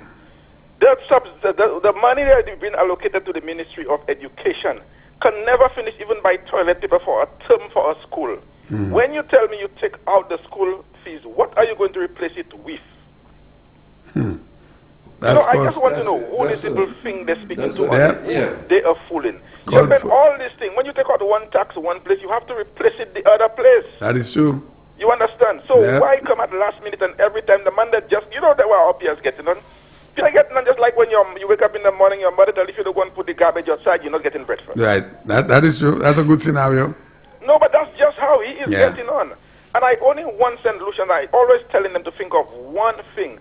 The man was Minister of Infrastructure, and the man let Mindo Philippak and Masha Grounds go down underneath his watch in that condition. And I will say it again, where the same shows that have been kept at the SAB, Masha would be a better place to keep these shows. You understand? You're so concerned for the people of Masha. You never push anything. You're so concerned for them. All of a sudden, the same Stephenson King that went and get Prime Minister by default. He was not elected. He was selected by default because he was the most senior member of the party, which the guys had respect for. When it's Spider that could have been Prime Minister. You all said you all will not call him Prime Minister. You all sat in Parliament and addressing him as Stephenson King. And that a guy that's financing you all come today. Nobody to come and tell me about independent. Just listen to that.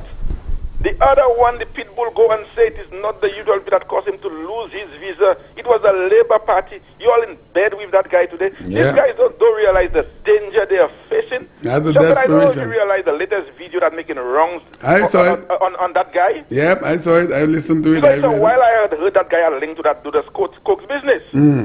Because remember, Dudas Coke's had two businesses in St. Lucia. You know where Alice is now in the corner by Armour? Where Glass had that building there. Right now, Alice have that thing, the Wings of Love. Yeah, I know where it is. You remember he had a business there? There was a furniture thing, I think, like Cots. It was belongs to him. Oh, really? Yes, and he had a branch in the mall. I just cannot remember the name, but if somebody listening to remember the name, they will call and give you the name of that. Oh, really? I didn't know that. Right. So Caller. Yes. The U.S. government know exactly what they know exactly what they was were doing. going because let me tell you, when Mitt was on the run to be arrested, that business was wrapping up, and people could call and tell you what I'm telling them today, yes or no. They were not even accepting check; they were only accepting cash. What? I tell you, people could call. I'm not someone that has called and talk nonsense and say lies or anything. I just follow a lot of history. You understand? When the things were going bad, that guy was wanted. And they get to know where he had this business. They were selling out, but they were not accepting cash. Check, only cash. So that's why the U.S. government said to the Prime Minister of Jamaica, that will never happen again. Yes. He holding out for this gentleman. I am telling you all something. I am in connection with foreign nationals and people in high position in foreign nationals. I'm telling you, if a miracle were to happen, and I'm saying it again, and these guys were to form that government, if that guy in the camp, that whole cabinet of things better look for revocation of the visa one by one. I'm telling you all that. It is in the making. Well Somebody might just think, just a St. Lucia thing, just a Caribbean thing. Let me tell you something. Well said. But regardless how it go on, just look for some more revocations in the months ahead. I am telling you all something. A lot of people thinking it's over for that guy. A lot of you all thinking it's over for that guy. You know the Americans will finish with you. You know they'll finish with you. You could take a typical example of that guy with the cricket thing in Trinidad. I think that guy is trying to fight up so many appeals, but it is not over with him yet, you know. No. The Americans don't sleep on things. They don't rest on things. You're talking about Jack Warner? Of president or whatever it is. So I am just warning St. Lucians that when they go out there, I don't thinking of myself. I am thinking of my children and my grandchildren. Well, you see what they did to the Barbadian minister? Eh? Forget about party. Forget about party. We have to focus on the betterment of our country and the direction our country is taking. And I'm sending a message to all these people, employed with Fresh Start, ITBO, the call center, and all this kind of thing. Parents, if you all are listening and you all have children working in these places, these guys have a way of when they come in, they're going to tell you, they want to stop things to look into it as a new administration coming, and they will bring in their own people. And all the hundreds of you all that's in a job will be without a job. I am warning you all out there. Speak to your children for the last minute tonight. Husband, speak to your wife. Wife, speak to your husband. Know what you are going to do. For instance, look at St. Jude as a typical example. St. Jude had no problem. One block in St. Jude that was burned. That's the medical ward. Yeah. When Concreto was doing that thing, it was about 90% completed. To get rid of Concreto, to give a big financer of Kenny Anthony a job, what he do? He mash up all the rest of the hospital and say you're going to build a state-of-the-art hospital. So when you really look at it, you don't have no blame to take in the St. Jude situation today. The whole St. Jude fiasco started because of Kenny Anthony that broke down the rest of the hospital that had nothing wrong with them to bring in his friend to give a contract to build a state-of-the-art hospital. St. Lucians, know what you all are doing. You all have a job today. And I'm telling you all, that's these guys. And another thing you have to watch again with these guys, when they want to put you in, because right now the civil servants, you better watch your bread too, if a miracle were to happen. There was nothing going on Champagne, you know, and they wanted a 5% cut. Yeah. With that pandemic there, if these guys were in power, you see the same way you tell you could work from home and whatnot, all these civil servants would have been without a job. Yeah, and they wouldn't be back. You're right. You see the color, because the civil service is so clogged now that what these guys going to do, they're going to create ministries to bring their people in. Yeah. Remember they created a ministry just for Shazi? Shazi and Christopher Hunt as well. Just to name a few. Yep. Just to name a few. So I am warning people. Friends and family. Are listening right now. Parents, if you all hearing it and you all have your friends, speak to these people. It's not going to be an easy road. I am telling you that I've had the experience of these guys. I survive under them because I don't depend on government. Because Champagne, you know, I raise I know, you don't have to tell me, I know everything. How to take it give me a prediction, Jay. Your personal prediction. I guess we might add about 2 or 3 to what they have already. So you're looking at 14-3? That's what I'm looking at. And I heard, right now I understand my place of birth is on shaky ground, that's Labrie. Yes, I'm hearing that too. For them. Valley, Sean is gone. Sean is gone for sure. Somebody sent me a recording yesterday where the man is in a thing rejoicing that all the police already vote for Labour. They already nonsense. You heard what I said about that? I was down in Labrie and I spoke down there, and as companion, you make a little joke. So I said to the gathering, which were a lot of people, I said, well, the police has voted in favor 80% to the flambeau, and everybody was up in the air. So they heard that. Yes. The day after that, they spun it around and put it on NBC, making it look like the police vote. This morning, the president of the Police Welfare Association, Chico, called in on our station. Yeah. And he said that whoever, the association has nothing to do with that. Of course. If one police or somebody out of mischief call and do that thing. Yes. Because another question I want to ask them. Police, nurses, and doctors' votes are counted the same time all votes have been counted. Yes. So how can you tell me you know that? And Brother Nobody just got here. He will be sitting in the hot seat, and he explained about that. How would you know who police vote? Counted at the same time. Yeah, police exactly. Votes are not counted. Nurses' votes are not counted. Doctor votes are not counted. Exactly. St. Lucians, I am warning you all. These guys will not be able to borrow or get any aid because these were the same guys that told investors do not invest in St. Lucians. That's right. And the few Alan Chasney went and bring back. I'm telling you, look, you have one already calling foreign investors, beggars, and rich. I am telling you, folks. Boy, Jay, before you leave, I'm going to put you on the spot because you're looking at 14-3. So I'm going to put you in a tight spot now. The three you're looking at for them is which ones? For who? For Labour. For Labour? Yeah. Boy. Well, he said 14-3. It's a tough question, I feel I tell you already, the people are accustomed with pumpers. Good afternoon, everyone. Good afternoon. The three seats. Look, nobody's going to give you the free seats for Labour. The three seats that he's talking about that they're going to get: Rat Island, Maria Island, and Frigate Island. You heard that? Yeah, I heard him. All right, Jay. But these are the seats I kind of have my doubts about. You understand? Yeah. And again, if the people in Central Crossroads say what I'm hearing, if they follow what I'm hearing, the Pitbull will not enter. That's the kind of seats I was kind of... The Pitbull has never had a chance. Never. The man who had a public meeting last Friday, 7 people.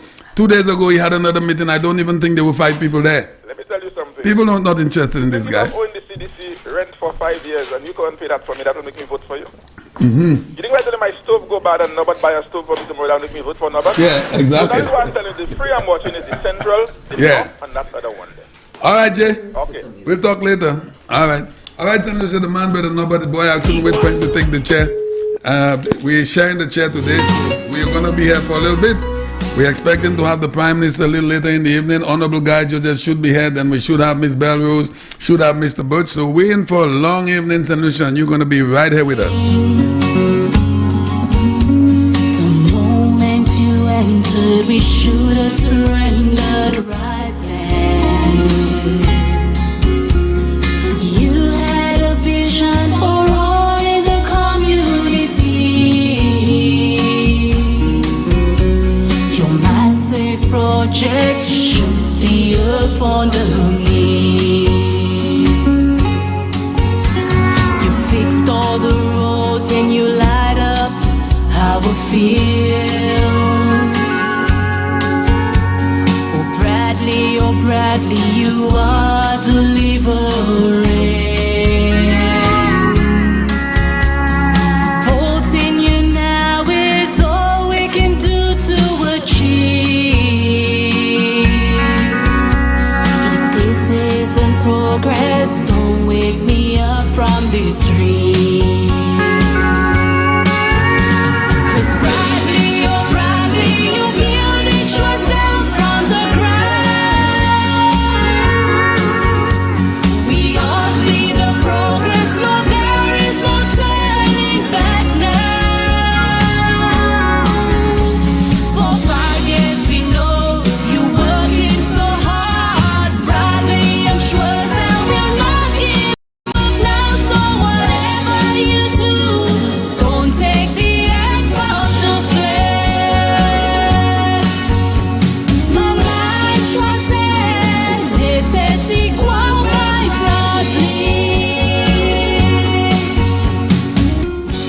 Good afternoon, St. Lucia. Good afternoon, everyone. Norbert Williams taking in the hot seat. Good afternoon. The man Champagne in the studio, Brother Herod. And the man E.T. I don't know where his spaceship is.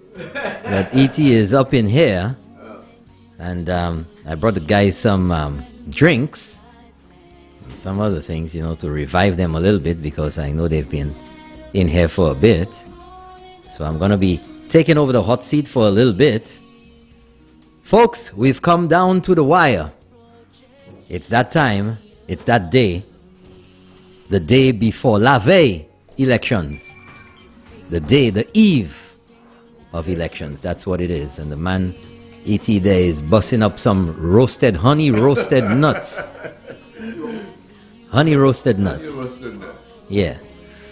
So, good afternoon to you folks once again. Good afternoon to all our listeners and viewers around St. Lucia, and of course in the diaspora, wherever you are. We have quite a number of people out there in Canada, in the United Kingdom, in the U.S. Virgin Islands, Puerto Rico, in Jamaica, Antigua, Bonaire, St. Eustatius and Saba. We have Aruba. We have Barbados. Good afternoon to all of you. Good evening. If you're in the UK, it's nighttime already. 5 hours ahead. It's 8 something, 9 o'clock. Good afternoon, good evening, good morning, wherever you are. Japan, Taiwan. I think it's morning over there, Harold? Yes. You lived in Taiwan for a few years, didn't you? Yes. Folks, on your screen we have GVD TV channel 115, and we're looking at footage, live footage from Gail Rigobert with her in a Micoud North constituency motorcade. And I came down the road just a while ago, and there is a massive spider motorcade up north. So there are motorcades in all the individual constituencies, and of course, if you've been following what's going on in St. Lucia, after the gigantic, the humongous, the mammoth, island-wide, round the island motorcade Sunday before last by the United Workers' Party, and of course with other motorcades from the St. Lucia Labour Party, the police decided, with input from both parties, that it would be better served, less chaotic, less problems, and easier to manage if they were limited to constituency motorcades rather than round the island. And we all know what happened on that day with the gigantic, is that the word to use? Gigantic motorcade that the United Workers' Party pulled up with its supporters. The monster, the mother of all motorcades. And we have a call coming in. Good afternoon, you're on the air. Sky FM with special crossfire programming for the eve of elections. Hello. Good afternoon, you're on the air. Hello, good afternoon. Anwale, you're on the air. Okay, folks, when you call, you got to turn down your radio. We have no time for that this afternoon. I'm not going to be tolerant to that. We have been telling you that for ages. Okay? You're not listening to yourself on the radio. You have to listen to the telephone. And if you're calling and there is feedback, or I can hear the radio in the background and you're trying to listen to yourself and obviously you're not listening to the phone, the call's going to end. Because there are lots of people trying to call in. Good afternoon, you're on the air. Let's keep it real. Good afternoon. Good afternoon to you, sir. Crossfire team. That's right, on the eve of elections. I imagine, Nobby. Yeah. We have to give thanks. Thanks to Sky FM. Because without the advent of Sky FM, we would have been in deep trouble. You agree? You agree? That's right, I'm here. Yeah. So we have to give thanks to Sky FM. That was the best thing that happened to the United Workers' Party. Best thing that happened to St. Lucia. Yes, to St. Lucia. Because we bring you the information and you know for sure that is always, especially on keeping it real. Yeah. So we have evidence to give thanks and praise. The people who kept in the dark, and now we're out with the truth, debunking all lies. But you know, caller, when you say that, even though you don't continue, inadvertently you're saying that our local press, the so-called journalists, have been doing a horrible job. Yeah. Well, that's what I say anyway. Yeah, because, I mean, but that being said, we're not going to do another. Yeah. So what really puzzles me, and I called Champagne yesterday to make that, to give him that news. That do you know that these guys will be adopting the mere motley model? That they will be cutting the civil service by 40% and increasing the tax, the VAT, to 15% in the first instance. All that they plan to do that within the first 100 days. So we want to put civil servants on guard. We want to put them, give them the information as we receive it. Hello? Go ahead, caller. Go ahead. You're on the air. I'm listening to you here. Hello? Yeah, go ahead, caller. Yeah. I was telling you about the information which came out yesterday with regards to the reinstallment of the VAT to 15%. Who's going to do that? And the slashing of the civil servant by 30%. Well, caller, so I think the people of St. Lucia have the information now. And however, even with all of that, you get little drips of information coming out, and the video that came out yesterday connected the dots with all of the information that St. Lucians had already, but had not really put it together. And I don't know if you want to stay on the line or if you want to end, because I'm going to go into a little... I'll call back. Okay, thank you very much, caller. I'm going to go on a little ramble here now, folks. And I want to address or deal with the issue involving Stephenson King. And I don't know if anybody heard it, but I didn't. But as far as I am aware, up to today, Stephenson King has maintained that he doesn't know the reason for the revocation of the visas of Richard Frederick. Now I'm going to conduct my own analysis of the paralysis right here this afternoon. And tell me, folks, if you understand where I'm coming from, whether it makes sense, whether it's practical, whether it's logical, whether it is reasonable. Now, when you apply for a personal visa, that's you. But if you're a government minister, a member of parliament, the speaker of the house, the president of the Senate, or whichever other person the government decides is eligible to carry or to be issued a diplomatic passport, if you need to travel to the United States of America with that diplomatic passport, you need to get a diplomatic visa. Now, let me tell you something, folks. Just like a St. Lucia passport, a diplomatic passport, and the application for a diplomatic visa is not your responsibility, and it doesn't belong to you. It is facilitated by the state. So when a visa, a diplomatic visa, is applied for, the individual does not apply for the visa. The information is passed on from the government or the Ministry of Foreign Affairs to the relevant embassy, which has jurisdiction over where your country is. So in our case, for the U.S., it would be the U.S. Embassy in Barbados. The application will be forwarded to them as an official request for a diplomatic visa with the diplomatic passport and all the pertinent and relevant information and documentation as required by the U.S. authorities. If there is any approval, if there is any denial, or later on subsequent revocation of that visa, that information will be communicated to the applying state, the Ministry of Foreign Affairs, or whatever relevant department or minister is responsible. Whether it's the Prime Minister, whether it's the Minister of Foreign Affairs, whether it is Chief Protocol Officer in the Ministry of Foreign Affairs or whatever, that information has to be communicated officially. And especially if you have already been issued a diplomatic visa, if that visa is then revoked, it is not the visa of the individual. It's a visa as a courtesy which is extended to a state. And this is not just a casual thing. This is a major decision that has to be made because it deals with diplomatic relations. And even when you have the Russians and the Americans or the French or the British or the Israelis, whatever, and they expel, which is even further,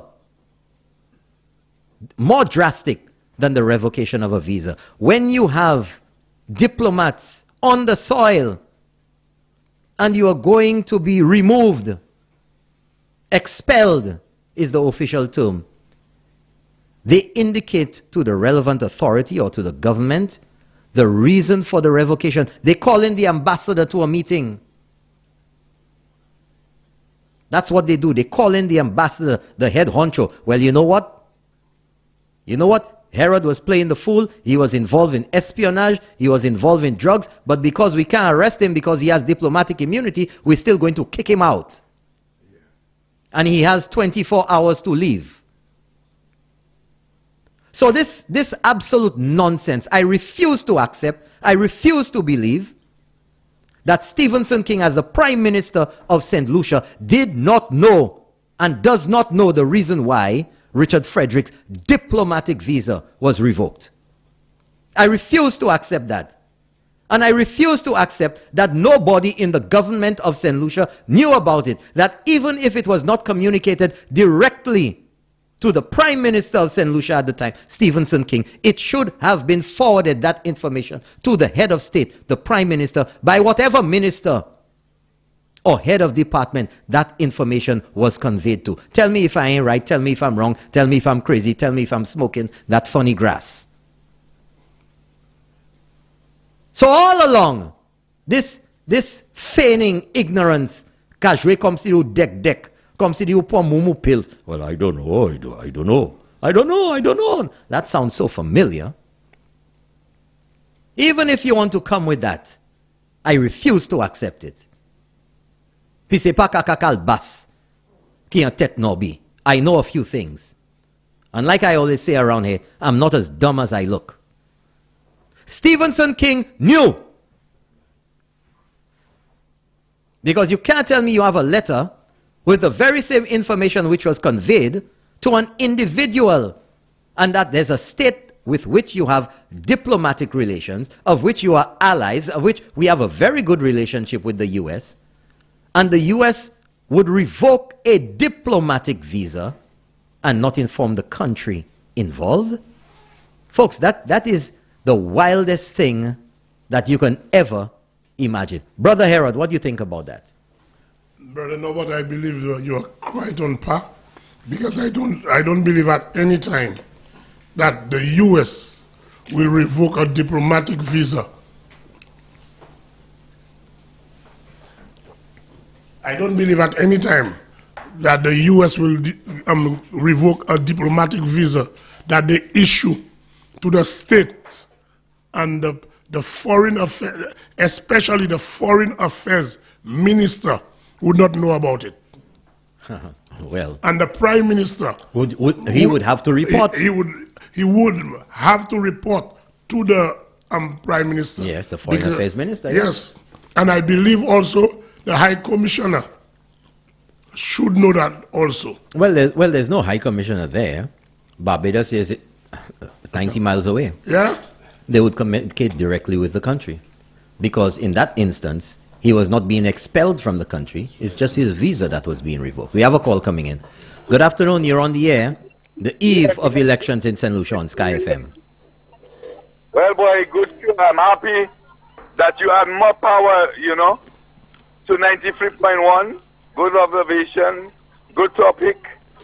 But I want to call people from Central Castries to vote the United Workers' Party. We cannot vote Richard Frederick.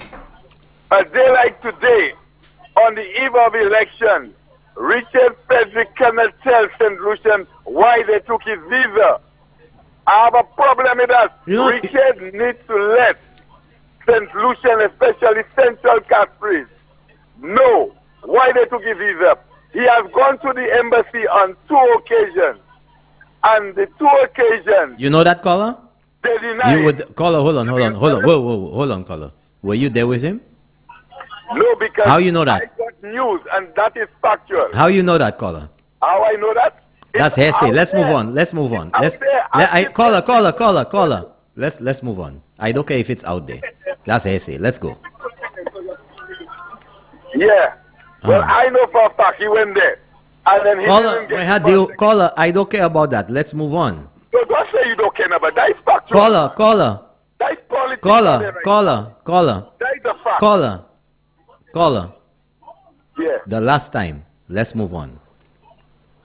Well, I know the man was denied. You know, folks, let me tell you something. I stick with the facts. I do not accept it from the so-called journalists out there, and I ain't gonna go forward with it. I don't care who say what, say whatever. I have no proof of that. You can't prove that you know correctly to me. It may be accurate, it may be not, but I stick with the facts and what I can prove and what I can defend. Plain and simple. No, but let me just get in a word there. I don't know if you remember that while as Prime Minister, there were moves to replace him. He sent Sir John's daughter to the U.S. Embassy. I don't know if you remember that. Yeah. While in Barbados, Richard Frederick was the hot issue. Because Richard, personal and diplomatic, at that time, his personal and diplomatic visa was cancelled.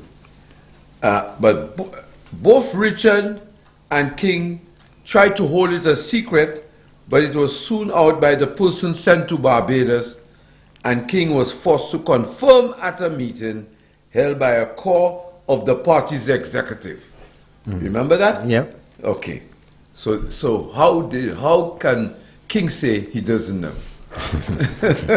But you know, I want to go further, because that goes further, and we have a situation in St. Lucia which has developed within the past few years. And it's very troubling to me, and I think it should be very troubling to all St. Lucians. That you have an instance where you have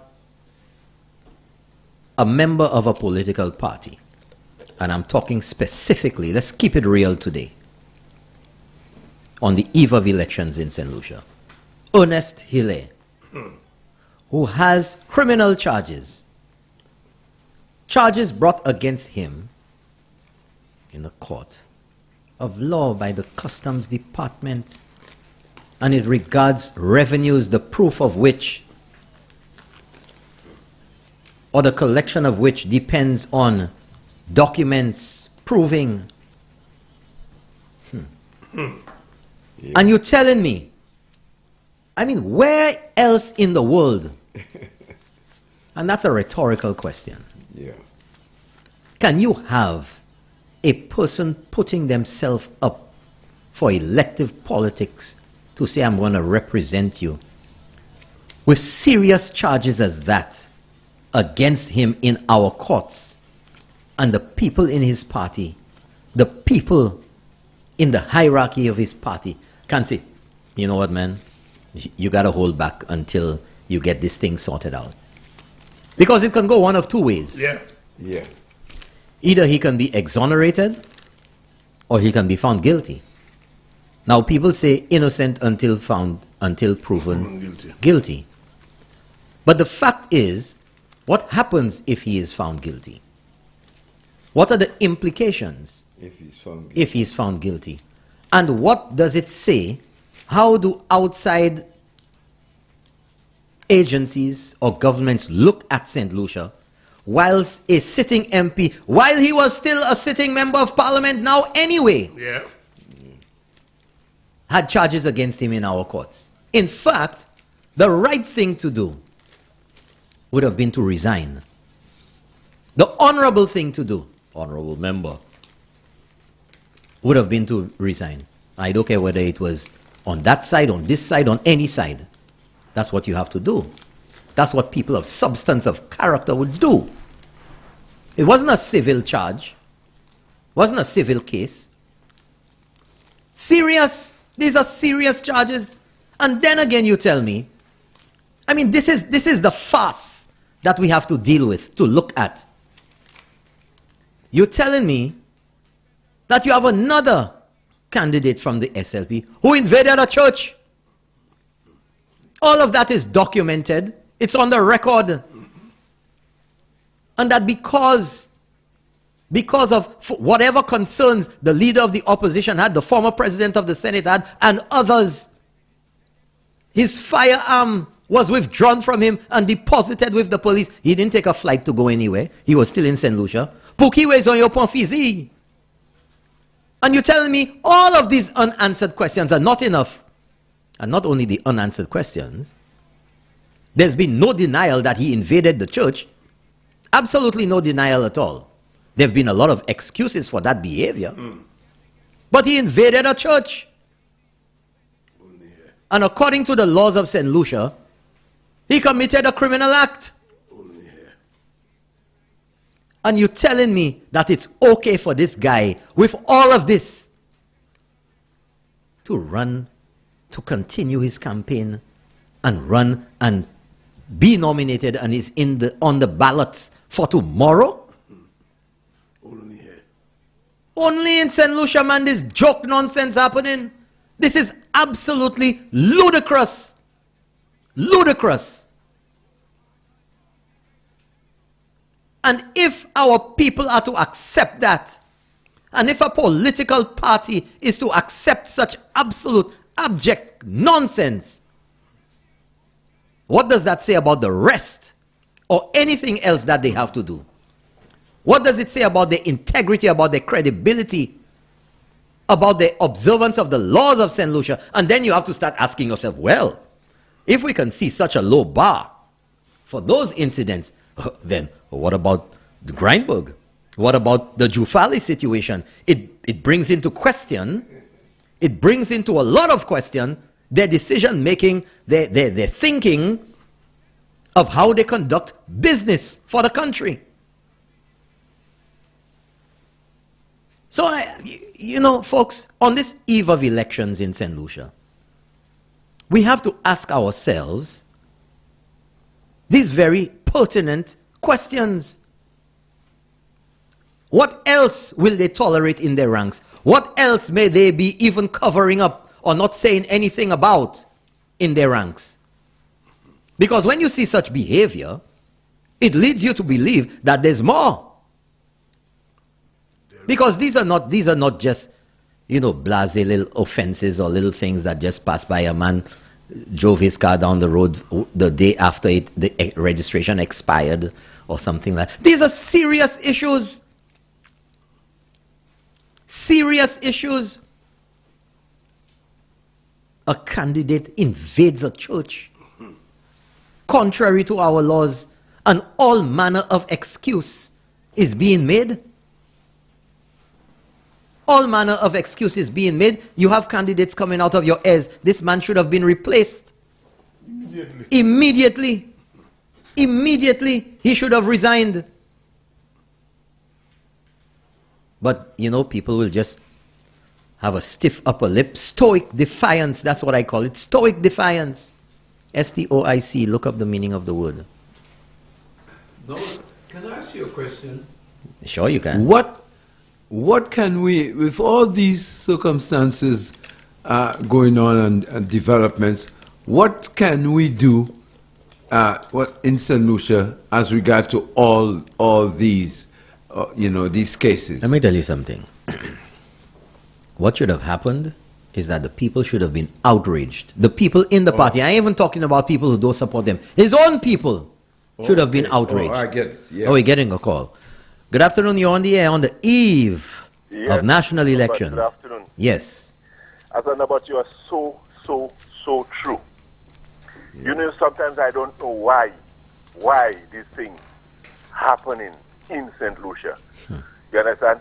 It's high time that, you know, things got in place so that these kind of matters can be dealt with. Yes. You understand? Because I cannot understand a man, because I could recall the police officers, and I remember you were saying that, Norbert.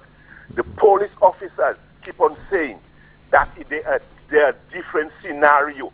It wasn't different scenario, it was the same involved in the church.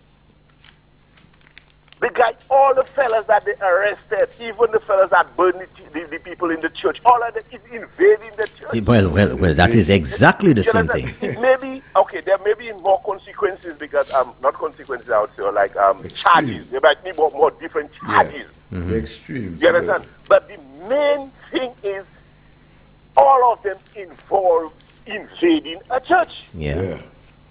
So why Joachim owner has to be different?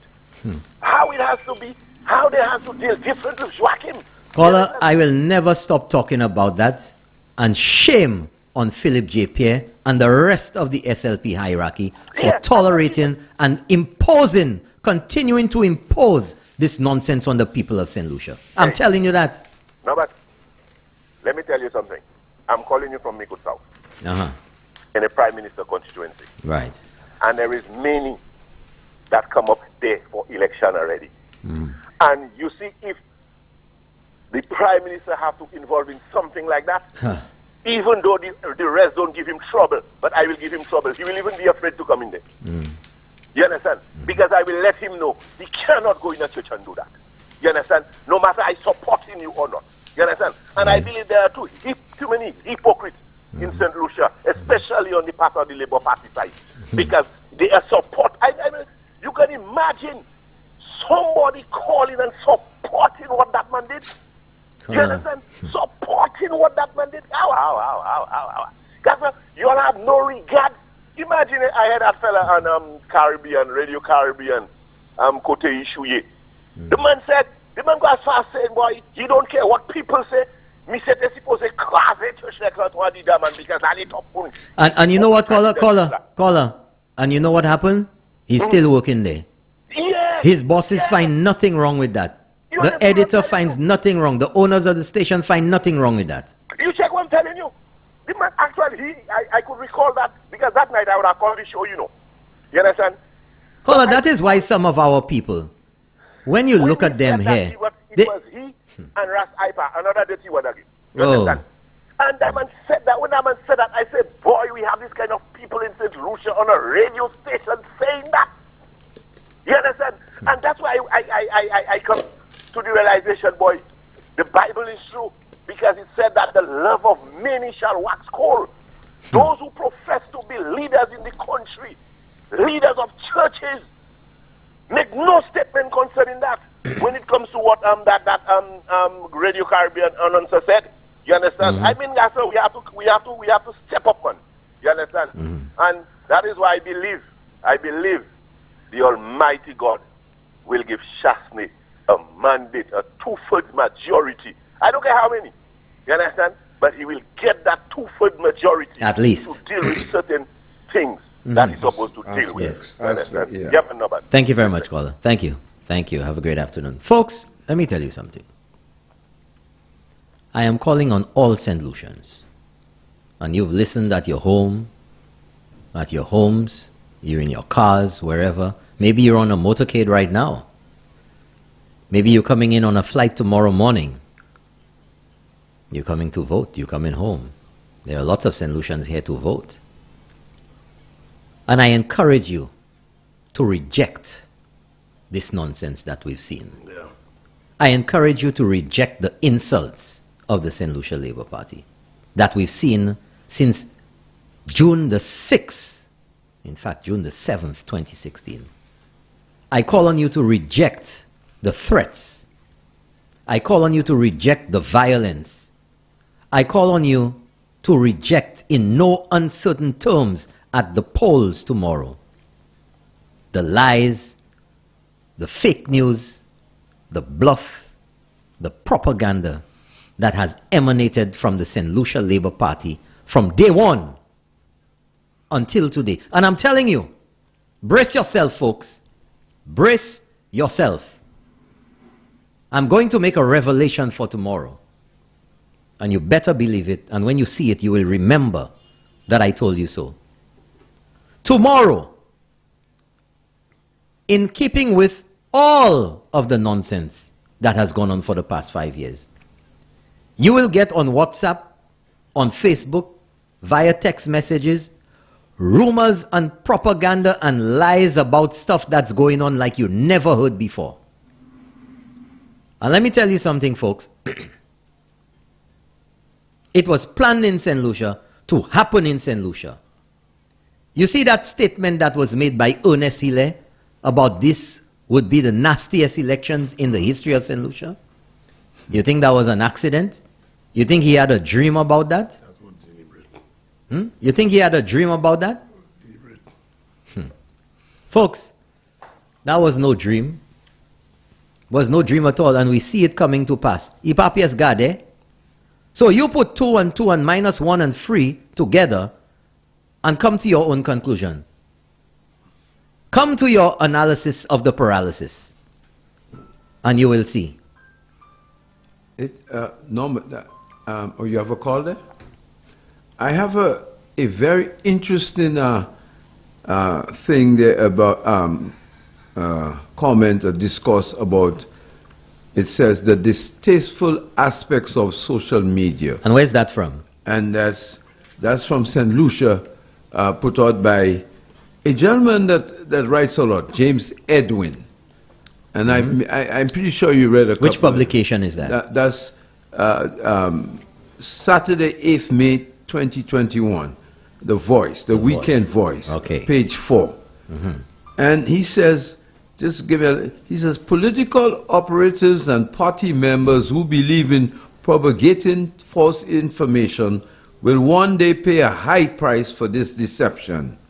And he simply says, we simply have to revisit the United States, which all of us depend upon in so many ways, allowing the nation to be led astray by lies and deception from a concentrated number of deceitful party supporters controlled by one man.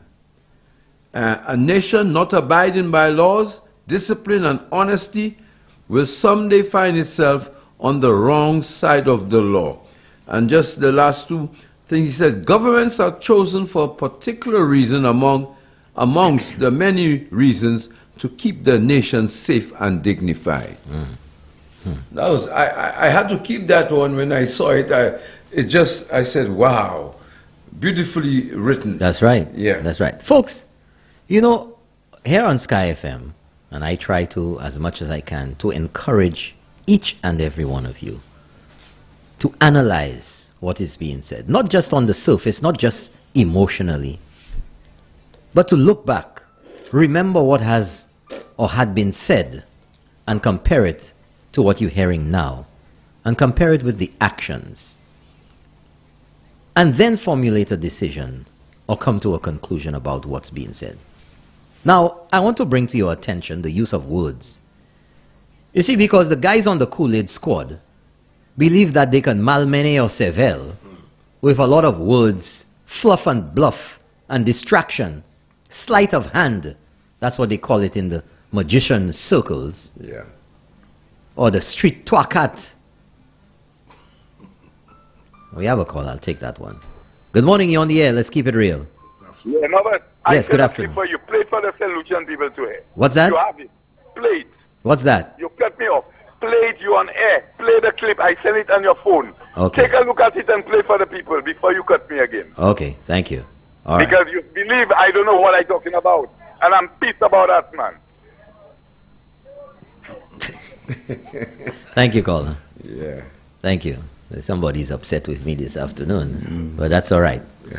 So I'm going to talk about the use of words. And the SLP, boy, that phone over there is going crazy. That thing's vibrating and the calls missed. Ebe utan maka point kolla. Laskuye. Utan napale. This strategy, this use of words that makes it sound so fluffy, so sexy, you know, it's like bokini ho kopan. Strategic space. Yo yonki aile call. That's right, Harold. Say it loud, man. Yo yonki aile call. Yo kwe say yo Selma kin sevel.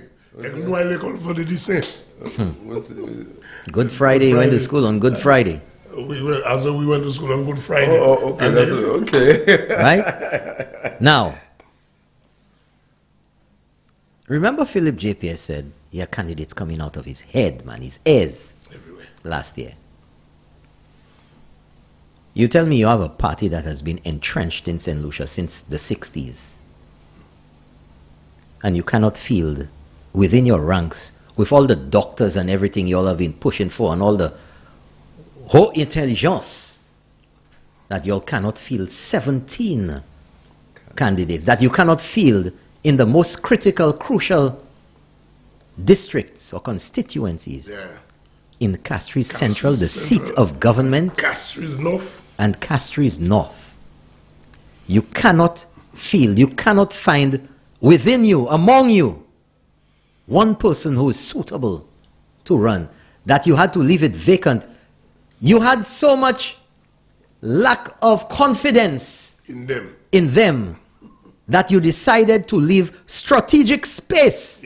Tansai, strategic space for these people. Yes. You leave it empty. But if you say that you're leaving strategic space for people with like minds, then it means that if you live in a space, you intend to fill the space. Miss, know what? Like mind. But why you have these two VAD? Only the VAD. So you have it, VAD, pressure cooker, but hold on. It's not like there are 3, 4, 5, or 6 other candidates running for different parties, you know. There's only 2 parties in the race. Let's keep it real. Yeah. Okay?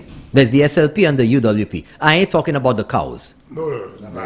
Okay, the guys that have the symbol of the cow, say Befla. I'm not talking, these guys ain't factoring in anyway. No. Right? Because if I was to consider any strategy, I wouldn't be banking on a strategy with guys who are going to get a few votes or lose their deposit. Okay? Yeah. So let's be sensible. Let's not let anybody malmene our cerveau. Okay? Let's keep it real. The only other option out there are the 2 so-called independents. The independent Labour, right? Listen to this, and the independent Snake. Okay? Now, the independent Labour has been crying, this mille Mewi Madeleine, please use me, use my hands, I'm welly, I'm ready, I'm gonna do it for you. That's the strategic space that's there. That's the only other strategy in Castries Central. But you'll refuse to take him, although he's been begging you. Was that a strategy? Was that a strategy? No, I think it was a bluff. A strategic bluff. A strategic bluff to pretend that they ain't take him, but they will use the Coco Macacri from the rear. That's right. And bring him in. Perfecto. Right? Because that's the strategic space that's left to be filled by this guy. You don't tell me your strategy is to whoever it is that's going to get 5 votes. That's going to be your strategy. Because for all intents and purposes, folks, the person, whoever's running Central Castries from the cow party, you're pie again. Really? There doesn't need to be any discussion about that. You're pie again. So when you tell me you live in strategic space, the only other entity left to fill that space is the other candidate, the independent Labour.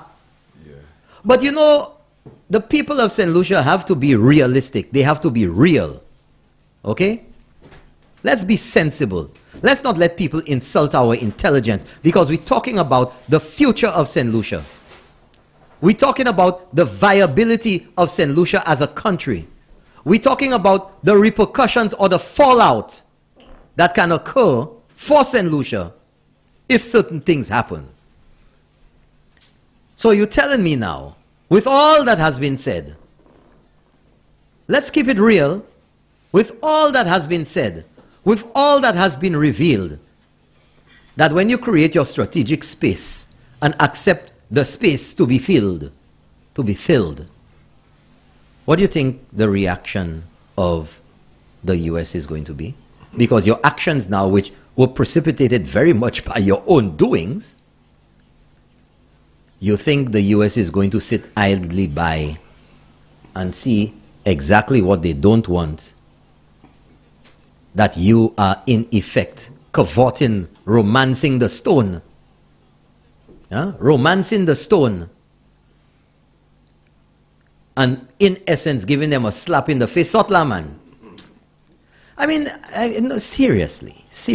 I mean, let's be practical. Let's forget about the politics. Let's look at St. Lucia. Yeah. You really think that there will be no repercussions for St. Lucia?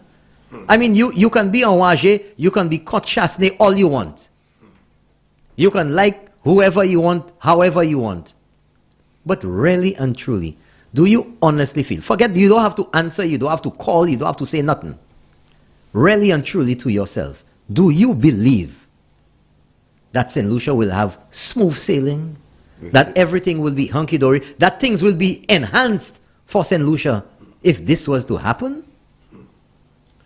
I mean, seriously. No, but you see how the United States had that embargo on Cuba?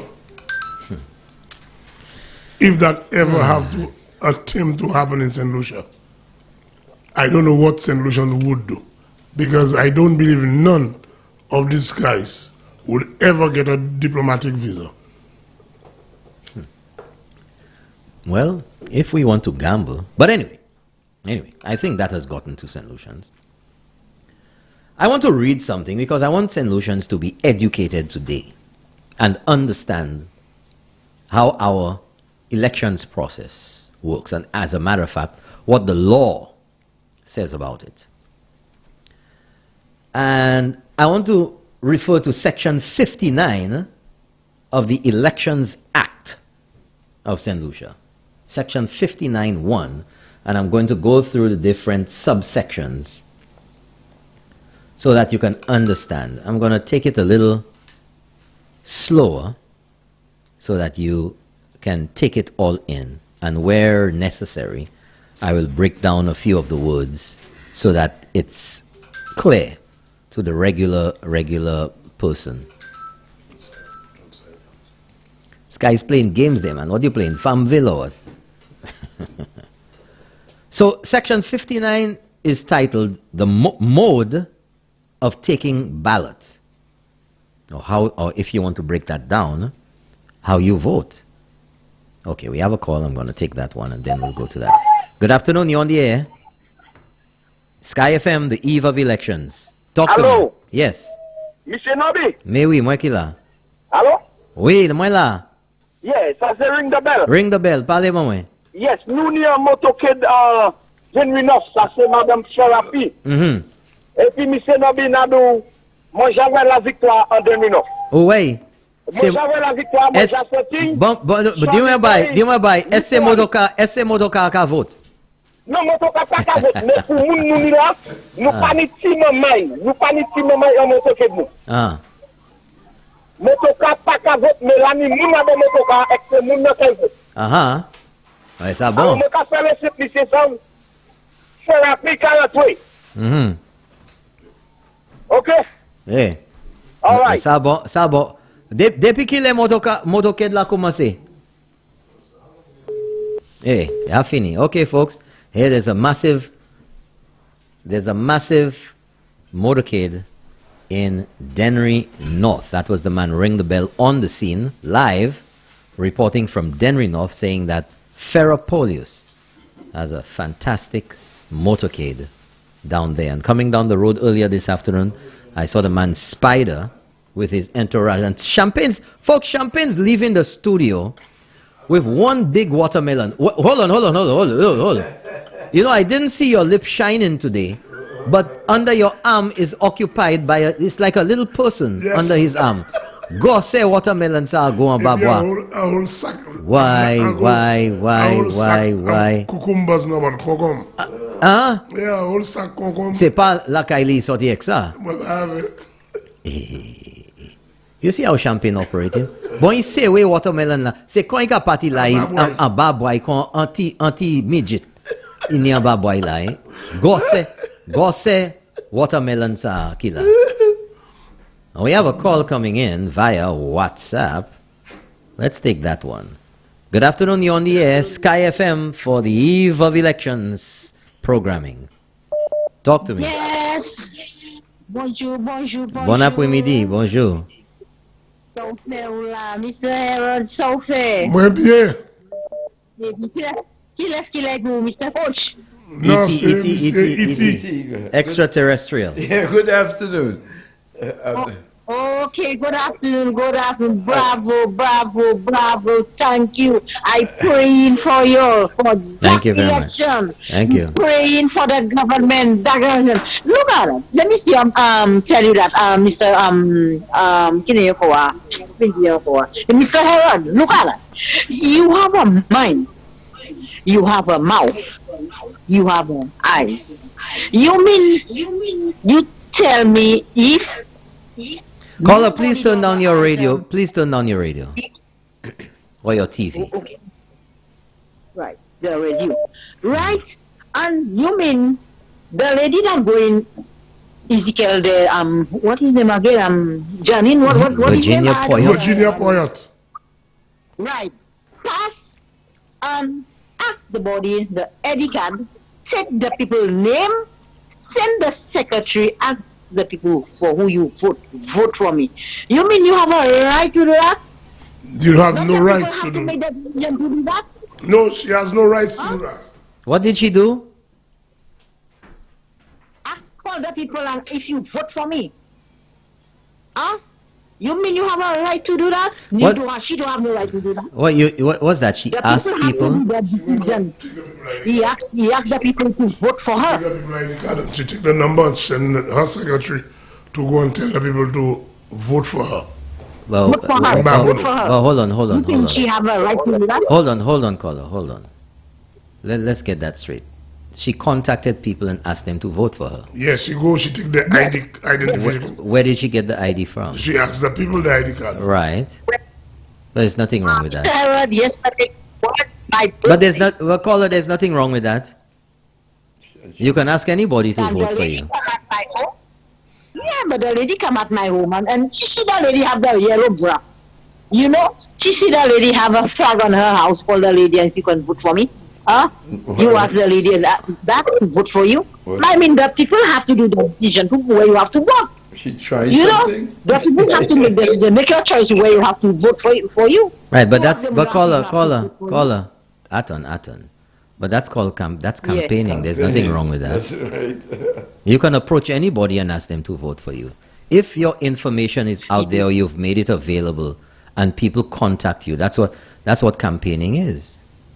That's campaigning. But the day of voting, you vote for the touch. You vote for United Workers Party. You vote for who you want. Yeah, but there's nothing wrong with that, caller. I'm keeping it real with you. You know, you may not want somebody who is not on the side that you support to come to your house or whatever. But that's campaigning. Mr. Yeah. Yes, it is registered, but for me, all of them can go on there. Yeah. It is labor, go on there. Yeah. Thank you very much. Have a nice day. And thank you very much, caller. Thank you for keeping it. Thank you, Madam Rampasad. Thank you. Okay. No, but I want you to listen to something which is so very serious from the U.S. What's that? It states it's a situation there. A strong and powerful message the U.S. is sending that they are not only satisfied with the actions taken by this government to resolve the impacts report, but they are supportive of this government in areas of mutual interest, drug enforcement and money laundering, anti-corruption, human rights, and the integrity of the citizen by investment program and other areas of security. But the most one I want to read, I believe that this strategic and deliberate action also goes a step further to send a strong message to the political party now in bed with the same ex-minister whose personal and diplomatic U.S. visas were revoked, that the marriage of political and narco power will not be tolerated. Well, is that a heavy one? That's heavy, man. That's right there in the gym. Well, we're looking at folks on screen there on GVD. I just wanted you all to know that. Thank you. On GVD there, we can see the motorcade. It looks like Este. His motorcade is passing the fire station on top of the hill. And it's going down along the highway into Dennery, the Dennery village. Let's see if we have any audio from that.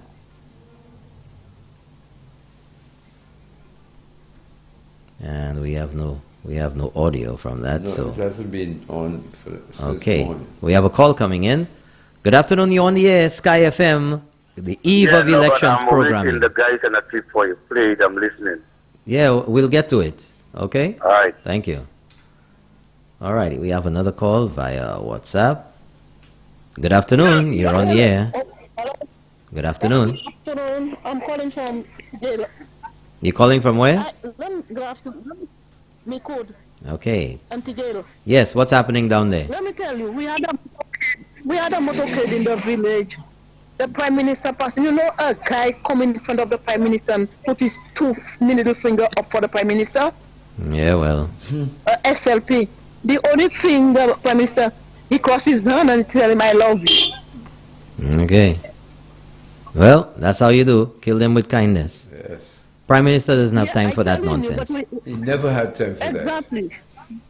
From the time I've known him. Good motorcade. Okay, good. Were you in the motorcade or you observed it passing by? Yes. Don't worry, tomorrow we will give it to them. Yes, that's right. Go out early. We'll give it to them. All right. Because I have 5 votes at my home. Okay, everybody has votes at their home this day. Thank you very much, caller. Thank you. Folks, I want to tell you something. I want to prepare you for tomorrow because tomorrow is not going to be like any other day, any other elections. What I want to tell you is I anticipate that the numbers are going to be high. The out-turn is going to be, the voter turnout is going to be high. But I want to tell you something. Prepare yourself from now that you're going to be on the line a little longer than usual. Yeah. Yes, it's going to be. And there's a reason for that. It's going to be hectic. Number one, because we're in COVID times, we have protocols that are in place at the polling stations. And because of the protocols, there are even additional polling stations where they've put up tents in order to facilitate the number of voters and the amount of time that it would take, that you need more places to process those votes for people to come in and vote. Because if you were to use the old locations only, it would take too long. Because now the polling booths have to be further apart. And the social distancing and the requirement for hand sanitizing and sanitizing the pencils that you're going to use and sanitizing your fingers before you put it into the ink, all of that takes time. Yeah. And if it's one person, it might take 5, 10 seconds, 15 seconds. But if you have a few hundred people, by the end of the day, that will add up to quite a significant bit of time. So in order to keep the processing time down as much as possible, a number of additional locations have been opened up. And I want to tell you something about that for tomorrow. Number one, go with an umbrella. Go with an umbrella because you don't know, the sun might be blazing, or you might get a localized shower wherever you are. You don't want to get frustrated, you don't want to get upset. Before you leave the house, or if you go in early in the morning, or later in the afternoon, or midday or whatever, eat something. Manger by. Or take a little bag with you. Or take a snack bar, or an energy bar with you. Put it in your pocket. Take a bottle of water.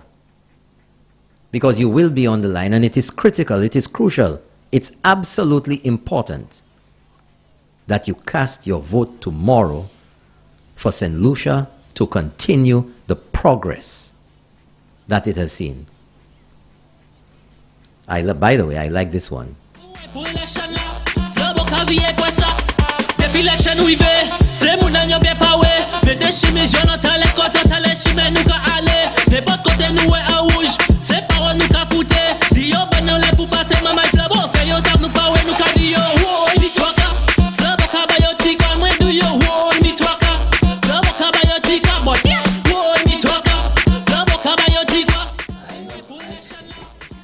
I know Brother Herod likes this one. I know Brother Herod likes this one bad.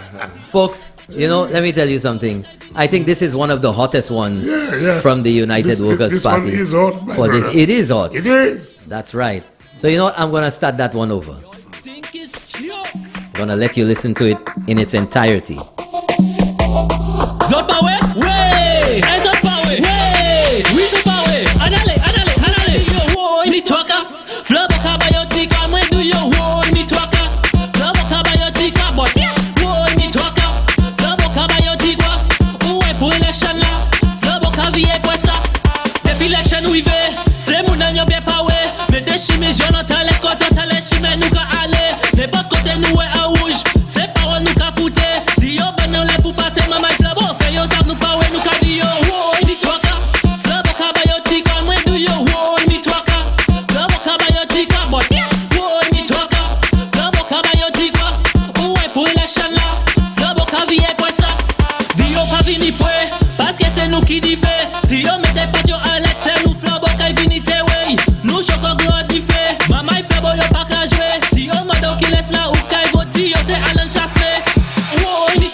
Good afternoon, you're on the air. The eve of elections in St. Lucia, Sky FM. A short contribution. Now, what yes, sir. You said about the passport, the diplomatic passport and the process, is correct. Yeah.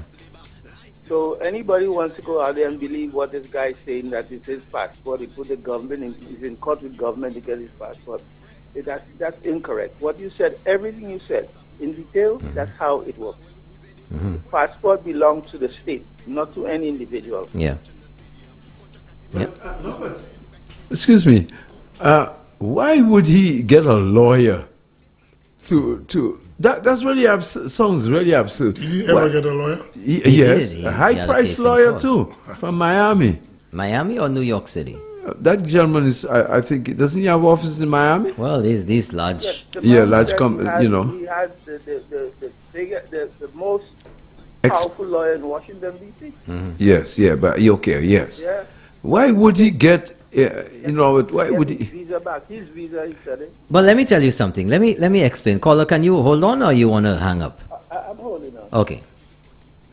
There is no country in the world that owes anybody entry into their country. The only people who have a right to enter your country is your citizens, Yeah. The U.S. or St. Lucia, for that matter, can decide that they don't want you in St. Lucia or to come into St. Lucia. You can't be there. And you have no right to be there. You cannot insist that you come to St. Lucia, You have no right here, I found that strange. If you're in St. Lucia, you may resist being expelled. But if you're outside and you require a visa, and the state decides that no visa for you, there's nothing you can do about that,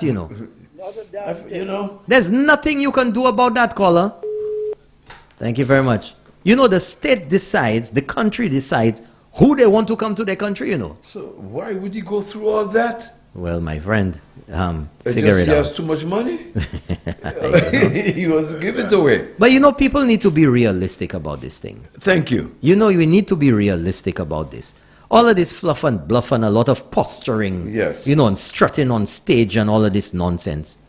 Say it and so. I want an advocate to call an immigration lawyer and call and say about this thing there. If a country decides they don't want you, my brother, there's nothing you can do about that. They don't want you. Nothing. No. Good afternoon, you're on the air, Sky FM, Eve of Elections Programming. Talk to me, you're on the air. My brothers. Good afternoon, you're on the air. I just called to find out. I have a sister, she's an amputee. Do you have any arrangement for her? Well, arrangements by whom? Contact your district rep if you want. Nobody has arrangements. The electoral office doesn't have arrangements. You have to make arrangements to get the person to the polling station if they want to vote. Or you may contact the relevant constituency or whatever side you're on and see if they can facilitate that. Which they do. Yeah, they do that. I'm sure they would facilitate somebody who needs to get to the polls. What constituency are you in? Vieux-Fort South. Which one? Vieux-Fort South. Vieux-Fort South. Vieux-Fort South, you said? Yep. Okay, so contact the office of Herman Gill Francis or go out there tomorrow morning. I'm sure somebody will make some arrangement to get that person to vote to the polls, transportation. You know where his office is in Vieux-Fort? Yes. Okay, right. So I would suggest early tomorrow morning you head over there and make arrangements with them there. I'm sure they'll facilitate that. Okay. Hello? All the way. Yes. Thank you very much, caller. Don't forget that tomorrow morning, maybe you could check them out. You have the entire day. I'm sure there'll be some ambulance service or something that they will arrange to help that person get to the polls. Okay? Thank you. All right. Thank you very much. You're welcome. Okay. 456-0931. Let's see if we have any messages here via WhatsApp. I am a big fan of 93.1 FM. Like every flambeau, I want to tell you that I was very disappointed.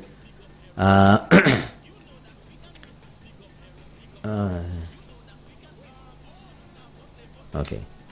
Good afternoon. You're on the air, Sky FM. Janobi. Yes, sir. I'm just calling to us to make sure that we have everything underground because this guy is coming out there, my brother, to win this thing, you know. So we have to ensure that we have all but our agents. But caller, they coming out to win is not anything unusual. To ensure that no Coco Maca Creek on. That's right. That's right. We have to make sure of that because this guy is coming all out. Yeah. It's do or die, you know. Do or die for a lot of them there. A lot of them. So we have to make sure our people are alert. Our voters are there. Yeah. That they come in, that no matter what the situation, that they remain there to cast that ballot because that is of paramount importance. Absolutely. And we cannot afford to be complacent tomorrow. Yeah. We cannot. I just hope that all our agents from all 17 constituencies are in place. Yeah. That we have our people on the ground, we have our heirs on the ground, we have our fighters on the ground because we need to fight this thing. I mean, not physically. Yeah. You got to pay attention. We need to have our people on the ground tomorrow. That's very important. But for the people on the ground to be any relevance, we have to get our people to go to vote. That's the big part of it. We need to bring out our people to cast that ballot. Otherwise, it's spinning top in mud. We need to do that. We cannot play that tomorrow. Wind, rain, sun, or shine. I forget how the saying goes. Yeah. We need to get this thing going. You know? That's what I was just calling to say that. Okay, thank you very much, caller. Thank you for keeping it real with us this afternoon. Okay, so I'm gonna get to, if you hold off on the calls now, I'm going to get to the Electoral Act, as I had said a while ago. St. Lucia Elections Act. Section 59, Mode of Taking Ballot. 1. each elector shall receive from the presiding officer a ballot paper on which such officer has previously put his or her initials, so placed as indicated in the form set out as Form 12 in Schedule 3, that when the ballot paper is folded, they can be seen without opening it, and on the counterfoil of which he or she has placed a number corresponding to the registration number on the official list of electors allotted to the elector and entered in the poll book opposite the name of such elector. So, just to keep it simple, each elector or each voter you must receive from the presiding officer at the polling station a ballot paper. And a ballot paper is what you put your vote on, your X. You make your mark, your X, your tiqua, next to the candidate of your choice. And on that paper, there would already have been the initials of that presiding officer. Because there doesn't have to be any cocoa macaquerie. It has to identify which presiding officer handed. Because if I'm the presiding officer, I won't have the initials of Herod on it. No. Right. Impossible. Okay. And when you fold that ballot, after you go to the little booth to make your decision, to put your cross, when you fold that now, on the outside of it will be the initials of that presiding officer. And it will be able to be seen, when it is folded, those initials can be seen without opening the ballot. And on the counterfoil, on the other side, on the inside of which he or she has placed a number corresponding to the registration number on the official list of electors. So if you on the list, you on number 845, there'll be a number there corresponding to that. So pasa hen un ballot adan boîte qui pa ka correspond. Oui. Ek moun ki an le list la. So if you have to put 3 or 4, then they must correspond to names and numbers that are on the master list. Very correct. Okay? Right. 592A. Okay, let's take that one. We're getting a call from Toronto, Canada. Good afternoon, you're on the air. Sky FM. Good afternoon. Good afternoon, Robert, and how are you? Hi, I'm good. How are you?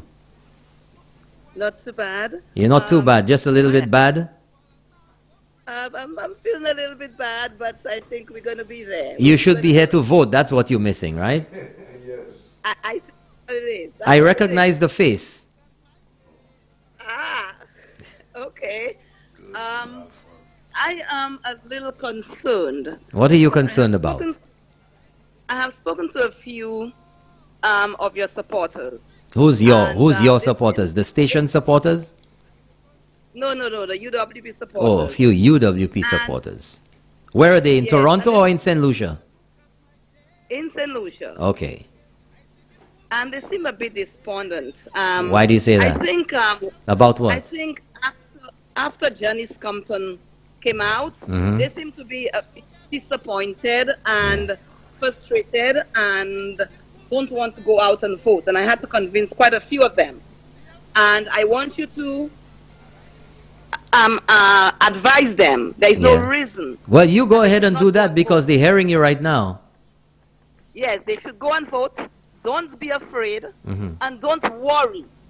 Because I don't think Sir John himself would have given them that sort of advice. And they should go and vote. Don't be frustrated. Don't feel that they got confused and have no idea what to do. And I want them to just go out there tomorrow and vote. Yeah. Because if they don't go out and vote, it's not going to turn out good for us. So they have to go out and vote. Right. That's my advice. Well, I was thank you very actually much. surprised. I was surprised at some other persons who I thought had it all grounded were confused. So this message has to go out there. Don't be confused. This is not the voice of Sir John. Yeah. And don't be confused. Go and vote. Thank you. Thank you very much. I'm so glad that you're listening all the way from Toronto. I'm glad that you're paying attention to what's happening back home. And I'm sure you'll be following Sky FM tomorrow as we update St. Lucia and all St. Lucians around the world with what's happening here in St. Lucia during the elections and the outcome. I will. Thank you very much. And take it easy. You've done a good job. Thank you. Thank you. When you coming down? When you going to come down? Sometime later. Okay. Okay. Thank you very much. Keep calling, okay? Yeah, love you, love you. Love you too. Have a great day. All right. Bye-bye. Bye-bye. All right. All the way from Toronto, Canada. And we have a call. Good afternoon. You're on the air. Let's keep it real with Herod and the extraterrestrial right here at Sky FM. Hello, good afternoon. Good afternoon. I'm waiting to hear the video that thing sent there, Lenny sent. I'm waiting for Yeah, I said we will get to it. Okay? We will get to it. Okay, all right. I got to make sure that I want to put it on. Okay? We're dealing with stuff. No problem. Okay, thank you very much. I'm so glad Norbert E.T. and not the encounter of the fourth kind. I think he knows the joke who it is. You know? Well, Close Encounters of the Third Kind was way in the 70s. So I think now, after 40 years, we graduate into the fourth kind. But the fourth kind now sounds like an abduction. And he's leading a party. Yeah. Good afternoon. You're on the air, Sky FM. Oh, yeah. There was champagne, no? No, champagne's not here. Mr. Herod? Yeah, good afternoon. Herod is here. Good afternoon, good afternoon. C'est les bois chauds qu'on diffé là, en la bouille là. Il y a un mot de la carte diffé. Mais Jean-Pierre Chaud aussi qu'on diffé aussi. Eh bien, hier au soir, moi, meeting là, Jean-Pierre tenait en bas là. Show ça. Et Jean Laborit seulement. Et avant hier soir aussi, hein? Avant hier soir, avant midi. Vendredi, nous sommes là, samedi, nous sommes là. Samedi? Nous parlons Laborie, en ville Laborie vendredi, et nous parlons en OG hier soir. Wow. Ok. Eh bien, ça, bon, qui m'a dit marché là? Ah oui, hier soir, la dernière crowd en OG, même qu'on l'a tenu en ville Laborie, vendredi. All right. Okay, thank you very much, sir. Après ça, c'est les bois sortis de la gloire. Après ça, Jean-Pierre a monté la gloire, ça. Oui, ça bon. Ok, nous allons parler. Nous allons parler pour l'élection. Oui, okay, thank you. Good afternoon, all the way from California, Sky FM. Nah, I'm from Atlanta, Georgia. Oh, you're in Atlanta. How is everybody? Everybody's doing good over here. Everybody's doing good. How's the weather in Atlanta? Very good weather, just heavy traffic. I'm kind of surprised that today, Sunday, we have still heavy traffic around, man. Yeah, we have heavy traffic all around St. Lucia, too. I know. Talk to me. Yeah, so let me tell you, I've already touched base with my people. I was supposed to have been in St. Lucia today. Yeah. But I did cancel my trip because my girls, they want to come down with me. So we're going to do that next year instead, Okay. Well, there's no elections next year, so you won't be able to vote. I know, but I've already spoken to. I spoke to my mother. She's not able to walk to go there, but they're gonna pick her up to take her to the polling station. Polling station, I think, is N1 in Micoud North. Okay. I have spoken to my sister who is in the Kareli area. I think she's voting Castries North. Okay. And also my other folks in Grizzly, they all told me that they're very much ready and just waiting for the time to go and vote for the UWP. Great. That's wonderful, caller. Keep calling your friends. Keep calling your friends and your family, because it sounds like you got a lot of influence down there, and have them go out and vote tomorrow. The only way they can vote for the United Workers' Party. Yeah, I've already done so. So all what I'm doing now is waiting to hear the results tomorrow evening. I'll be locked on as usual. Yeah. And just waiting for the good news, Good. Wonderful. Yeah, man. Thank you very much, caller. Okay, thanks for calling in. Take care, and you guys. You too. Keep doing the good work, okay? Thank you very much. Good afternoon, all the way from Toronto. How are you?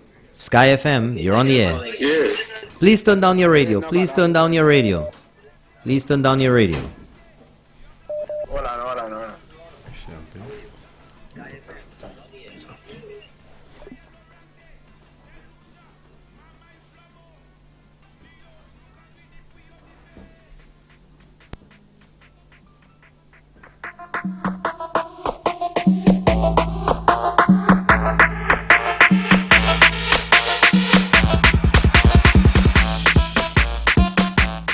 You there, caller? Okay, looks like he's gone. Good afternoon, you're on the air. Another call from Toronto. You're listening to Sky FM. Good afternoon, how are you doing? Yeah, I'm good. Flambeau time, man. Yeah. Enjoying the motorcades and everything. Good. But I want the people of St. Lucia to know to tell them where was Janice Quantum all those years, where she was hiding and now she's coming out. Well, caller, you know, I'm not even gonna pay too much or attribute too much to that. It is what it is, and I think everybody, I think all St. Lucians have identified it for what it is.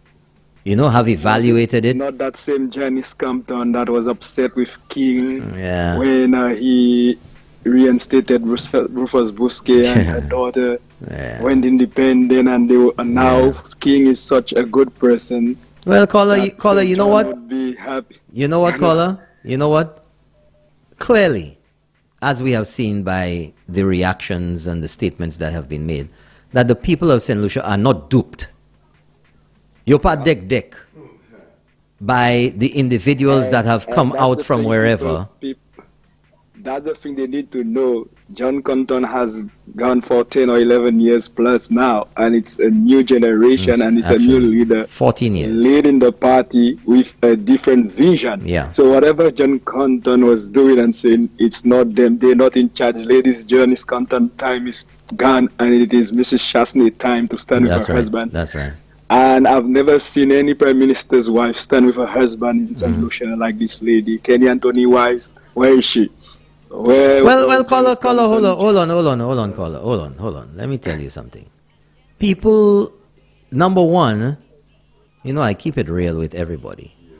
Number one, it is not a requirement, neither an obligation for any prime minister's wife to do anything. Her husband is the one who was elected and then selected among the majority in the House to be the Prime Minister.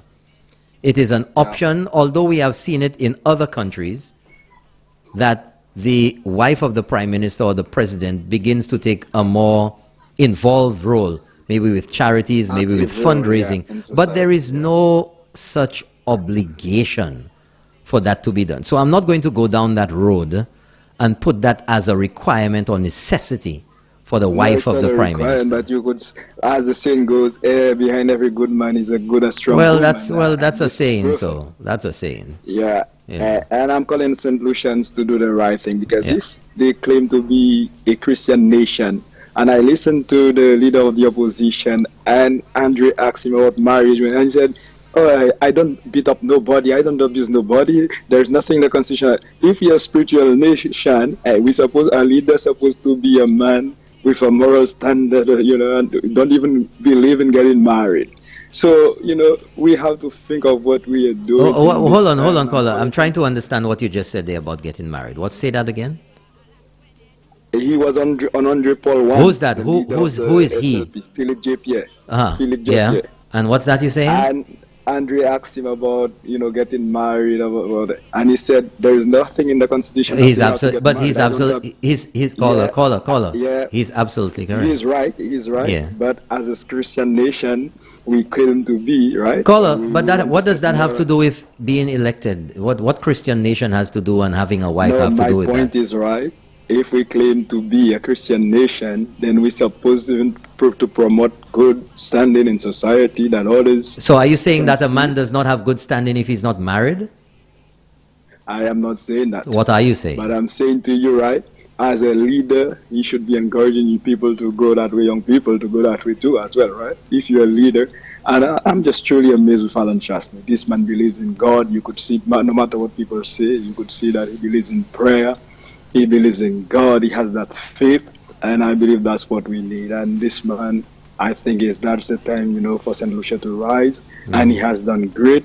Probably the people in St. Lucia don't see what's happening because they're too close. But when you're far away and you watch on the internet, and so you could see that there is completely a change in St. Lucia. The landscaping, when I look at Soufriere, I look at Newport. Caller, you know what? I agree with you where you talk about if you observe St. Lucia from a distance. And I've lived out of St. Lucia, and I'm telling you that the perspective that you get of St. Lucia from a distance is a little less influenced by the emotion of what's happening on the ground, and you see things a little more in a little bit of a more practical light. That may not necessarily be the case for everybody involved, but I think you get a slightly different perspective on things being done to standard.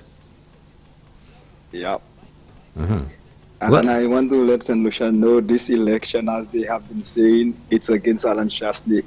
And that's the person they want to destroy, but God is for him and God is for St. Lucia. Thank you very much, caller. This is the man they are afraid for, and he will prevail. Thank you very much.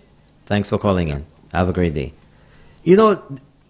This final thought there by the caller really reminded me of something that I wanted to get, into. Because I heard Champagne and the Extraterrestrial and Herod talking about it earlier.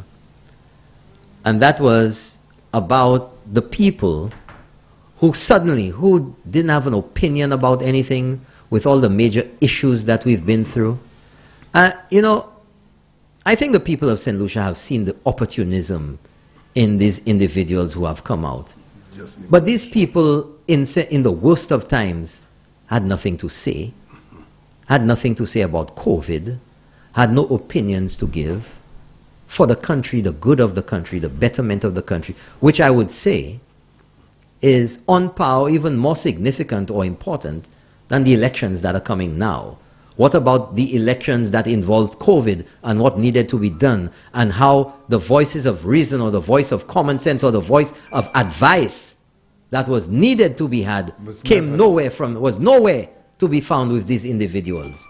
Now they just emerge. All of a sudden. But you see, the thing is, apparently, they only have one thing in common. Yeah. And the thing that they all have in common is that they don't like Prime Minister Alan Chastanet. Or that they've crossed swords with him, or that they contended against him and lost. Or they have all sorts of other appendages let me use a different word, connections that are very negative towards the Prime Minister. Yeah. And that is why they all, and I'm telling you, I'm putting it to you, that it wasn't any accident, it wasn't some great feat of having all the stars align and they just happened, it was their horoscope and they all came out at the same time. Brother Novas, if the Prime Minister, anybody could have just taken him for granted and they could have do what they want with him, a lot of them would have been love to be in his camp, But this Prime Minister is doing the things by the books. And he's doing what is right for St. Lucia and St. Lucians. So therefore, a lot of these rejects would not be in his camp because of who he is. And this is a Prime Minister that is with everybody. But those who choose to swim against him is not the Prime Minister's fault. You have to be somebody of integrity in order to be with the Prime Minister, and that's what it is. Well, you see, it's sad, because when I look at least one, there's two of the individuals who came forward in defense of the snake. I remember way back when, and he's saying that this is the first time he's come out to reveal what was said to him by Sir John when he called him into his room on his deathbed, practically.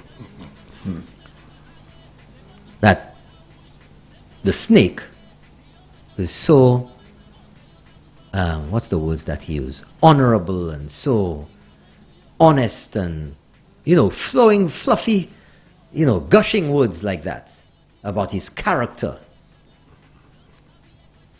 But when the SLP was attacking him way back then, the party that he had been very deeply involved with, that Mikey Pilgrim, he didn't seem to remember all of these wonderful attributes that Stephenson King supposedly has to defend him, to stand up against the SLP and say, no, hey, stop that, man.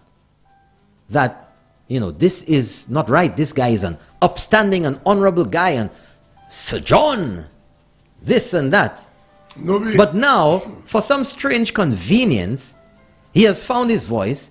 He has now finally remembered what happened way back then and believes, because of that encounter and because of his own observation and conviction, that he's such an honorable man that I need to stand up now.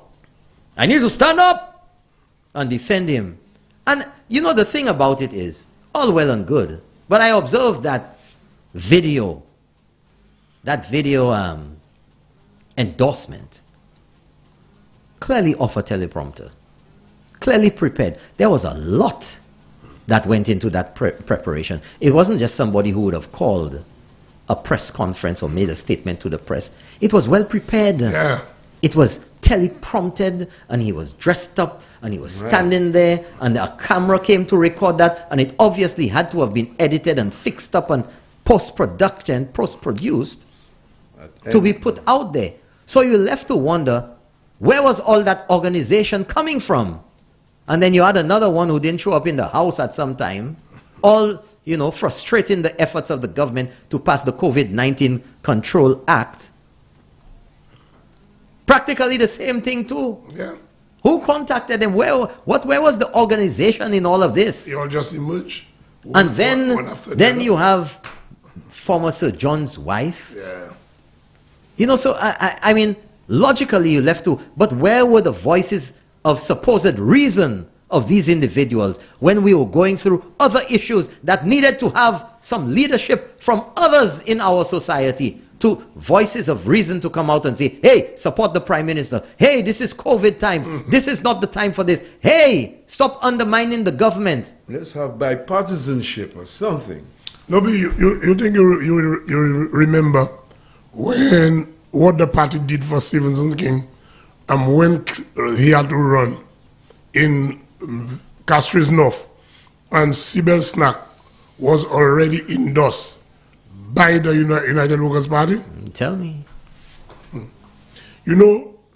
When Sir John came back to lead that party, when Vaughan Lewis was leader of the party, Miss Snack, Sibel Snack, was already an endorsed candidate to run the seat in Laclery. And Sir John now, when he took leadership of the party, he said, okay, you know what? Sibel is a weak candidate, and I want Steve to run that seat. So what really happened? They call a meeting in Marigo. Sibel Snack, Stephenson King, Sir John, they had some other person. Let me ask you a question. Were you there? No, I wasn't there. So who was there? But that individual, where they kept the meeting, okay, we had a discussion, and he was telling me. So at the time, when Sir John said, you know something, Steve, we want you to run the seat, the lady threatened to sue the party because she was the endorsed candidate. So Sir John now, they say, okay, the meeting is over. They cannot proceed with that meeting again. Why? Because the lady has all her rights to sue the party. So there is that lawyer from Barbados who was... But what does this have to do with everything now? No, I just telling you what the party has done for Stephenson King. So, in essence, he became the candidate. And hear that Sir John now call his lawyer in Barbados. And okay, so I'm not concerned about that. Ultimately, what happened is that Stevenson Kim became the candidate. Became the candidate. So there was facilitation, there was negotiation, and he finally became the candidate. Okay. So they had to suspend.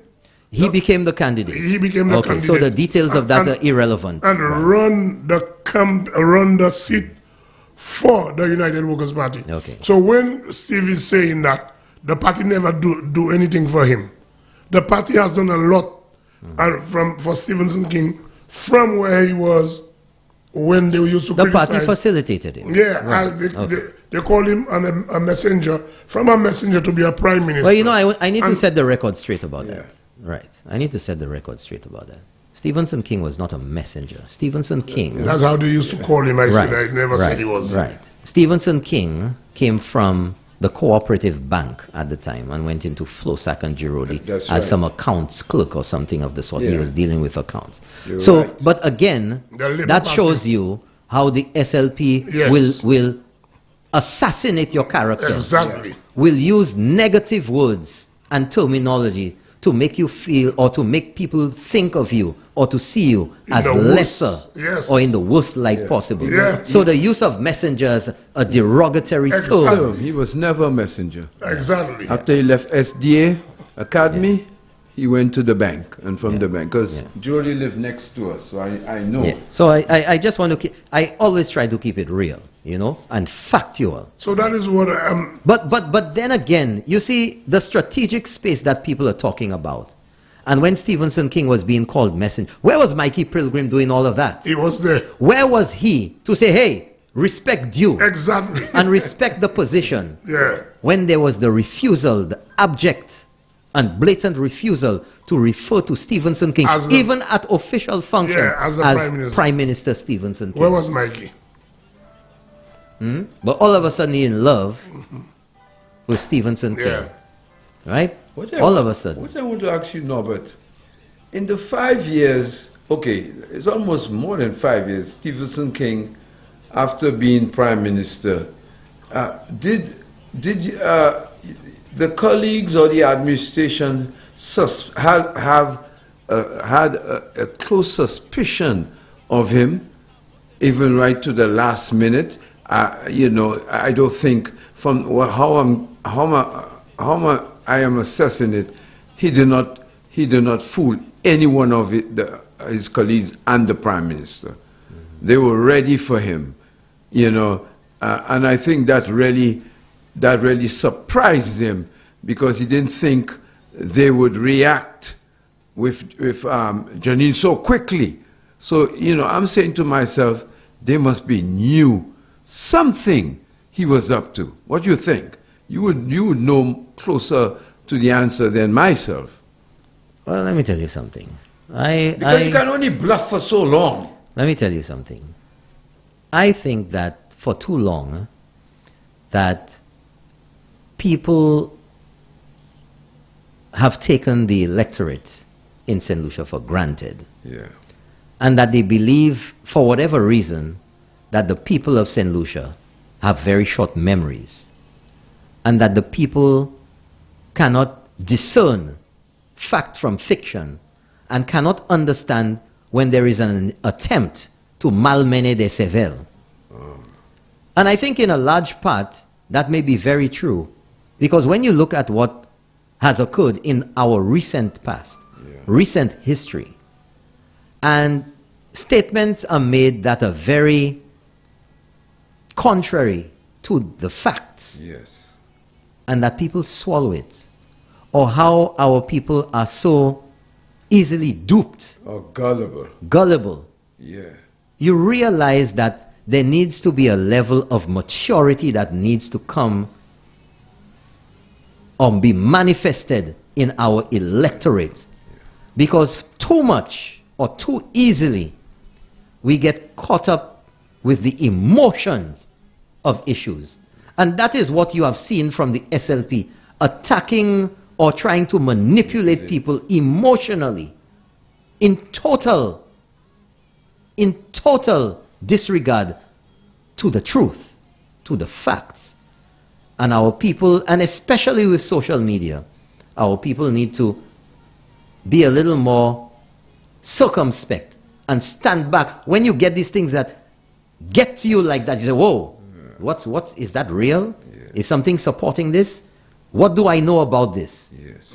How can I get some information about this before I run off with this and send it to everybody else? Yes. Because even sometimes I get some messages like, wow. And then I realize, whoa, before you run off with this. Yeah. Rick Wayne always says that. Call somebody. Make a call. Yes. Do a search online. And you'll be surprised. You know, that's what they refer to in the internet world. But, you know, it's all the same thing, the emotional shock. It's called clickbait. And you know, of course, bait is what you use to catch a fish. Yeah. But clickbait is what's used now in the computer realm of things, where the bait that you get is some salacious or sensational information that is going to hook you. Yeah. Precisely. And that you're going to click it, go to the site, or read and pay attention to what's there, which is even more sensational, that you don't even want, and you get on and you share. You know, one of the biggest signs is you must share right away. Don't listen to anybody else. Share it to all your friends, all your contacts, all your family right away. The moment you see that, that should be an immediate red flag, an alert. There's something going on with that. Yeah. Something going on. Something wrong. But going back to the question, did you all know, or not even have a suspicion, but it was clear evidence something was happening? Because I find it hard to, Mr. Harold, for quick reaction from the Prime Minister. I think what I'm suggesting, the Prime Minister baited him, and he fell right into the hook, and he was hooked out. You remember the last meeting after Elsa? The update to the nation on that Sunday. I think it was the 5th. That was the hook time, and I think he messed up. You understand? If he had leveled his playing field, he would have had you all. He would have you all about 5-0, but unfortunately, not this Prime Minister. The Prime Minister, not this Prime Minister. That Prime Minister, I always say, is let's forget degrees and masters. He's a man of common sense. You see right through him.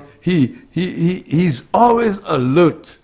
I always tell people that. I said that's why people can't pull wool over his eyes or try to think they can come. Some of them try to come and play on the PM, but the PM is always on top of their game. Yeah. But mentioning the PM, I just want to inform everyone here that at 9 p.m. tonight, Prime Minister Alan Shastney will be addressing the nation, and that will be live on local TV and radio station. Will be live right here the guy on Sky right. FM. Some guy rang and said that, but Champion didn't think. Maybe on NTN, 9 p.m. tonight. Now, I also want to address something here. That some people are not informed and will make statements that are misleading and need to be clarified. I believe that somebody called earlier and spoke about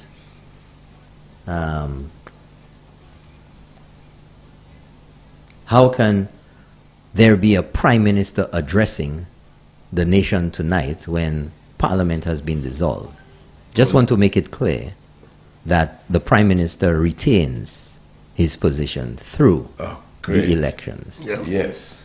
I think the only two posts that remain are the Prime Minister and the Attorney General. Yes. Because although you have an elections coming up, the affairs of state still have to be run, and you still need leadership in the country, Precisely. just as what happened with Kenny Anthony in 2016. He still remained Prime Minister until the new parliament is sworn in and the whole thing is done with the elections. So just to get that sorted out, that Alan Chastanet is still the Prime Minister of St. Lucia, and he will be addressing the nation tonight, clearly in light of the upcoming general elections tomorrow. Yeah. And we have a call coming in, and that person hung up. Let me just put on that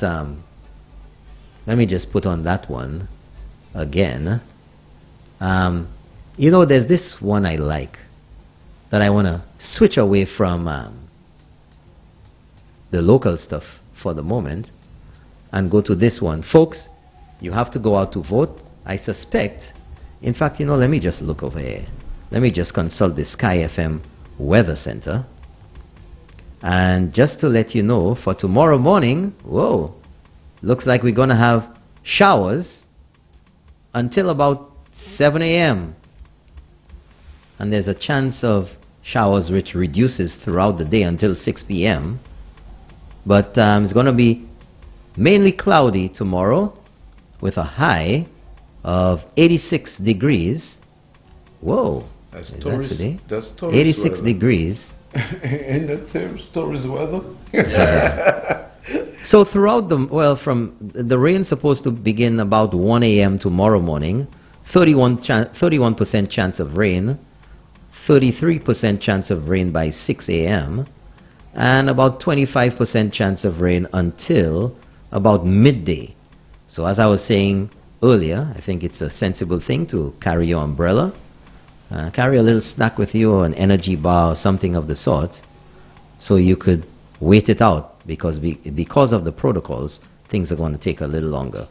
Good afternoon, you're on the air with Sky FM, Hello, E.T. and the man, how are you? Herod. Good afternoon. I'm doing good. Oh, yes, and Mr. Herod, sorry. I just tuned in. Yeah. One of the things I want to remind you, to remind the listeners, their mask. Some Yes, persons, they walk yes, without mask. yes. Walk with your mask, because Yes. you will need it to vote. Yes. As well as the different identification, Yeah. which is the passport and the thing. Put it out from tonight, because Yes, I tomorrow you might right lose it, now. you might not find it. But about the mask caller, let me just make something clear. Well, if you I will get listen there, to you off air. Okay, great. Thank you very much. Just about the mask, if you get to the polling station without a mask, one will be given to you. Oh, yes. But it's another thing about getting to the polling station Mm-hmm. without the mask. Whether you'll be able to get on the bus if you're taking the bus, you know. So get a mask from right now. Ask somebody, call someone, get your mask. If you have one that needs to be washed, wash it so it'll be dry by the morning. If you're staying home throughout this evening, you know, folks, you got to make yourself, you got to be ready. Tomorrow is a critical day in the history of St. Lucia. You've observed the past. You've seen the capabilities or lack thereof of the SLP administration, 2011 to 2016. You've seen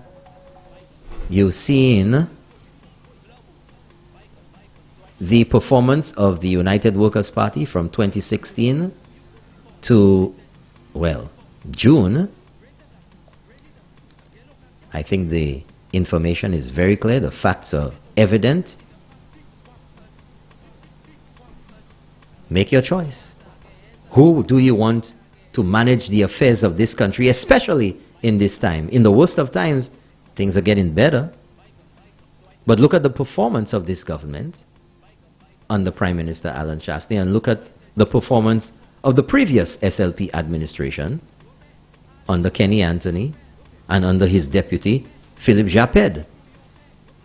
Yes, I think the facts speak for themselves. I don't think there's any ambiguity in what happened to St. Lucia then. You've heard it enough. You've heard it quite a bit. You've heard it here. You've heard it there. You've heard it everywhere. And you've also heard and seen the evidence of the performance from this Prime Minister Alan Chasney administration. You've heard about the unemployment. In the worst of times, it's better than under the SLP in the best of times. You've heard about the infrastructure projects, the roads. You've heard about the airport. You've heard about the hospital. You've heard about the opening of OKEU. You've heard about the conversion or the transformation of the old Victoria Hospital into a respiratory hospital in anticipation, in forward thinking, in planning. That's right. To be ready to deal with the issues regarding COVID. That wasn't an accident. You know what has happened with our tourism arrivals. You know what happened with those numbers. You know what's happening in the South. Everybody knows what's happening in the South. That was not an accident. Everybody knows about the cruise ship port, the home port that's coming to the South. Everybody knows about DSH. The government hasn't spent a cent at DSH. Don't believe the nonsense. You know about Ojo Labs and what it's doing for our young people. You know what's happening with ITEL BPO. And between the two of them, and ITEL BPO has been expanding by leaps and bounds. Ojo Labs is the only AI facility of its type in the region, in St. Lucia.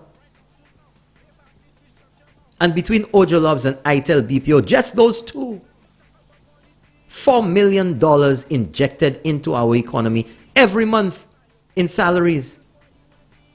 But yet still people have all kind of things to say. Well, the Kool-Aid squad has all kind of things to say. Right? All kind of things. I thought Champagne said he was going to be back at 6. Maybe even 6 o'clock tomorrow. No, but you know what amazes me? Yeah. When the Prime Minister first spoke about Ojo Labs, the criticism from the Deputy Opposition Leader, Sean Edwards, all of them, and to my amazement, that's the second time Sean Edwards did that. At the budget speech, he praised the employment at Ojo Labs, but guess what? He came back and says it was slave wages.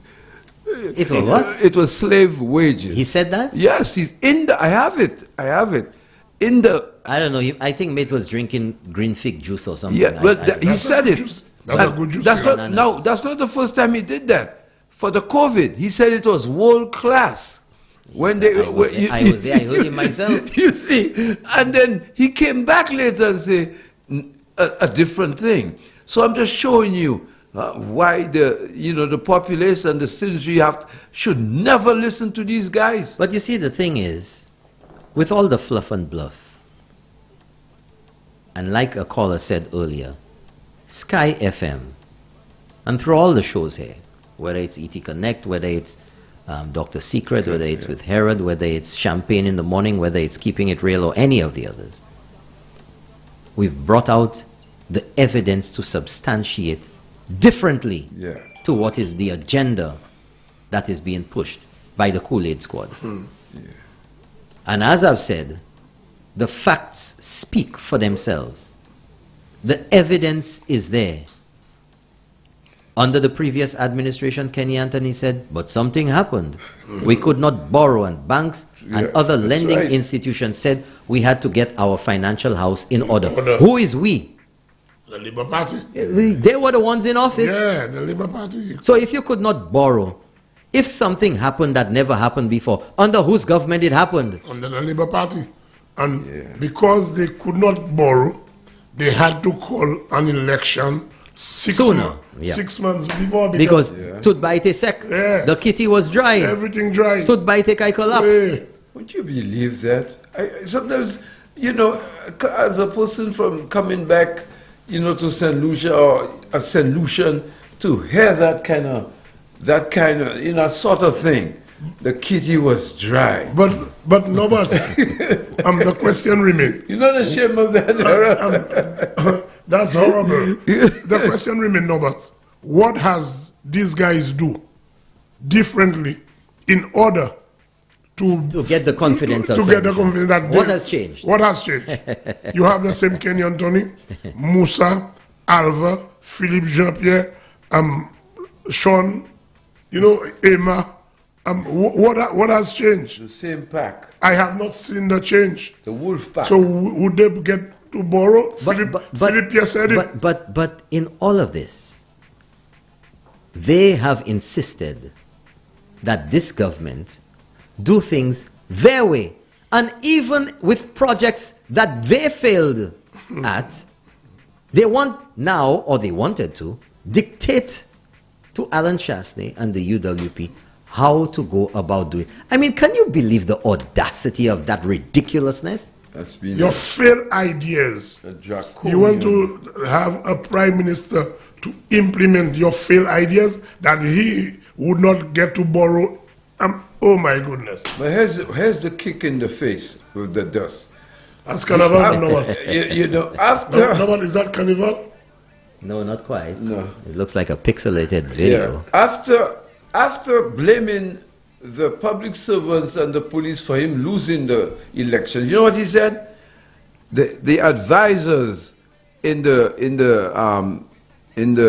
government gave him a lot of wrong advice as pertaining to the money and the finances of the government at the time. He blamed them, you know, because I still have that paper, you know, when he said that. He said closer to the IMF, he got wrong advice from I presume, the public servants that was working in that department. I have it right there. Because I like to keep these things for future reference, you know.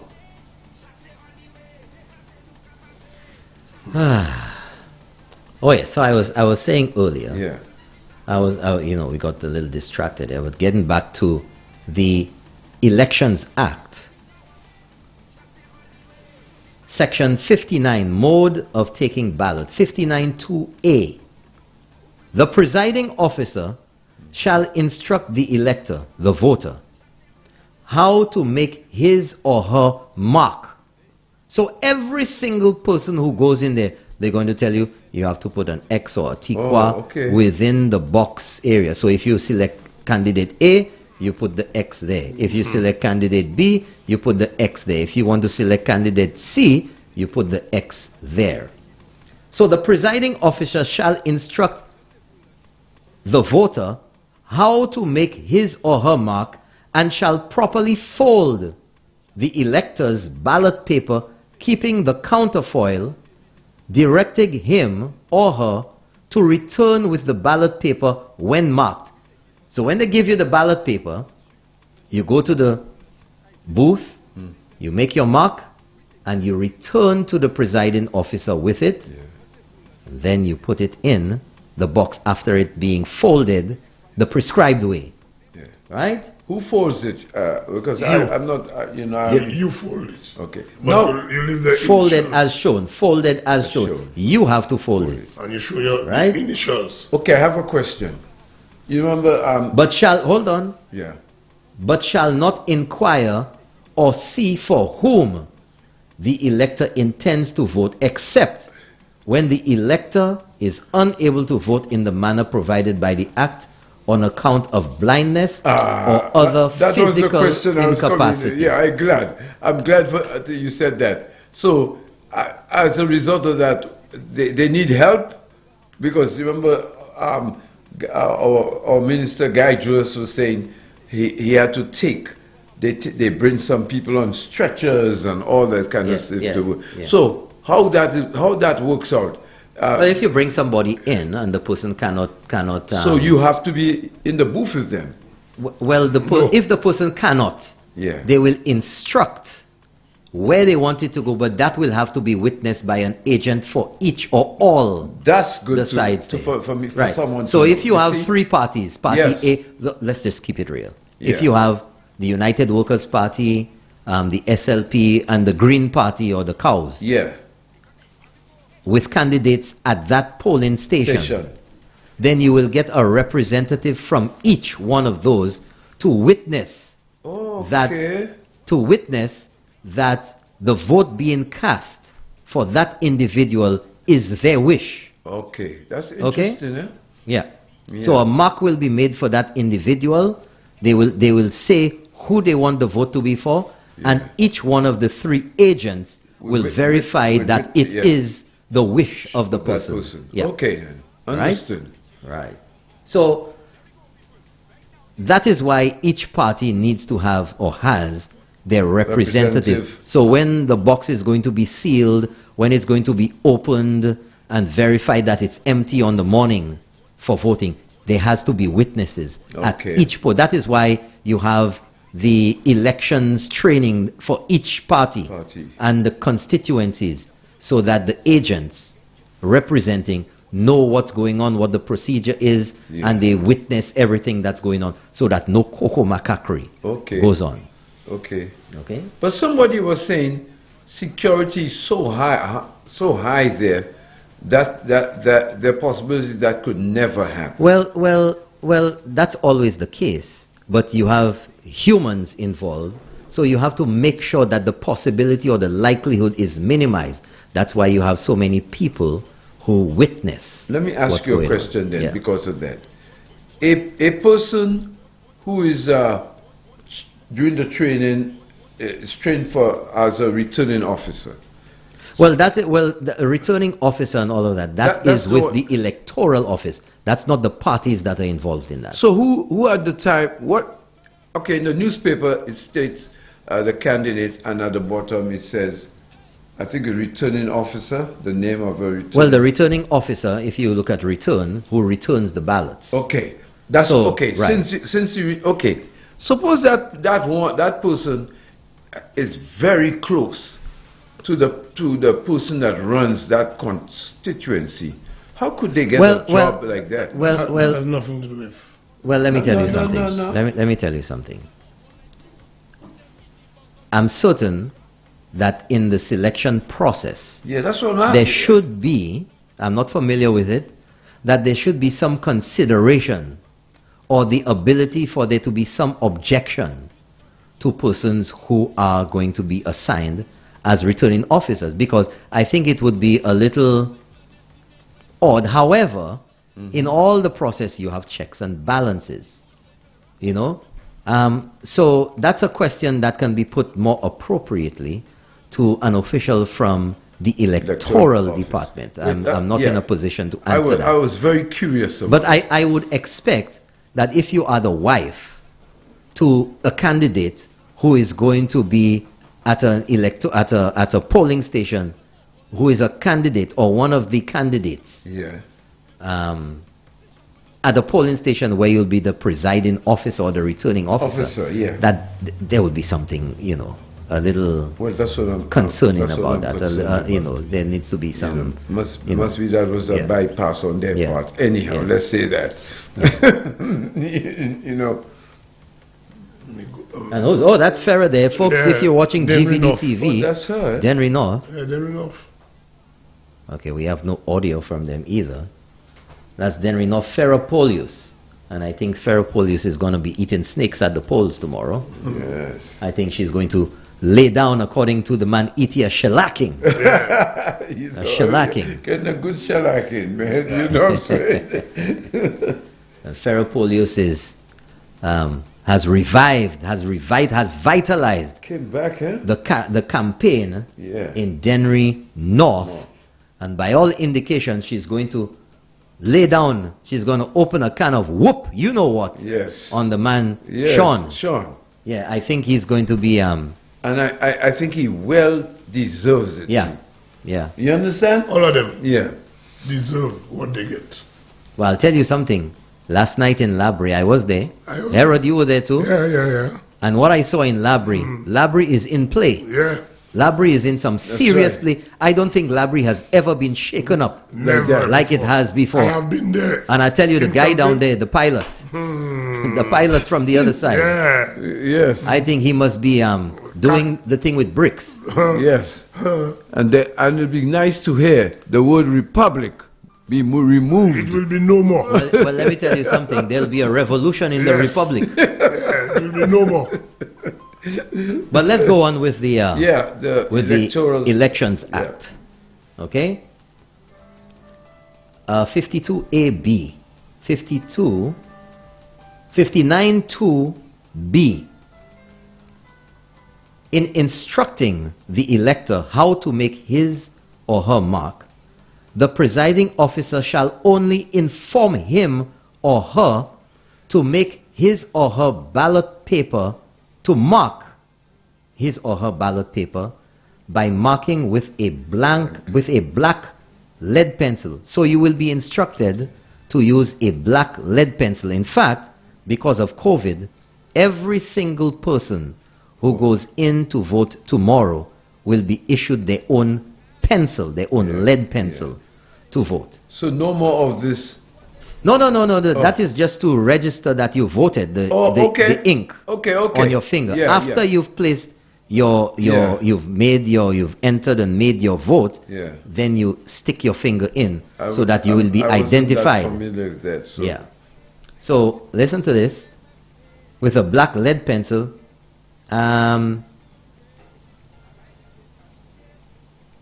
let's go back in that. In instructing the elector how to make his mark, the presiding officer shall only inform him to mark his ballot paper by marking with a black lead pencil, which he will find in the polling compartment a cross within the space containing the name and symbol of the candidate. So you have to put your cross or your X or your tikwa, say membaila, as long as you have two intersecting lines, because you don't have to have a perfect X. Just as long as they can identify the intent of the voter, that's good enough. You don't have to have a perfectly symmetrical, well, it's a quarter inch at the cross on the other side, it's a quarter inch there. As long as you see the two lines intersect within the space, then it's clear that's what your intention is. Yeah. Right. A little bit of geometry. For the purposes of this subsection, the presiding officer shall not use a ballot paper or any other similar paper to demonstrate to you. Yes. Because if somebody makes a cross in there on any paper, it may end up in the ballot box or lead to confusion. So you're not supposed to write or do anything of the sort on any ballot paper or anything. Okay. Now listen to section 3, 59.3, subsection 3. The elector, that is the voter, on receiving the ballot paper shall enter one of the polling compartments, the polling booths, because they're going to be more than likely more than one polling booth. They shall enter one of the polling compartments and there mark his or her ballot paper by making with a black lead pencil and not otherwise a cross within the space containing the name and symbol of the candidate for which he intends to vote. And he, that's the voter, shall then fold the ballot paper. The voter, after you make your cross, shall then fold the ballot paper as directed so that the initials of the presiding officer can be seen without opening it. Oh, okay. And having shown the initials to the presiding officer, because the initials will prove that it is the paper, the ballot that was given to you, and not one you brought from outside in your pocket. Oh, okay. Or up your sleeve. Makes sense. Right? Yeah. Let me read there. And shall, without unfolding the ballot paper, place it in the ballot box in the presence of the presiding officer.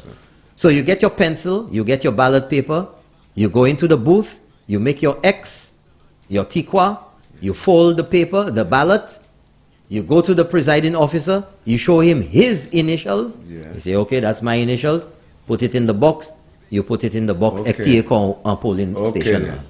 Right? Hold on now. You understand that? Yeah.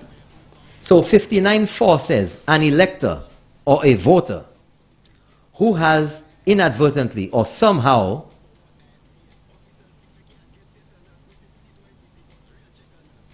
dealt with the ballot paper, whether you tear it, whether you make a mark somewhere else or whatever,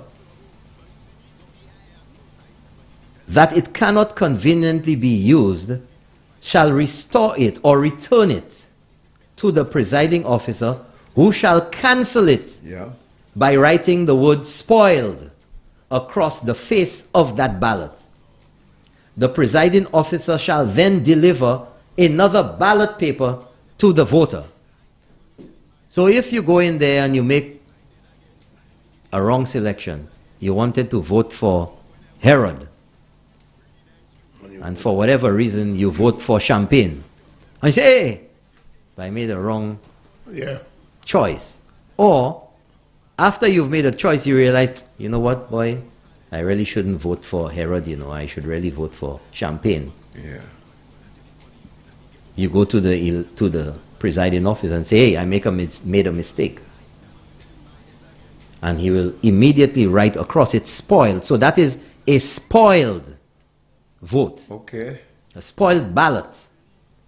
And then he'll give you another ballot. Then you can do it over and there. you go back to the voting booth and do your X.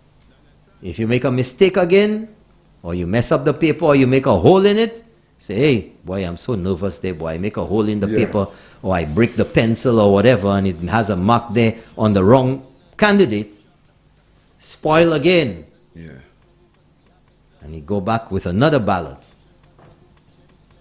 When you are satisfied that that is correct, you go back in the prescribed manner, and then you put it in the box. Okay, so that's that. Wow. Let me tell you here now. Let's see here now.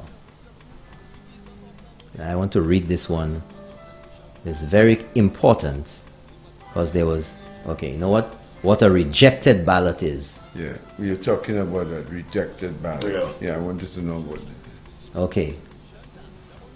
Was that a rejected ballot or a spoiled ballot? Is that what it is? Spoiled and rejected, yeah. Yeah. Let's go all the way. Okay.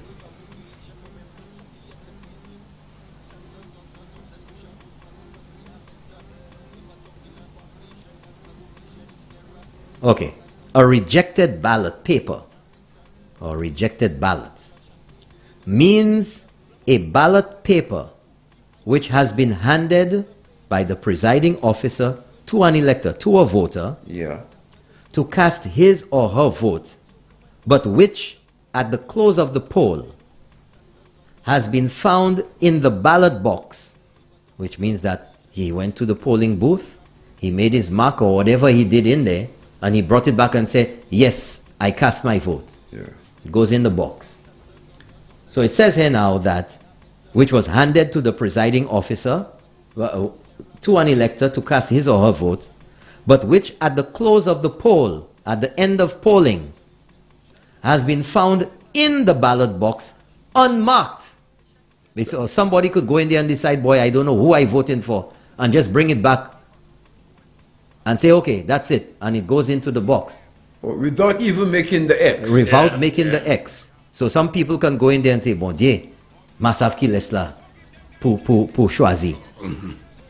And they say, okay, well, that's my vote. They fold it up. The presiding officer doesn't know. That's your choice whether you want to make an X or not. But when it goes into the box, that's your choice. So you can decide not to put a mark. And I understand people are doing that too. Well, that's people. That's their own. You can be conflicted in the box and say, you know what, I ain't voting for anybody. That's yeah. Or you can go in and say, boy, I don't know who to vote for. Is it going to be Herod or E.T.? I like both of them. Or I don't know anything about both of them. I'm here. I'm voting. Man, I ain't voting for any one of them. So that's a rejected ballot. Right. Rejected because you are required to put a mark for someone. Yes. Right? Okay, so at the close of the poll has been found in the ballot box unmarked or so improperly marked that in the opinion of the presiding officer or returning officer, it cannot be counted. So how can it be improperly marked? If you have an X for two candidates, that's improperly marked. If you put a 0 that's improperly marked. Yeah. If you draw all along on the outside, you draw a coconut tree. That's improperly marked. So that is what you call a rejected ballot. Now the other one, which is spoiled. Spoiled ballot paper, spoiled ballot, means a ballot paper which on polling day has not been deposited in the ballot box, but has been found by the presiding officer to be soiled or improperly printed, or which has been handed by the presiding officer to an elector to cast his or her vote and has been spoiled in marking by the elector and has been handed back to the presiding officer and exchanged for another. Okay? So just as I said before, if you go in there and you decide, you make an X or a wrong, or you decide, I voted for the wrong person, that's spoiled. You go back to the presiding officer, hey, I'm not going to vote with this. He's going to immediately mark spoiled across it in your presence and give you another ballot paper. Well, it's not going to be discarded. No. Nothing's discarded. Oh. It's going to be put in a special box. Is that right? That's right. Okay. Because that has to be counted. Everything is counted. Okay. The number of people who go in to vote, and that is going to be tallied against the number of votes in the box. So if your name gets crossed off, everybody who goes to vote is crossed off the list. So if the constituency has 55 people, let's say 1,000 people, according to the record of people who entered, 100 came in to cast their vote. Okay? 100 came in to cast their vote, and they find 150 in the box. Something's wrong. Yes. Right. So that's the reason for accounting for every person who comes in to vote. So every spoiled vote, because the presiding officer, just like if you work in anywhere else, is given a certain number of ballot sheets. So the total number of ballots that go into the box added to or plus the number of spoiled votes is supposed to add up to the total that he was given at the beginning of his, if you want to say, shift or the day at that polling station. So everything is accounted for. Everything is accounted for. So the opportunity, and then again, that is why the polling agents from the different parties have to be very vigilant. Okay. Have to be vigilant, because if we're dealing with numbers, let's keep it real. Yeah. You can take 100 out of the pile that you were given. If you were given 1,000 ballot papers, yes, you can take 100 out, but if you do that, it still has to tally with the number of people who came in. Okay. So say you, let's just say, you decide to cross off 100 people on the list. Okay, yes. Right? The who never came. Yes, okay. Then you can drop in 100 ballots that have been prepared elsewhere, couldn't you? Yes. So what happens? So that, but what I'm saying is that is why you have witnesses. That's why you have observers. Okay. That's why you have people from the different parties at every polling station to make sure this does not happen. Okay.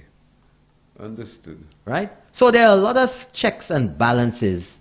And St. Lucia does not have a record of that type of cocoa macaquerie happening. Yeah. Although there's been lots of talk, over the years, people have made alligators, but I don't know of any single case where any such thing has been proven. Where they caught anybody doing that. Right. So, okay, last question.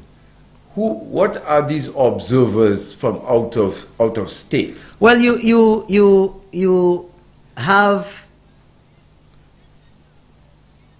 the need for your elections to be declared fair. And if you have independent sources, it just adds credibility, more credibility, and that individuals or parties cannot come up and say XYZ is the case. But if you have the OAS observing, if you have the Commonwealth observing, the reputable agencies that can say, well, we found it fair and square. At the end of the day, we found it fair and square. Now that individuals cannot jump up and say, well, E.T., yeah, you did some cocoa macaquerie in the polls or at the polls. So how does E.T. disprove that? Yeah. All he can say is, well, that's not true. But if you have an independent agency or agencies monitoring, they can say, well, we didn't find anything, we didn't find any improprieties, we observed it, and everything is fine. What if they notice something is found? Well, a report will be made about the elections process. Are they going to take all the ballots? Well, they're not taking anything, but in submitting a report, if it says that we observe lots of corruption or interference with the polls, then that's going to be a serious indictment on the quality of the elections process, and that may have a lot of implications. Suppose it goes against the well, what will happen is that more than likely the side that has been disadvantaged will go to court. Oh, that's what happens? Yes. They will take it to court. If they don't want to take it, if they don't want to contest it and take it to court, then that's up to them. But there must be verifiable information that will indicate, and more than likely, if such an situation exists, then the observers will present the evidence of what they observed. So how can they prove that? I mean, how they can prove that? Well, you think they had a dream? That's why they're there on the ground. That's why they're at the polling stations. But they can, by sighting. But that's the same thing that your agents do at the station.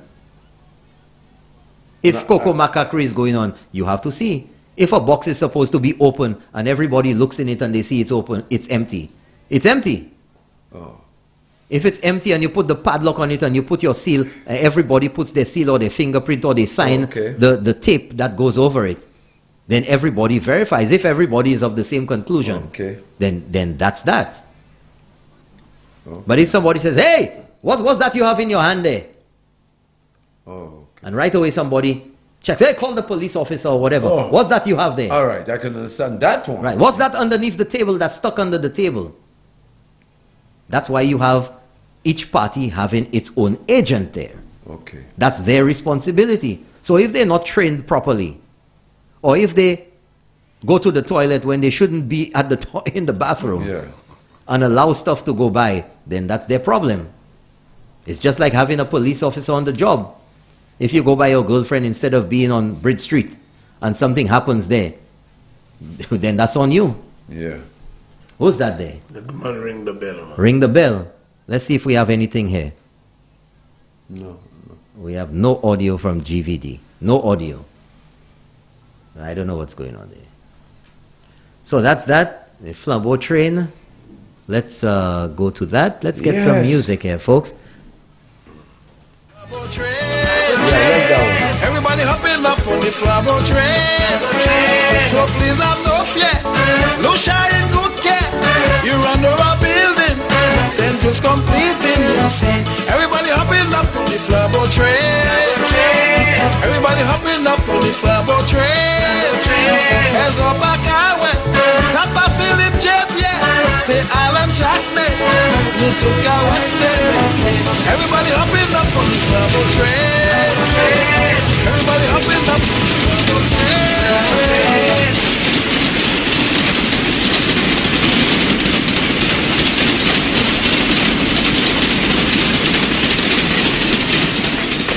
Y'all think it's joke?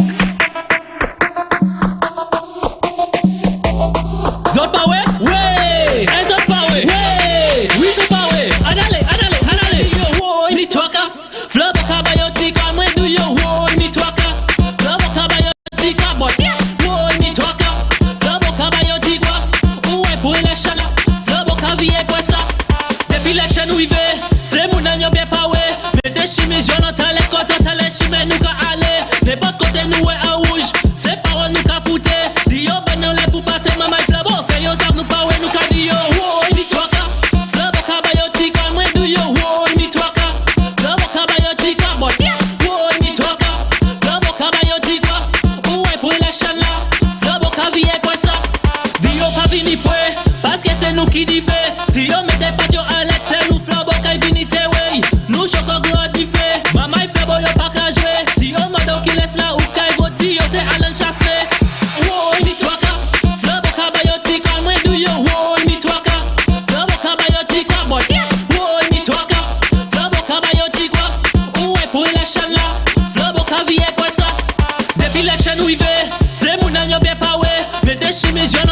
kosa tale shime nou ka ale. N'importe côté nous est en rouge. C'est parole nous ka foute. Dio ben non les pour passer maman flabo. Fait yo ça nous pas ouais nous ka dio. Oh, ni toka. Flabo ka bayotique kwa moi do yo. Oh, ni toka. Flabo ka bayotique kwa boy. Oh, ni toka. Flabo ka bayotique kwa. Ouais pour l'élection là. Flabo ka vie quoi ça. Nous ka bayotique quoi. Dis quoi. Nous ka foute. Dis quoi. Dis quoi. Nous ka bayotique quoi. Dis quoi. Nous ka foute. Dis quoi. Dis quoi. Spider-Man Tote, a member of UWP, is the right man to run the Crozley constituency. Like the Dutch, like the Dutch, like the Dutch. Bloody on. Dot, dot, dot. For Spider-Man, dot, dot. Bloody on. Dot, dot, dot. We want it, man, dot, dot. Bloody on. Dot, dot, dot. For Spider-Man, dot, dot. Bloody on. Dot, dot, dot. We want it, man, dot, dot. Hello, Mr. Spider, them cannot run you out. No. Flabo got the plane, they could never put it out. No. That Labour Party go leave you in a dream. So, hear me out, my people, let's go Spider Rocket. Bloody on. Dot, dot, dot. For Spider-Man, dot, dot. Bloody on. Dot, dot, dot. We want it, man, dot, dot. Bloody on. Dot, dot, dot. For Spider-Man, dot, dot. Bloody on. Dot, dot, dot. We want it, man, dot, dot. Rapper State, web them. Kazaba, web them. Crozley, web them. Bossage, web them. Conte, web them. Rodney Bay, web them. Braintree, web them. Moshi, we go web them. Hello, Mr. Spider, them cannot run you out. No. Flabo got the plane, they go never put it out. No. This Labour Party go leave you in a drain. So, hear me out, my people, let's go Spider Rocket. Wado Watch, web them. Marisil, web them. Corin, web them. Conivier, web them. Pegazon, web them. Kaimaje, web them. Monye, web them. Monchirugo, web them. Bloody on. Dot, dot, dot. For Spider-Man, dot, dot. Bloody on. Dot, dot, dot. We want it, man, dot, dot. Bloody on. Dot, dot, dot. For Spider-Man, dot, dot. Bloody on. Dot, dot, dot. We want it, man, dot, dot. Hello, Mr. Spider, them cannot run you out. No. Flabo got the plane, they could never put it out. No. That Labour Party go leave you in a dream. So, hear me out, my people, let's go Spider Rocket.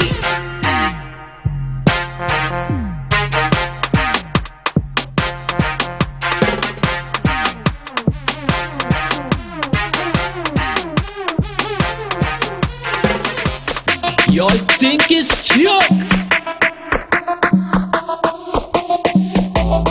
Zopawe, way, Zopawe, way, we go power, anale, anale, anale. Yo, wo, ni twaka, flabo kabayotika, mwe do yo, wo, ni twaka, flabo kabayotika, but wo, ni twaka, flabo kabayotika, uwe pour election la, flabo kaviye kwa sa, depuis election we be, c'est mon agneau bien power, mais des chimies Jonathan les côtes, les chimies nous ka aller, des pas côté nous est en rouge, c'est parole nous ka foutre, dio ben non les pour passer maman flabo.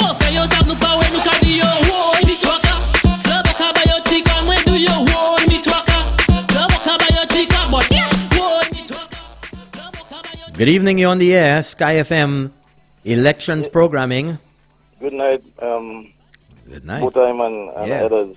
I just wanted to remind persons before they go and vote, always look at the manifesto of the party, United Workers Party, 5 for 5. It has a lot of details in it that persons can see over the years, the sort of contributions and stuff the government has made in terms of the introduction of unemployment benefits, the monthly assistance for the needies, the medical care for all, the VAT reduction, saving parents money on school books, and also the opportunities in the different ways that the manifest explained itself in terms of the incentives for lending, the orange economy, the tourism, especially the youth and development sports. So I think persons should look at the manifesto of the United Workers Party, 5 for 5, and they would see there's a lot of benefits in that manifesto if they read it and see the accomplishment of the government over the last 5 years.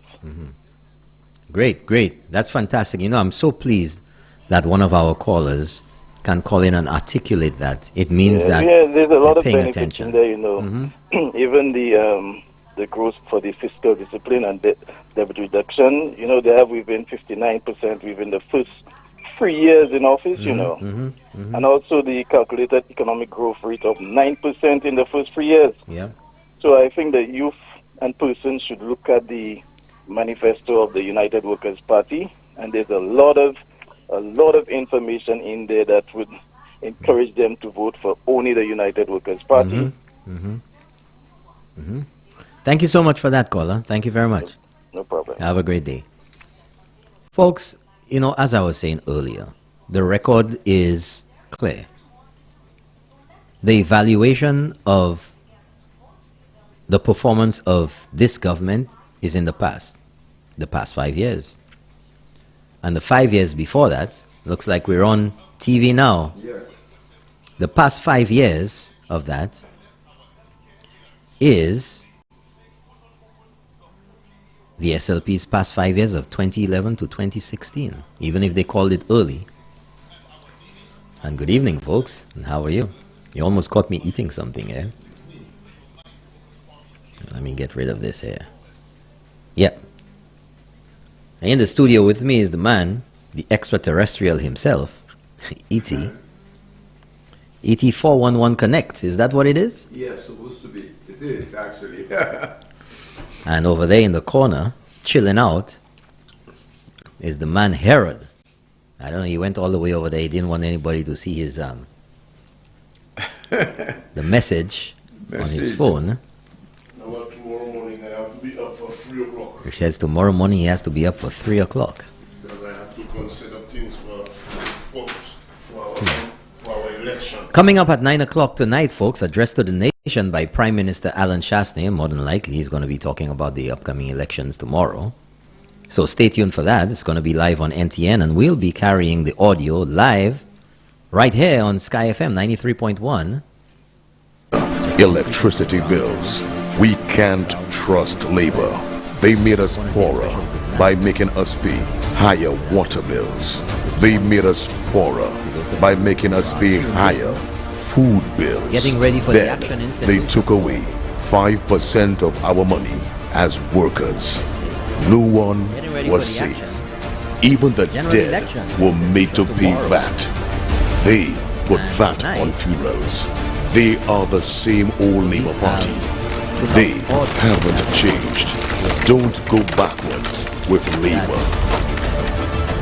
Deadline. Vote UWP and let's keep working. Activities tonight is 9 p.m. That's right, folks. 9 p.m. tonight, everything stops. However, at 9 p.m., Prime Minister Alan Shastney will be addressing the nation. Address to the nation by Prime Minister Alan Shastney. Yes, we still have a Prime Minister, and that Prime Minister is Alan Shastney. We'll be addressing the nation tonight at 9 o'clock. We'll be on NTN Live, and we'll hear it right here. Sky FM. While the poor people keep complaining, they belly hungry. While showing is all the money, they say I got life. So election to one about die. I can do that again, Lord.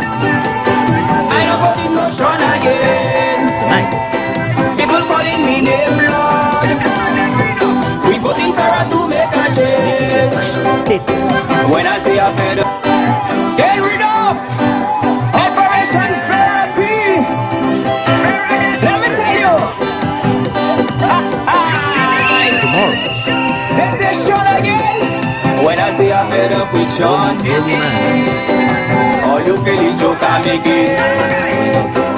I don't want to hate on Sean, but sometimes I keep debating. Hey man say it for the youth. See tell them them. For 5 years, we get them. One morning I had a dream. Woke up and I heard some noise. Soon as I walk through the eyes, someone call. I can do that again, Lord. Get it? I am got the notion again. People calling me name, Lord. We voting for her to make a change. Soon we see all all I wear check it. Lottery money in the pocket. Them man want to fill the wallet. While the poor people keep complaining they barely hungry. While Sean eating all the money. They say I got lie. Here's how it's gonna happen. At 6 p.m., a police officer will take up post behind the last person on the line at that time. 6 p.m. So if you get there and there's a police officer on the line or a police officer ahead of you, you're too late. I don't want to hit on Sean.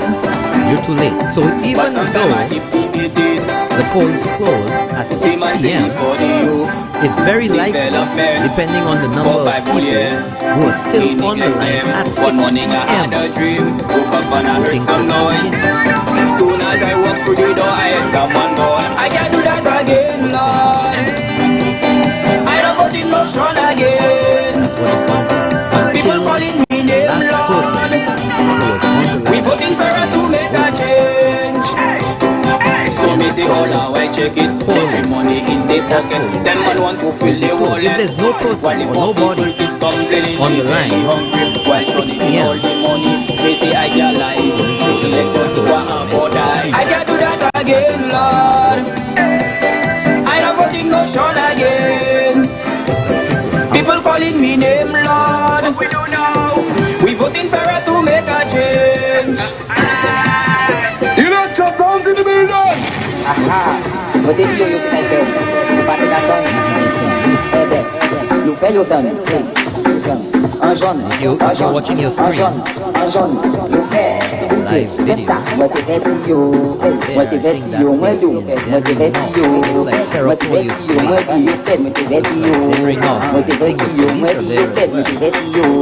motivate you, Avina. We have a call coming in. Tonight you're on the air.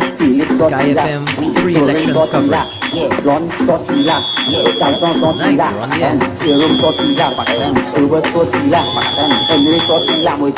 Go ahead, sir.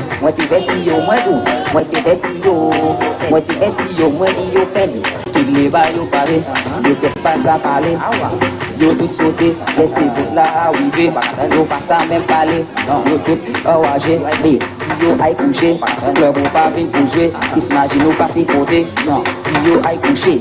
Yo paix, yo paix, yo paix, yo paix, yo paix, yo paix, yo paix, yo paix. Moi t'es bête yo, moi t'es bête yo, moi dou, moi t'es bête yo, moi t'es bête yo, moi dis yo paix.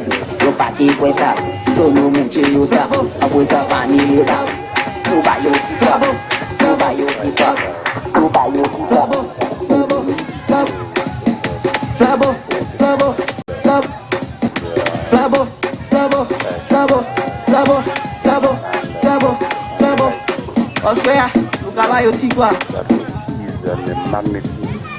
Goudemel les badillo, flat down, pass the body, yo, cat fat, les badillo, flat down, pass the body, yo, cat fat, les badillo, flat down, pass the body, yo, cat fat, les badillo, flat down, pass the body, yo, cat fat, isa no caballo, cat fat, isa no caballo, cat fat, spider, caballo, cat fat, caballo, cat fat, goudemel les badillo, flat down, pass the body, yo, cat fat, les badillo, flat down.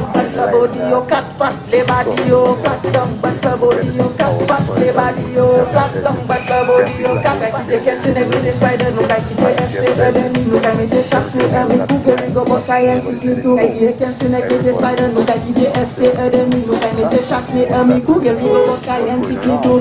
Le body yo flat down, but the body yo cat fat, le body yo flat down, but the body yo cat fat, le body yo flat down, but the body yo cat fat, le body yo.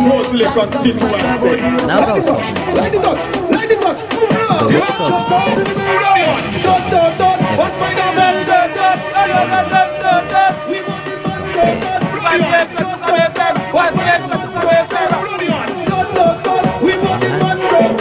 Mr. Spider, them cannot run you out. No. The Bugatti plane, they could never put it out. No. That Labour Party will leave you in a dream. Let me on my people, let's go Spider around here. Good evening, you're on the air. Well, welcome. I'm doing good. Talk to me. Where are you? What are you doing? You know what part of Roseland you're in?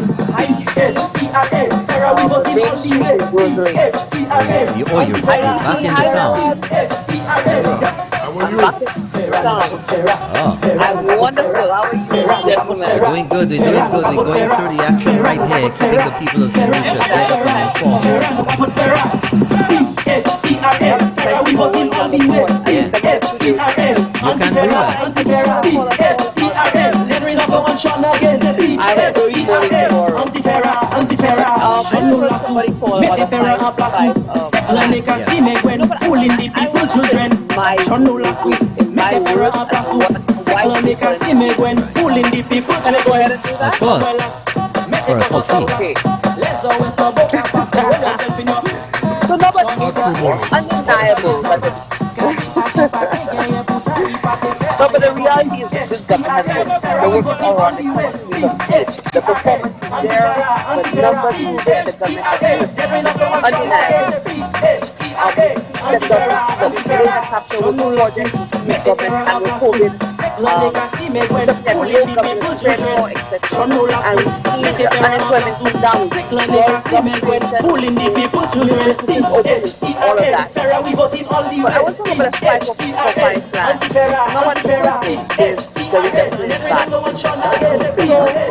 the Labour Party goal, 50% back on the solution in 2012 on the solution. No, but it's very, very, very good. But everybody, it is increase our cost of work, our disposable income, use our purchase goods and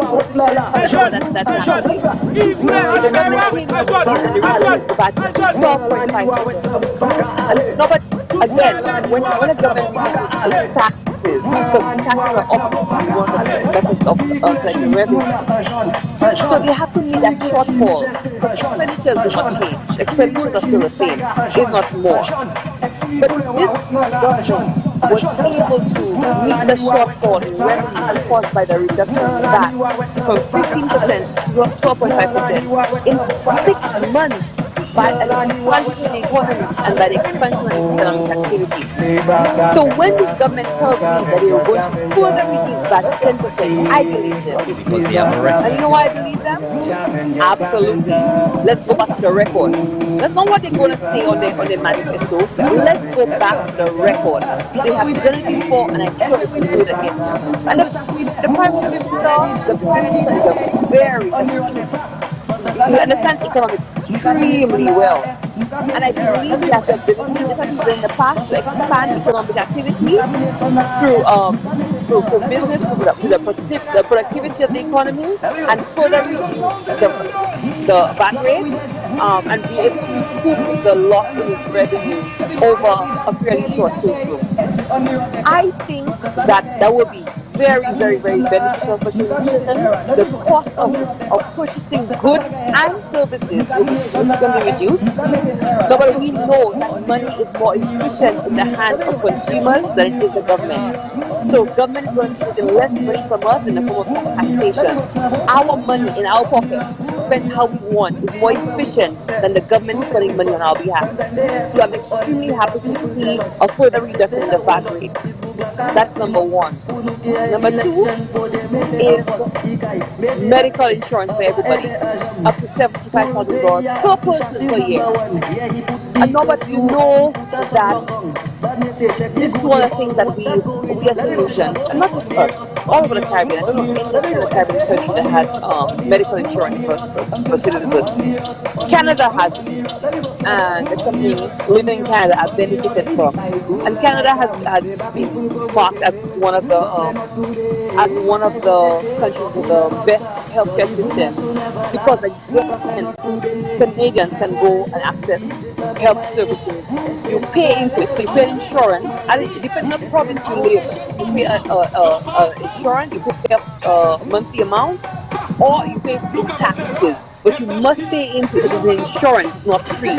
But you pay a small amount. Just like life insurance, just like your car insurance, just like NHS. All these are forms of insurances. So you pay a small amount into it. But if, God forbid, you fall sick, there is a pool of money that is able to take care of you. So you can get up to $75,000 a year into medical benefits. No, but again, we know that when you fall sick, that's a very, very vulnerable time in your life. You're unable to work. You're unable to be able to get that money. Families that had to resort to raising funds to barbecue, cake sales, raffle sweeps, all of those things. It's a very sad and very vulnerable moment for any St. Lucian, because the reality is that any of us could fall sick. Any of our family members can fall sick. So having that medical insurance that we pay a small amount into, but we know if God forbid something happens to us, that we've covered up to $75,000 a year in benefits. That I think is top notch. Just like in Canada, you have that benefit, and I'm so happy to see it here for St. Lucians as well, or will be coming for St. Lucians. The other thing is unemployment insurance. Again, another benefit that Canadians enjoy. So again, you pay every single month from your paycheck. You pay an amount from your salary in unemployment insurance. And if by virtue of legitimate reasons that your company has to close or you have to be laid off or whatever, you get a fixed amount or set amount up to a certain maximum. That will enable you to, it will not be your full salary, but it will enable you to meet your basic requirements, food, rent, your mortgage, basic things, until you're able to get another job. The intention is not to keep you perpetually dependent on employment insurance, but it will tide you over until you're able to get another job. And we know that COVID has shown us the vulnerability of a pandemic. We've seen natural disasters in St. Lucia where companies have to close or companies have had to close down, etc. So we know people want that coverage.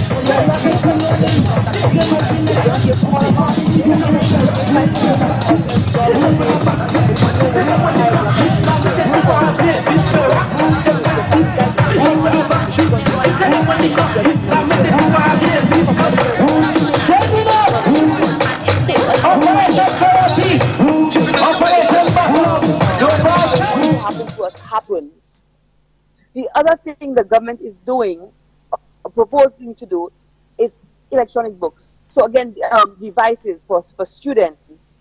But we know that COVID has shown us the need to move quickly to technology, and first world countries have already done that. We know the realities that we're lagging behind, and I'm happy to see the government has put that on the agenda of having curriculum on electronic devices and providing students with that, so that parents don't no longer have to go buy school books for them. The material is already on these devices.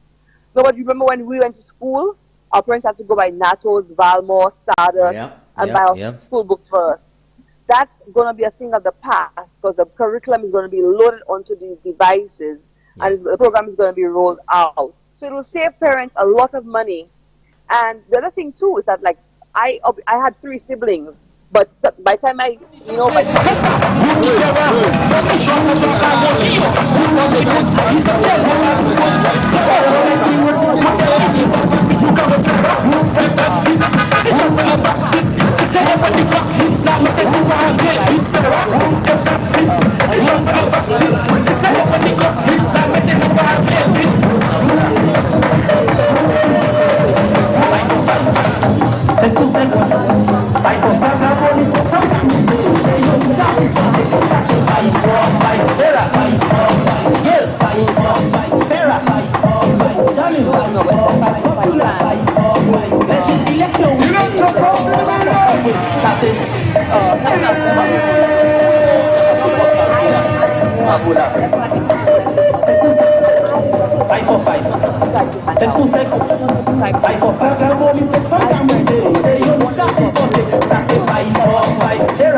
Kila kaga desi sa jwen nan control and melee back. Fight for fight, Vera fight for fight, Gil fight for fight, Vera fight for fight, Jamming fight for fight, Fortuna fight for fight, fight for fight, fight for fight.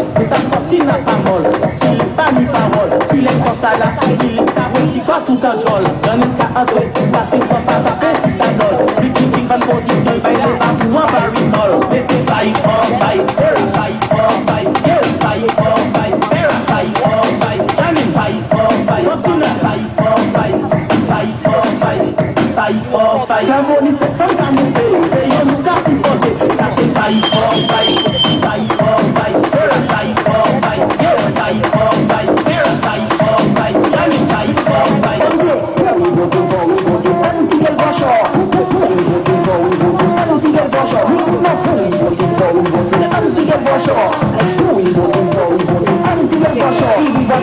Extension, that's all. Woman intelligent, movement, back down the ground, that's all. Woman intelligent, preschool community, that's all. Woman intelligent, even give us my president. We voting at these elections. We voting for anything for sure.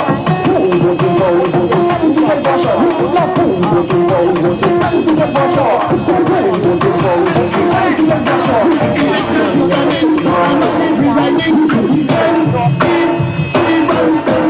I'm not fucking again.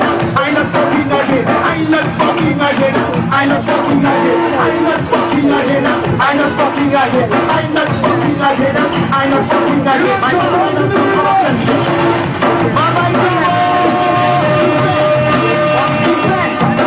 Elections is coming. Ahmad is resigning. He's going. I'm not fucking again. I'm not fucking again. I'm not fucking again. I'm not fucking again. I'm not fucking again. I'm not fucking again. I'm not fucking again. I'm not fucking again. My girlfriend have some problems. You be clever with some them. Take any, forget it. People go behind me. All we want is my thing. Cause they got keep performing. They ask me if I talking. Everybody seems to talking. But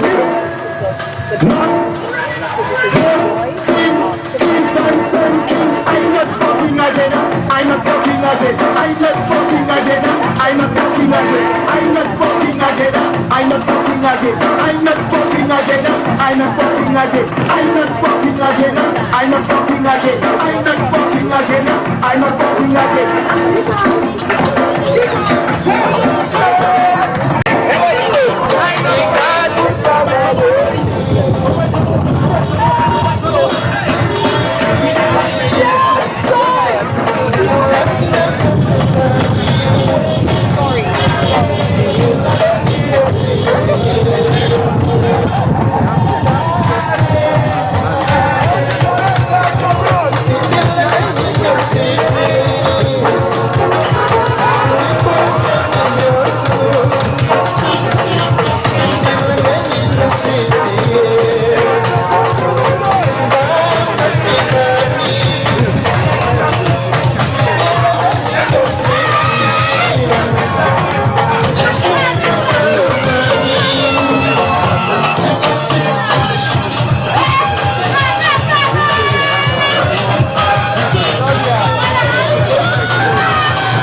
In the last few months, they have perpetuated a narrative of corruption, corruption, corruption.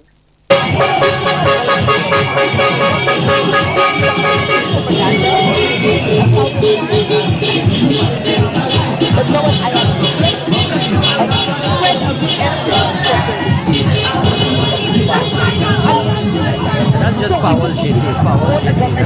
For the first time, we had this propaganda. Powell JT and propaganda, and all of it.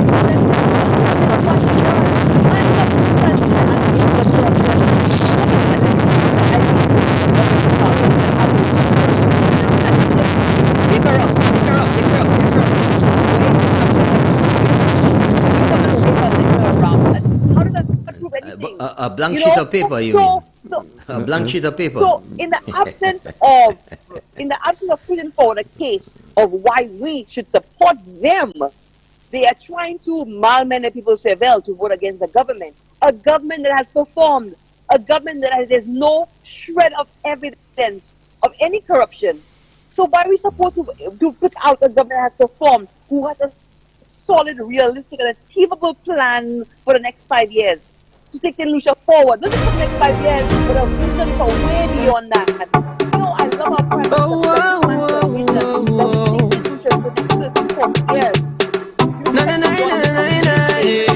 Let's keep working. Let's keep moving.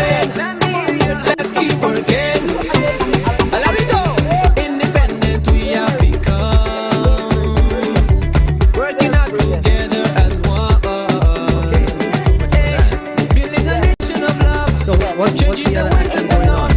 Progressing in every form. Tonight, what's happening in the future? Don't hate on me, cause we working. So come join me, cause we working. For the justice, we need to work it. For the culture, we need to work it. We are heading up to the top. There's no time for us to stop. Let me hear ya, oh God, let's keep working. Let me hear ya, let's keep moving. Oh God, let's keep working. We can do it together. Oh no, let's keep working. Let's keep moving for the better of this nation. Let's keep working.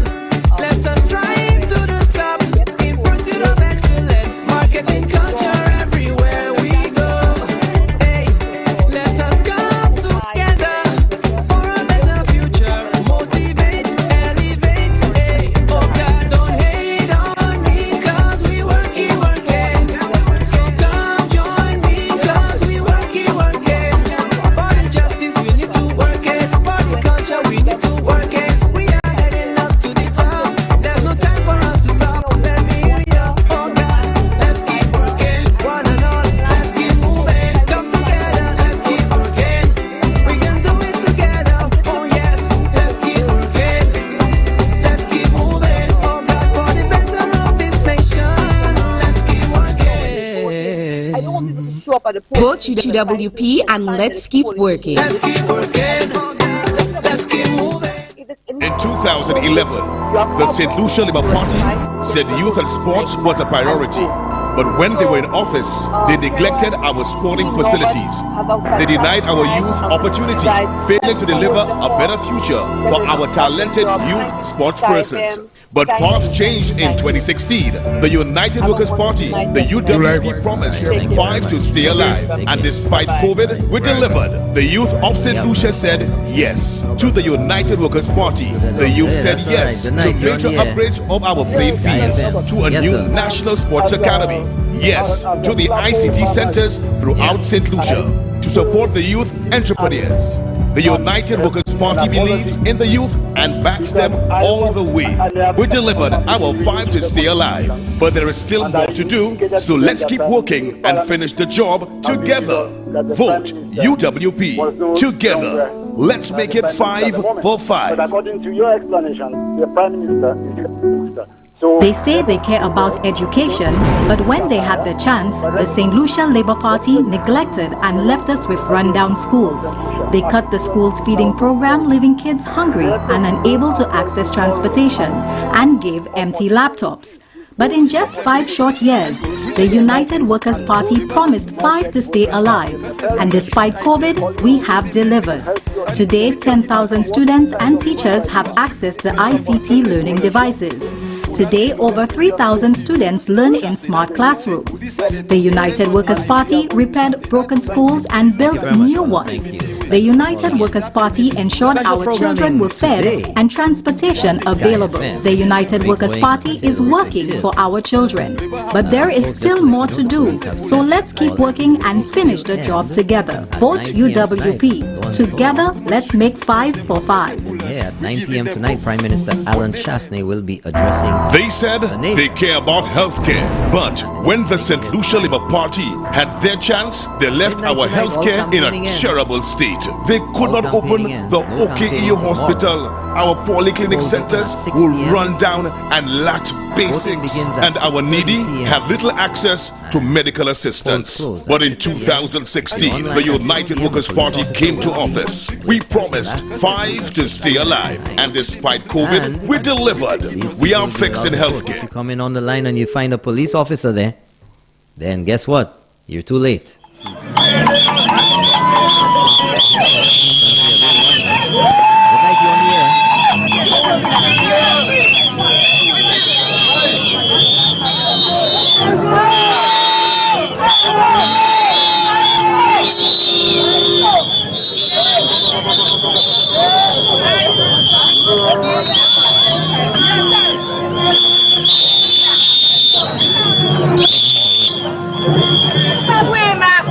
Come on,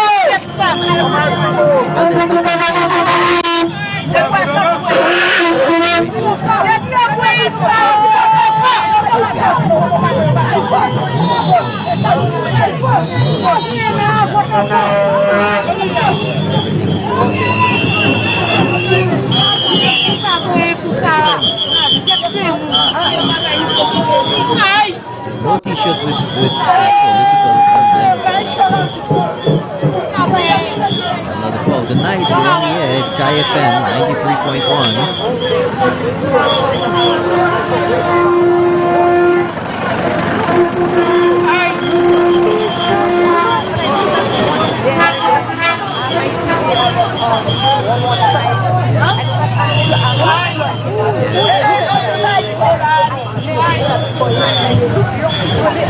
Well, let me tell you something, caller. I want all the young people that were there to go out to vote tomorrow. I hope they don't have too much alcohol in their heads and we flat down flat again and miss the vote.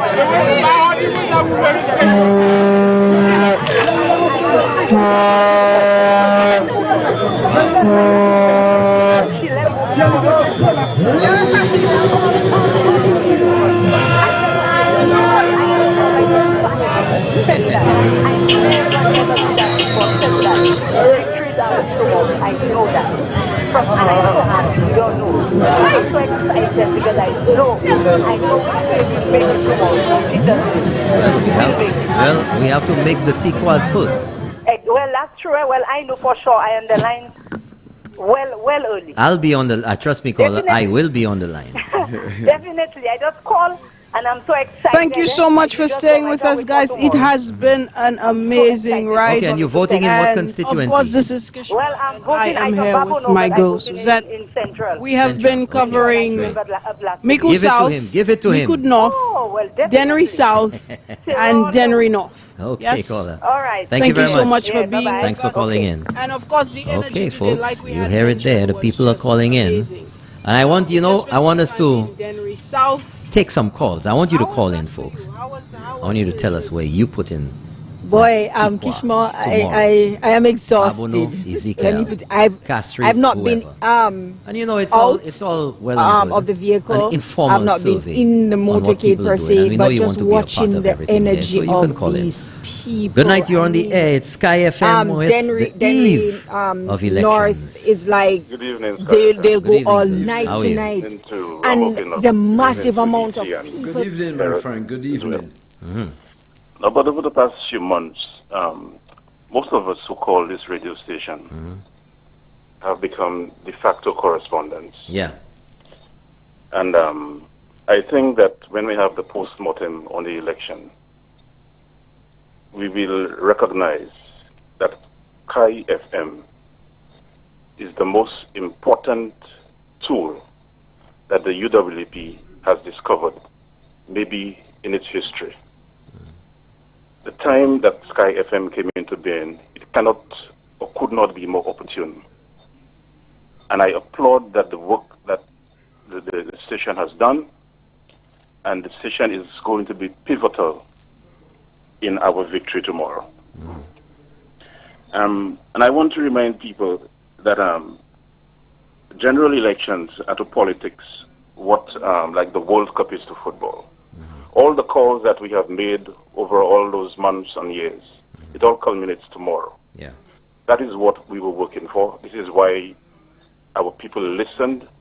This is why they called, they made the contributions, the observations. It all comes down to tomorrow. All the people we saw at the motorcades and in the rallies, they have to come out tomorrow. They have to show their worth tomorrow at the ballot box. We cannot afford to leave anyone at home who is capable of voting. Go and get them out. Let us not say that, oh, nous a gagné, nous poko gagné. Go and get everyone out who wants to vote, who is capable of voting. And we are going to win these elections. Now, previously I heard you mention about the agents at the polling station. Yeah. And how vigilant they should be in Albert. Yeah. But there are subtle things, really subtle things, that some of the other side will try. Yeah. And I am asking our agents at the polling stations, don't even accept a drink or water anything from anybody. Well said, well said. Thank you so much for that. Because they could put something there in that water that would get you have to lose sight of the ballot box, to go to the toilet, to go and vomit. That's right. These are the subtle things. While they may not be able to steal the ballots in terms of maybe hiding ballots and so on, but they will try those things. It has been done before. So we have to be vigilant all around. And please, my people, tomorrow, already the Labour Party has given people up to 4 p.m. They said he will be no more. I see some speakers saying PJP 4 p.m. Yeah. Philippe Japed by 4 p.m. Yeah, by 4, they give it 4 p.m. Yeah. But tomorrow evening, on Monday evening, we would rather be jubilant than bowing our heads and being sad. People, please go out tomorrow and vote. Thank you. Thank you very much, caller. Thank you so much. Thanks for calling in. Pre-elections day, the eve of elections tonight on Sky FM 93.1. Folks, it's D-Day. Well, tomorrow is the big day. It's what you've been getting ready for. It's what you've been paying attention to, all the information here. And let's get ready to rumble. You need to turn down your radio, please. You need to turn down your radio. Bobby. Yes. Labri Auger in the house right now. Labri Auger. We give it Alva Tikwa, but I can't say how we want to say to him. What's happening down there? What's happening down there? What's happening down there? What are you seeing? Bobby, you have to see it for yourself. I wish I could have video help for you right now. Yeah? Jean-Pierre is giving Alva tomorrow morning, early in the morning. When you're at 2 o'clock, we win the election in Labri Auger. It's not in the morning, a whole day he getting it. A whole day. We give it to him hard. Hard, that's right. We tired of Alva. Alva can do nothing for us. We're tired of that already.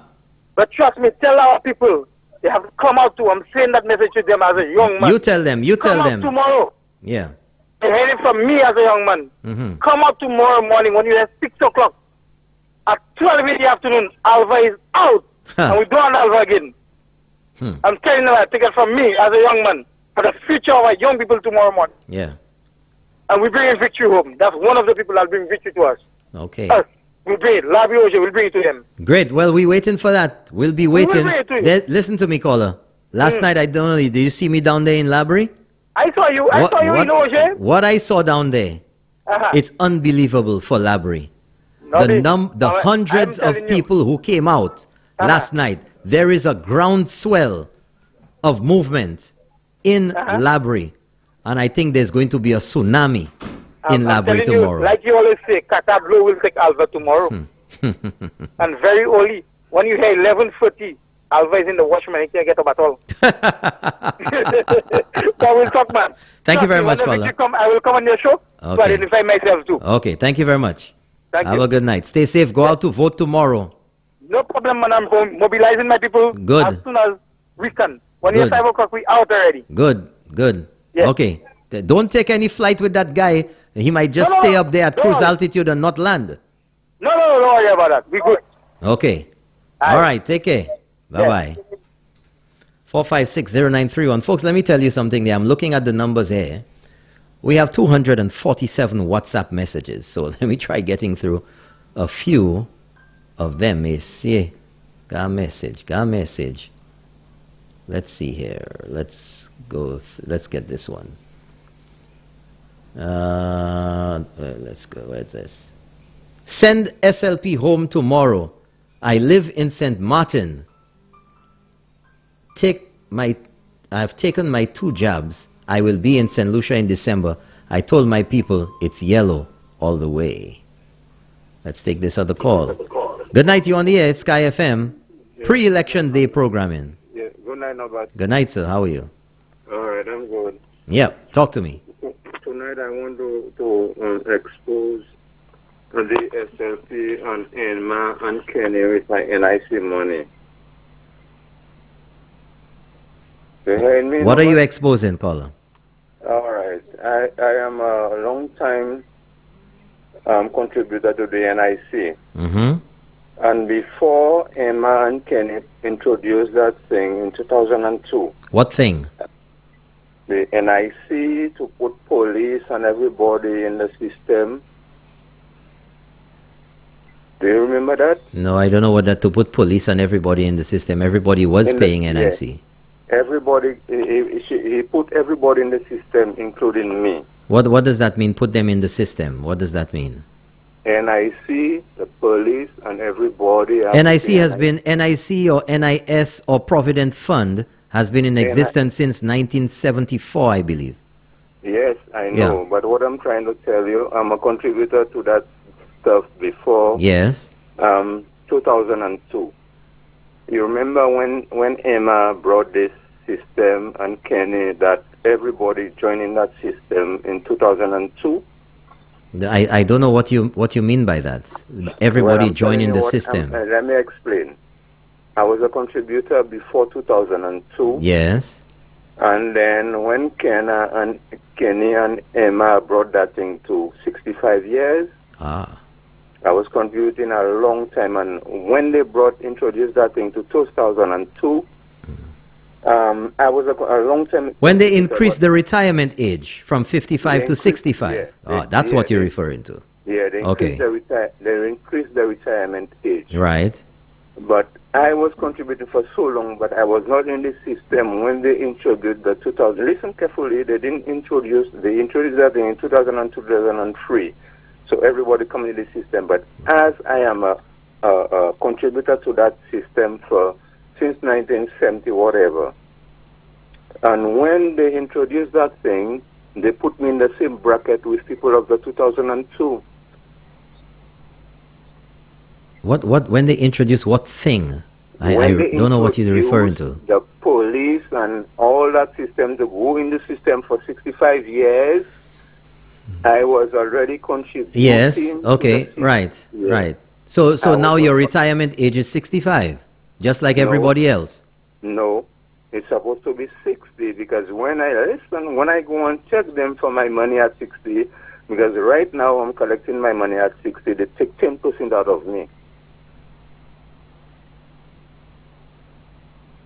Okay. So what are you saying then? I'm saying I'm not supposed to be in the bracket of these persons that is. In the 2002, we start contributing, so they should put a line between who contribute before they introduce that 2002 to to stop. They didn't give us our stuff for 60. They tell us we have to go to 65. But what I'm saying is, if we are contributing before the 2002, what about this bracket that already contribute for so long? Before 2002. Well, then you increase to what it is now, caller. That's what it is. So you will have to speak to somebody about. I'm not in a position to give you any information about that. I don't know exactly what your situation is. I don't know what the policy is as far as that is concerned. So you will have to speak to somebody more knowledgeable about that. I'm a little confused of exactly what you're trying to say, but nevertheless, on a night like tonight and here, I don't know what we can do about that for you. No, you can't do anything about it, but I'm just trying to tell the nation what's happening with Kenny and Emma. I can't get my pension at 60 because they cut 10% out of my money because I don't go for 65 because I was already contributing before the 2002 proposal. Did they explain to you what that was about at the NIC?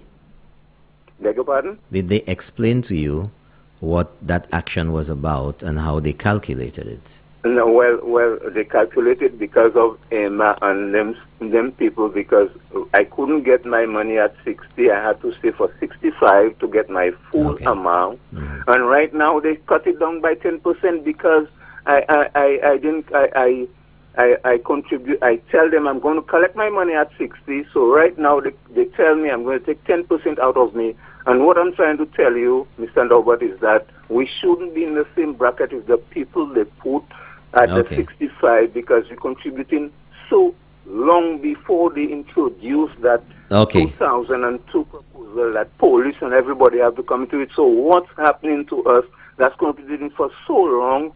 Well, thank you for bringing that to our attention. I'm sure somebody is listening and may be able to expound on that. Nevertheless, you should speak to somebody about that. I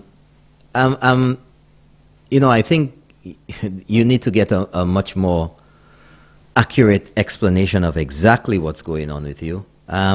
There's nothing that I can really do about that other than ask you to contact somebody who can explain it further or deal with your particular situation better and find out exactly what's going on there. Okay, thank you very much. 4560930, or maybe I can get to some more messages there, and the phone's ringing right away. Good night to you on the air, Sky FM pre-election coverage. Talk to me. Good evening. Good evening. Thank you so much for enlightening us on the facts that matter. You're welcome. My family and I are from Choiseul, and we will be voting for Mr. Bradley Felix. Great. The UWP manifesto spelled out everything that our Prime Minister and his team will be working on to develop our nation and our country. It is a comprehensive plan, and everybody should really focus on what's going to happen in the future, because this is a party for progress. I would encourage all voters to read page 18 of the UWP manifesto. The goals set for the first 100 days. The UWP is a party with a cadre of outstanding... What page you said? 18? You said page 18? Yes, page 18 18 of the UWP manifesto. Yes. It talks about the first 100 days. And really, the cadre of outstanding professionals who work diligently on their respective projects, they are all committed to achieve their goals. And I believe in this party. Honorable Alan Chasney has exemplified visionary leadership for our United Workers' Party. We will win with a landslide victory. I encourage all SLPs to read the UWP manifesto tonight and vote UWP tomorrow. But there is no doubt that our United Workers' Party is best for St. Lucia. Thank you very much. Thank you very much, caller. Thanks for calling in. Sky FM 93.1 pre-elections day programming tonight. 93.1 around St. Lucia and around the world. And I just made a quick run, folks, because right here I have the UWP manifesto. It's 60 pages chock full of information compared to the other guys whose manifesto is only 36. You would expect that after talking so much and making so much noise that they would have had much more to say. Good night, you on the air, Sky FM. Good night, you're on the air.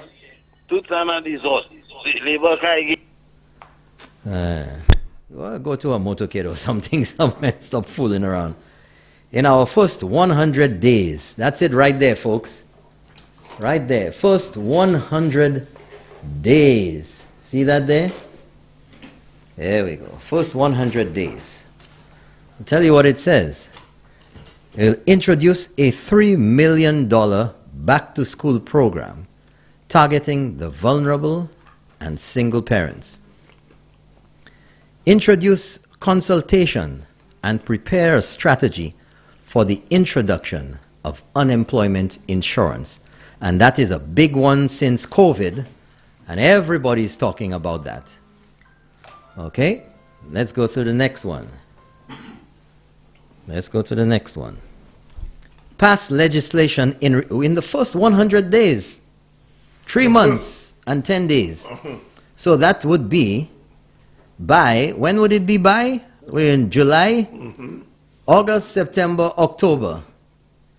October, November. Because it all depends on when we have, let's get it right now, the first sitting of Parliament. There we go. So we're looking at October, November, somewhere around there. Correct. First 100 days.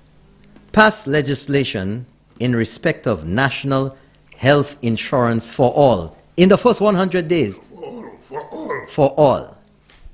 With coverage of up to $75,000 a year. Uno besto. Who know best? What's that? Paplimento? That's our money. Right? Next one. Expand the ebook initiative and pay the license fee for academic years 2021 and 2022. There's a license fee. You know the thing about this. You talk about, oh, somebody wants to make money. What, you think books are free? You think every year for the updating or the licensing that the books are free? But the fact is that everything is going to be on the tablet. There's not going to be a problem of book availability or the availability at Valmore or M&C or wherever you get the books from. You go to school, you're on Wi-Fi, you're at home, just like your phone. Your phone updates. WhatsApp updates. Everything. So everything updates. But no, if you see in 2021, people still telling you this is not the UWP of John Compton. You don't expect them to not want to carry books, a big bag of books on their back, going to school back and forth. So everything is just like your phone. You have WhatsApp on it, it updates automatically. If you get your tablet, your books are not free. The educational material which is coming from whoever it is not free. You have to pay for it. What's the big deal about that? Okay. Nobody, are you not paying to keep your phone? Are you not paying for your books right now? So why, if it's on a tablet, you expect you get your school books and what you want? Everything free? You have to expect that, okay, it is just another way of minimizing the big bags of books. Exactly. Good night to you on the air, Sky FM. Yes, no, but good night and good night to your colleagues there. Yeah.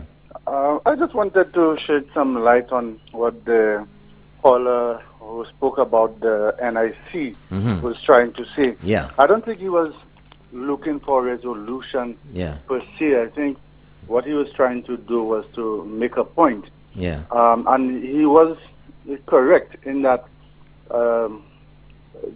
during the years when NIC existed, up until 2002, 2003. So that would be NIS. Well, NIS moved to NIC. Yeah, yeah. The people like police and so on were not on that system. So they were not... What does that mean? What does that mean? I need to understand that. They were not on that system. What does that mean? I need to understand that. They got their pension from the government. Okay.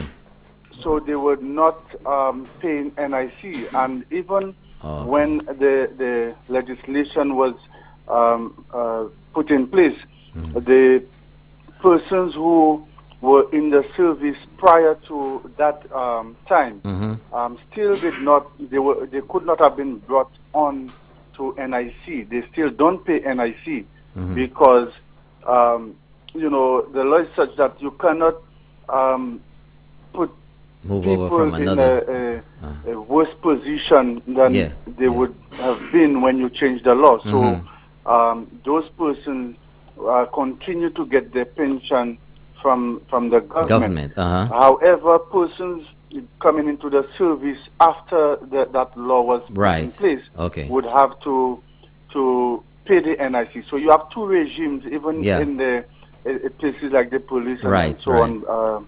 I think the correctional services and so on.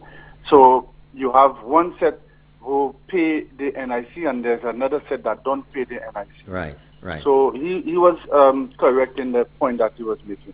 And I guess he wanted to indicate that happened during that time that this particular individual was responsible for the NIC and under a particular government. So that's the point that he was trying to make. Okay. All right. I think I get the idea right now. All right. Thank you very much, caller. Thank you for calling in. Folks, Sky FM 93.1 pre-elections day programming. Elections is tomorrow. Don't forget. The presiding officers or the agents or whoever it is, walk with your own food. Don't let anybody give you anything to give you carca glow. No. And then you won't be able to perform your function. You have to run off and, you have to be alert and you have to be there. So you can't be running to the bathroom at 2 minutes to 6. Never. or when the vote is being counted, or anything of the sort. That's right, Harold. Or anything of the sort. So you have to check yourself before you wreck yourself. But I'm sure in all the discussions and in all the lead up to this, you would have been informed about the things you should and should not do. We have another call. Good night, you're on the air. Please turn it down. Please turn it down.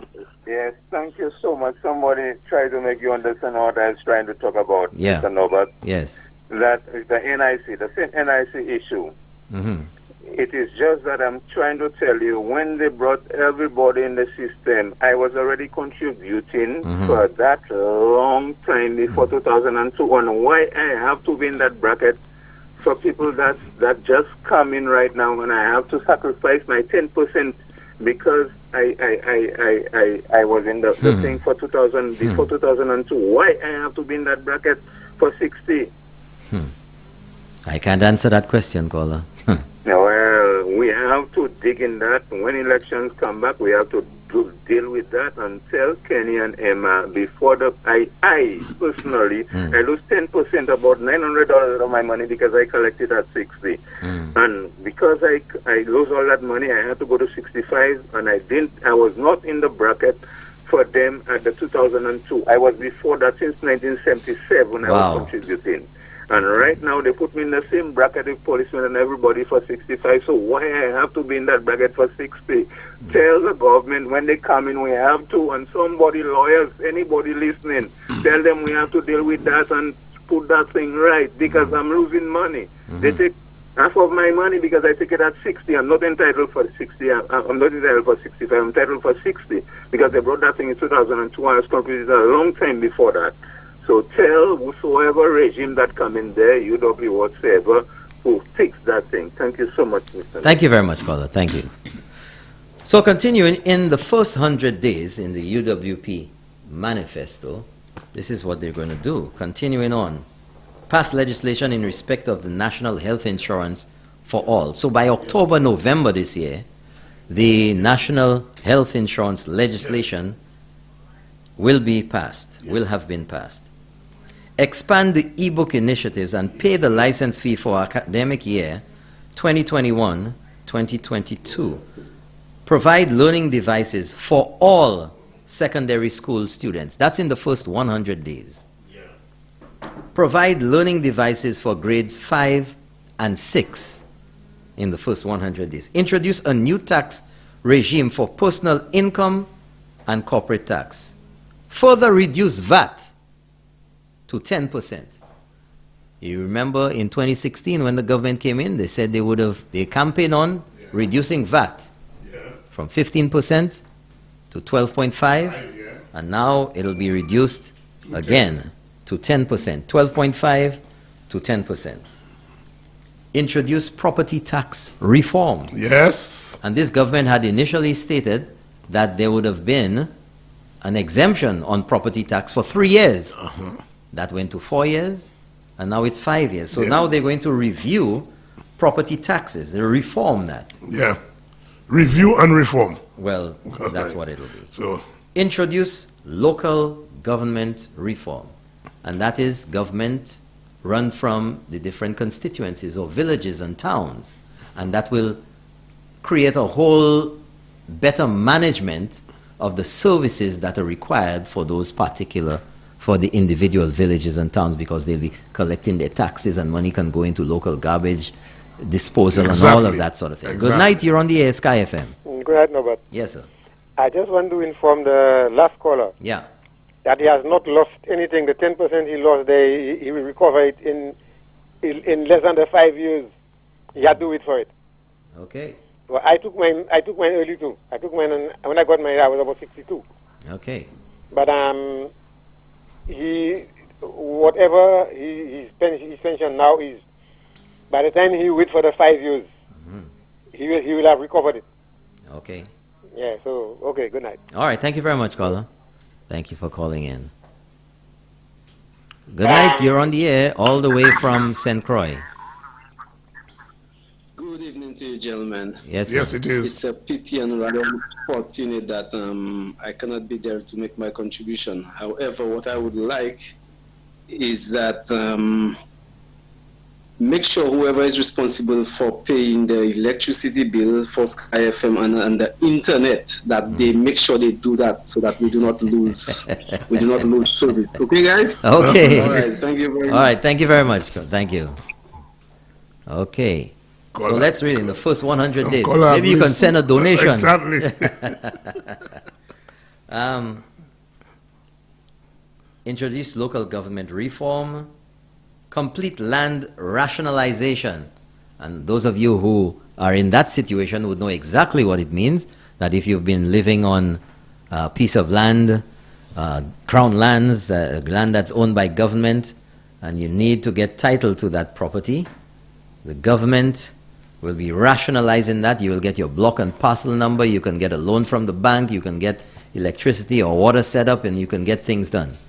Good night, you're on the air. Good night, Norbert. Yes. Good night, Harold. Yes, good evening. Norbert, I want to just revisit this thing about the police paying NIC contribution. I believe that this places the police at a serious disadvantage. In that, when a policeman has worked, say, about 20 years, this person has actually worked about 40 to 45 years, Yep. Because you work night duty, and that takes a toll on you. It's not just like the other person who has worked 20 years, working 8 to 4, that sort of thing. And when you tell me you retire at 55 or after 22 and 3/4 years, you now have to go and wait until age 65 because you joined the force after 2003. It means you not only are you being put at a disadvantage, but you are having to wait for about another 5 years with no income because you've retired, because you are still a public servant. You are not in the private sector. So you've reached retirement age, but you can't get a pension. And a lot of policemen would tell you when they retired, they were able to pay off their mortgage with their gratuity. But because they are now NIC contributors, they don't get a gratuity anymore. And they have had to work all of this time.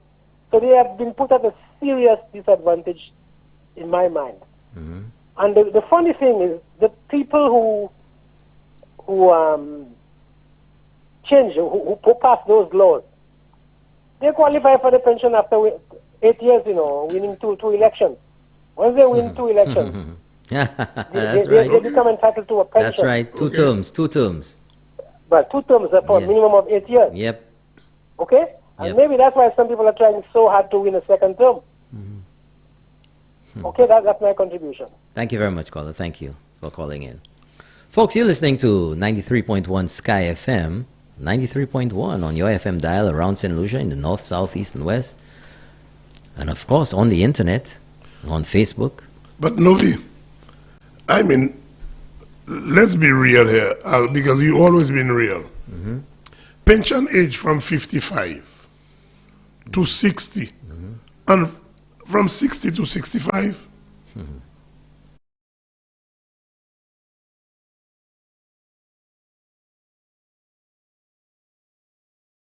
Span is Frisco's and 10. Okay? So let's assume that you work 40 years. Or you work up to 65. Okay, no, you work 40 years within your tenure, and you turn 65. Okay? Meaning that you make contribution to the NIC. 40 years. When you take your pension at 65, Nobi, assuming you die at 69 or 70, how much of what you contributed to NIC that you enjoy? Maybe all of it. Maybe. Well, you see, the thing is, what you have to realize is that generally, give me a round figure of what you think the average person pays per month. Let's say about $10, $12. That's it? Yes. You sure of that? Yeah. Isn't it supposed to be 10% of your salary, or you pay 5% and the employer pays another 5%? Oh yeah. Right. That's right. Okay, so let's just say, for the sake of argument, you make $2,000 a month. Okay, 10% of that is what? $200. $200. Right. So you pay $200. Let's square off a year. well, let's just $2,400 a year, right? By 10 years, that's $24,000. Yes. 48, that's $96,000, right?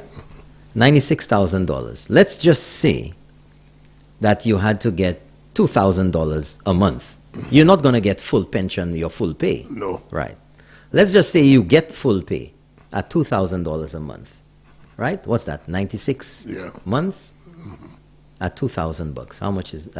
So let's just say you retire at 65 to 70. That's 12 by 5 is 60. Yeah.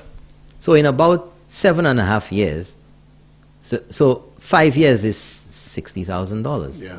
Right? No, hold on. That's 60 by 2,000. Yeah, okay. That's 120,000. Yeah. So if you really look at you getting your full salary, you'll get your full salary in less than 5 years. No, but if you get in half of that, how much are they going to pay you in pension benefits? How much do you get paid? Well, I don't know because I have not. So when if you have to look at it as getting back what you put in, you're not going to be getting back what you put in. More than likely, you're going to be getting paid more. But you don't get a full salary when you pension now. It's a matter of maths. And the thing is that, who's trying to get me here? The thing is that pension does not give you your full salary. And I think some people believe that's what they're going to get. And you're not. And what has to happen with that money is that it gets invested. But anyway, that's a discussion for the people who want to contest or have a problem with this to deal with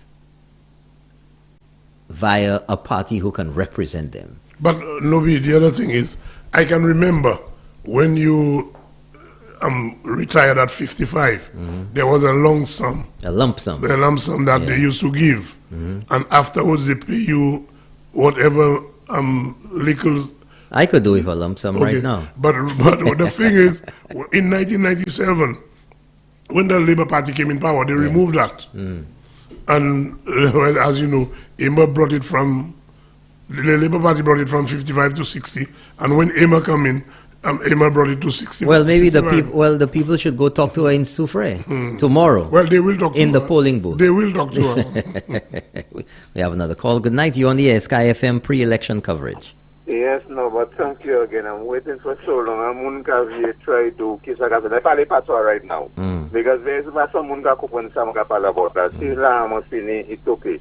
Les bagailles la vini, moi de pay insurance avant 2002. Moi pas supposé en bracket même c'est moun qui a pay 65 là because moi de pay avant siècle introduce by là 2002. Moi de contribute avant. C'est Emma et Kenny qui mène by ça venir c'est pour try comprendre. Si vous pas comprendre anglais, il parle pas trop about. C'est moun mettez-nous en même bracket avec police avec tout le monde tout bail avec moi de contribute avant 2002 depuis 1978. Pour qui ça moi supposé en même bracket 65. Well, that I guess we you're saying the same thing. We get it here. I don't think we can resolve that situation here. That's something you'll have to talk to NIC about again. But nevertheless, we have another call. Good night, you on the air. Okay, that person ain't ready yet. 4560931. Let me get through some of the messages here because we have so many. Let's yeah. Somebody says, why are we talking about pensions tonight? Quite right. So let's go to the next one. Okay, I guess that's the end of the pension talk. That's the end of it. Yeah. Okay. Okay. And that was at 7:26. What's the time now? Okay. 8:17. Alrighty. Oh, I wonder how that happened. Okay. Put that down. Okay, let's see here. These GVD guys. Let's see here. Okay, another link. People sending all kind of things there. Good evening, Norbert and Etienne. Of course, Herod's here. That was that was earlier. Great work as usual. Please remind people that they can listen to you all on GVD TV's YouTube channel. Remember, not everybody has Facebook. Once you get the link, it doesn't matter if you have Facebook or not. You can still watch it and listen on Facebook. But nevertheless, as a matter of fact, after the election's victory, it might be a good idea for Sky FM to have their own YouTube channel. It's also revenue generating. Okay, let's go to the next one. Let's see here. Okay, can we play that campaign song? I don't know, which one is it? I think it's Yellow. I think it's called Yellow. Let's see here. Yellow. Well, it was here. Let's see. Yellow. There it is. So somebody wants to hear Yellow. So let's have Yellow. It's about that time. It's about that time. When are you feeling the feeling? Feeling the feeling. Take out the rag and ting and show me where you're voting. Give me something yellow.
Just walking in. The moment you entered, we should have surrendered right then. You had a vision for all in the community. Your massive project shook the earth underneath. All the roads and you light up our fields. Oh Bradley, you are delivering.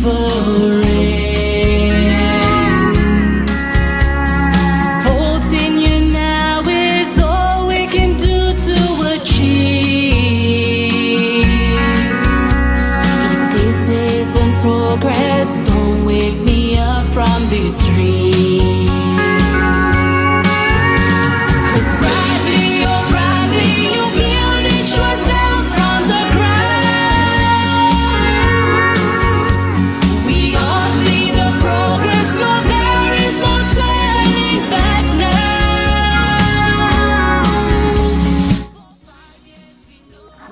Have a call. Good night. You're on the air via WhatsApp. Yeah, no, but well, I just wondered. This morning I was getting some information. Claudia Francis radio station giving information about the electoral department and the election. You know what could be done, how you could vote and stuff. And he made a statement that if the election is free and fair, there is no doubt that Labour Party will win the election. So in essence, he's saying if the UWP wins, it's not free and fair. You know, that is insinuating. Mm-hmm. You know, they start already. You know, you don't the Trump move. That's the Trump move. You don't make these statements. Yeah, it's deliberate. It's not an accident. Dirtiness. That is insight. Yeah, that is inciting negativity. Well, boy, I don't know. No, but I don't know. History will deal with them. Don't worry. Yeah, it's in a couple hours. In a couple hours. The people will deal with them. I want to thank Sky FM for the work they have done thus far. And if it wasn't for Sky FM, nobody would be nowhere. Would be nowhere. Thank you very much, you guys, for your team and the hard work you have put into it. We will prevail. Okay, thank you very much. Thank you. Okay, bye-bye.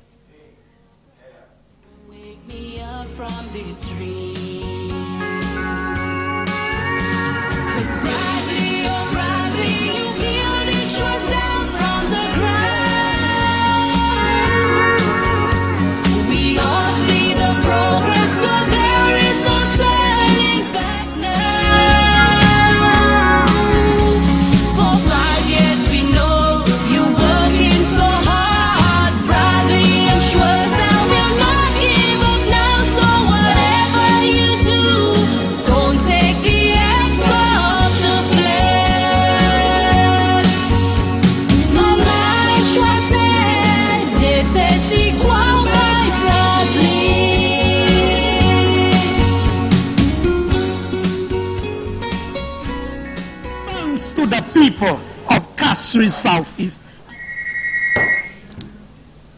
Who's this bloke?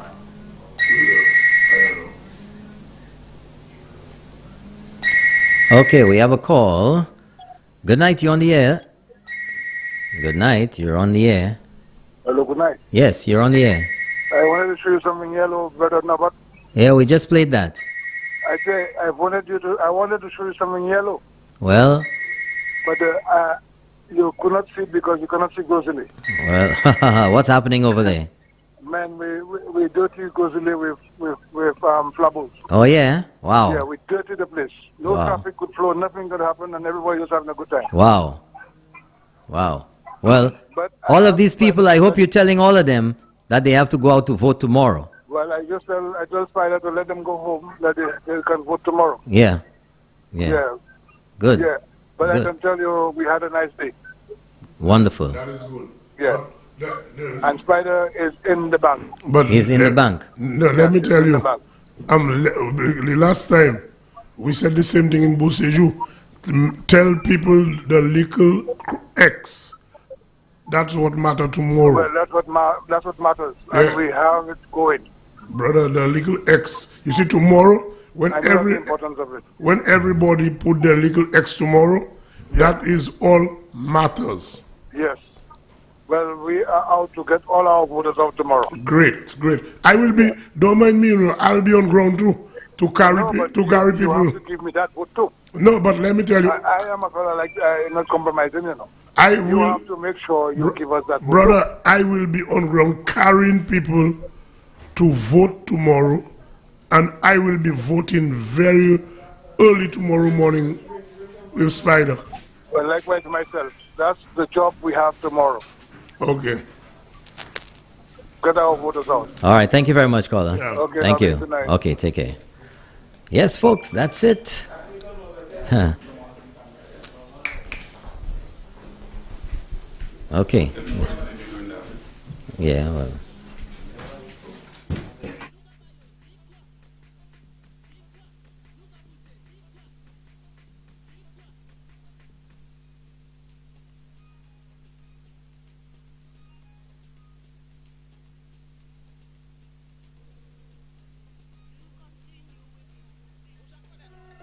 Say boss al killer.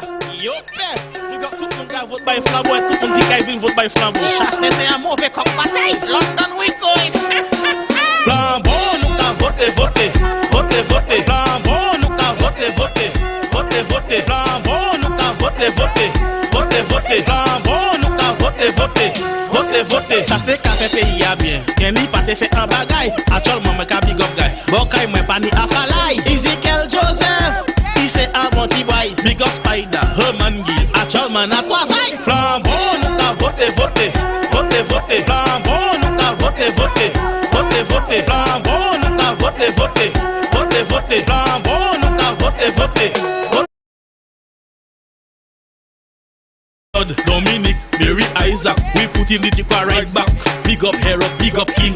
You know that we can win. Big up hero, big up king. You know that we can win. Flambeau, nous ka voté, voté. Voté, voté. Flambeau, nous ka voté, voté. Voté, voté. Flambeau, nous ka voté, voté. Voté, voté. Flambeau, nous ka voté, voté. Voté, voté. Ça fait qu'à fait pays a bien. Kenny pas te fait un bagay. Actuellement, moi ka big up guy. Bokay moi pas ni afalay. Ezekiel Joseph.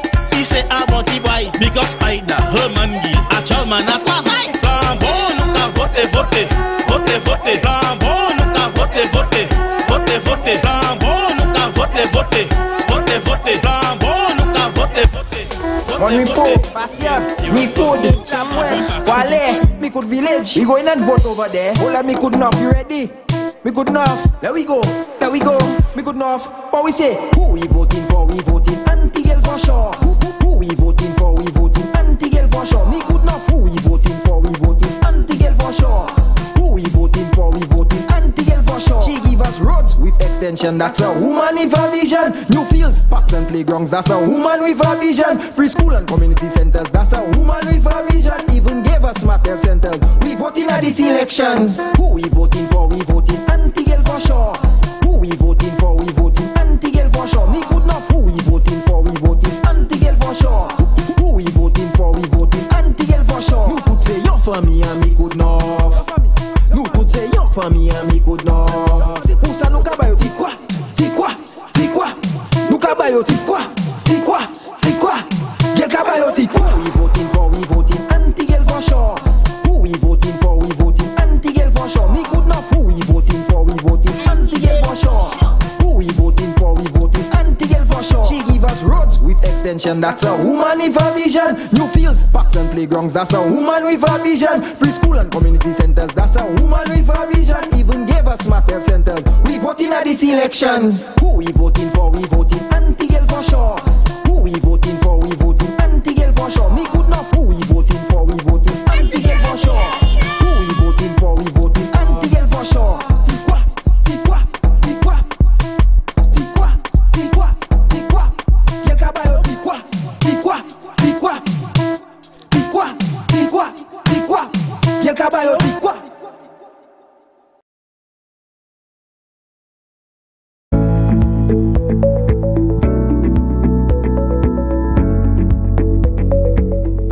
I think he's a good leader. I think he's the best leader for the country. I do not see anybody else that can manage the country the way, especially in the pandemic.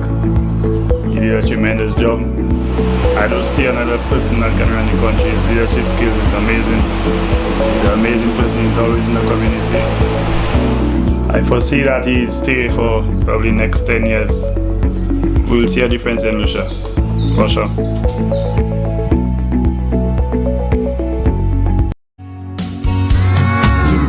Was all hope simply by just walking in. The moment you entered, we should have surrendered right then. You had a vision for all in the community. Your massive project shook the earth underneath. Center was in a very deplorable situation, and then we got assistance from our parliamentary rep, Mr. Dominic Fede, and he took the initiative to rebuild it into what it is today. You could come here downstairs, you could have it for some parties, some events, you know, or a gathering or a meeting. And upstairs you could also have it, it has computers there as well, you could use it just to do some researching online and stuff. So it's very useful for us.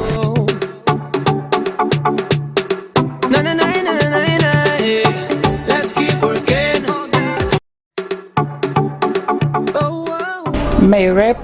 Dominic Fede has fulfilled all his campaign promises. He said he will do the Blackstone and Cemetery Road. He did it. He said he will build the daycare center. He did it. The Jack Mill playing field. He did it. The road from Roseau to Vanna. He did it. Dominic Fede, let's keep working. 5 more years.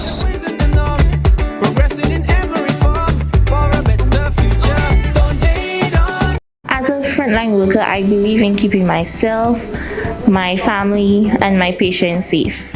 I believe the government has done a remarkable job in limiting the spread of the coronavirus in terms of handling the vaccination process. They've been doing an amazing job, and I recommend that everyone gets vaccinated. I encourage the whole of St. Lucia to get vaccinated. I got vaccinated for you, so get vaccinated for me.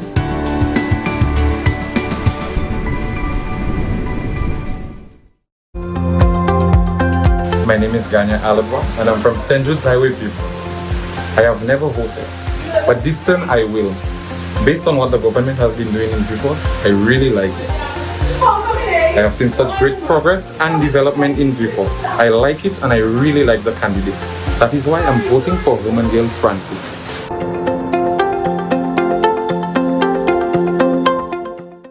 To be honest, I must say that this rep has truly represented her constituency. Of all the representation I've got in Micoud North, I must say that's the one who has really executed what she promised. Gail Rigobert promised schools for better education. She promised new roads. She promised better healthcare facilities. And under her leadership, we got the re-establishment of the renovation of the health center. We also got new roads to the school where it is easier accessible in case of emergencies. We have an entrance and an exit at this time, which I find is very important. Also, the rep has a very keen interest in single parents, and as a single mother, I personally have gained from what she has done to help single parents. For example, she provided MiFi for all children who had no internet, which was very good for me because I had to be putting plan on my phone all the time because I had no internet. So my child could have done her schoolwork and make me proud and be an A+ student. I am staying with Auntie Gail.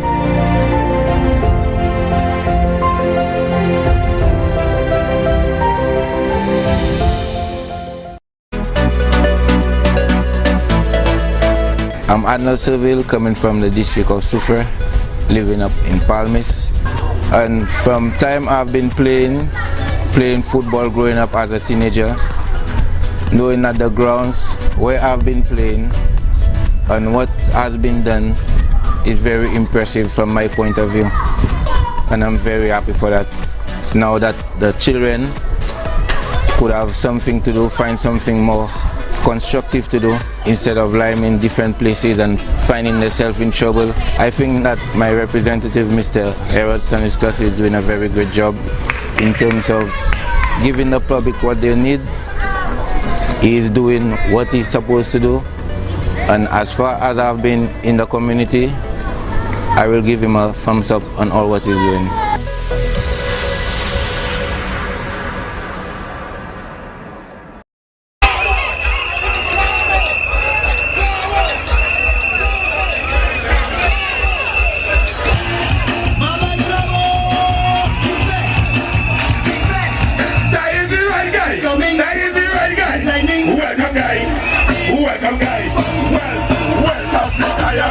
I'm not talking again. I'm not talking again.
coming. That is the right guy. Welcome, guy. Welcome, guy. Welcome, I agree. I'm not talking again. Talking again. I'm not talking again. Easy, come again. Easy, come again. Hey, we don't know for it. Easy guy or easy girl? Easy guy or easy girl? Easy guy or easy girl? Easy guy or easy girl? Hey, we not talking again. We not talking again. We not talking again. I want it first, people go first. I want it first, people go first. I say 1, 2, 3, 4, first. 1 kick, 2 kick, 3 kick, go first. We not talking again. We not talking again. We not talking again. Girl, organize yourself. Easy girl, organize yourself. Easy girl, organize yourself. Easy girl, organize yourself. Hey, we not talking. We not talking again. We not talking again. 1 kick, 2 kick, 3 kick. Jokers, jokers. 1 kick, 2 kick, 3 kick. Hey, Backbull. Welcome. Backbull. Welcome. Backbull. Welcome. 1 kick, 2 kick, 3. Jokers, jokers. I want first. People know first. I want first. People know first. We want first.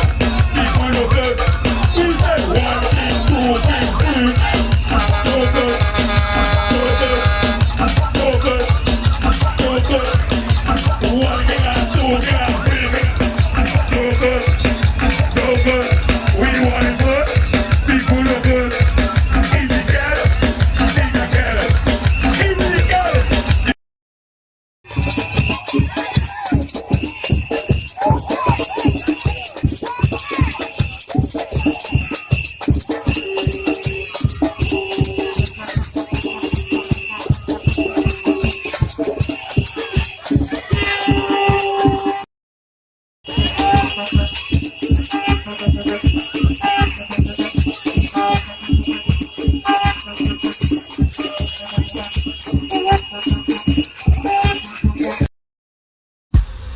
Mon report, Pasias, me could, Chapweb, Wale, me could village. We going and vote over there. Hola, me could not, you ready? Me could not, there we go, me could not. But we say, who we voting for, we voting anti-girl for sure. Who we voting for, we voting anti-girl for sure. Me could not, who we voting for, we voting anti-girl for sure. Who we voting for, we voting anti-girl for sure. She give us roads with extension, that's a woman with a vision. New fields, parks and playgrounds, that's a woman with a vision. Preschool and community centers, that's a woman with a vision. Even gave us smart health centers. We voting at these elections. Who we voting for, we voting anti-girl for sure. Who we voting for, we voting anti-girl for sure. Me could not, who we voting for, we voting anti-girl for sure. Who we voting for, we voting anti-girl for sure. You could say your family and me could not. You could say your family and me could not. Usa no kabayo ti quoi, ti quoi, ti quoi. No kabayo ti quoi, ti quoi, ti quoi. Girl kabayo ti quoi. We voting for, we voting anti-girl for sure. Who we voting for, we voting anti-girl for sure. Me could not, who we voting for, we voting anti-girl for sure. Who we voting for, we voting anti-girl for sure. She give us roads with extension, that's a woman with a vision. New fields, parks and playgrounds, that's a woman with a vision. Preschool and community centers, that's a woman with a vision. Even gave us smart health centers. We voting at these elections. Who we voting for, we voting anti-girl for sure. Who we voting for, we voting anti-girl for sure. Me could not, who we voting for, we voting anti-girl for sure. Who we voting for, we voting anti-girl for sure. Ti quoi, ti quoi, ti quoi, ti quoi, ti quoi, ti quoi. Quel cabayo, ti quoi, ti quoi, ti quoi, ti quoi, ti quoi, ti quoi. Quel cabayo, ti quoi.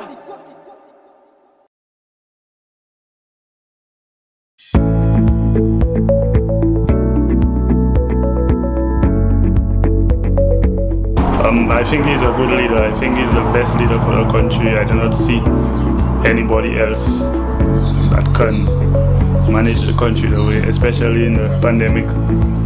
He did a tremendous job. I don't see another person that can run the country. His leadership skills is amazing. He's an amazing person. He's always in the community. I foresee that he'll stay for probably next 10 years. We will see a difference in Lucia, for sure.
Welcome, guys. Welcome. I'm not talking again. Talking again. I'm not talking again. Easy, come again. Easy, come again. Hey, we don't know for it. Easy guy or easy girl? Easy guy or easy girl? Easy guy or easy girl? Easy guy or easy girl? Hey, we not talking again.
I'm carrying my luggage at the airport for years. You're not doing it for champagne. And after the elections, I'm still going to go back down there. I have not been there in 2 weeks, Nobby. You know, I have not made a U.S. You have? Not quite.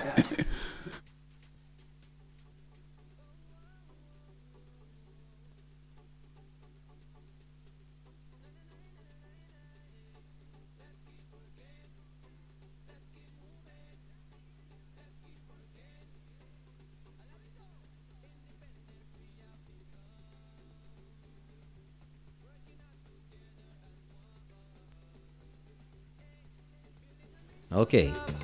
Changing the ways and the norms, progressing in every form for a better future.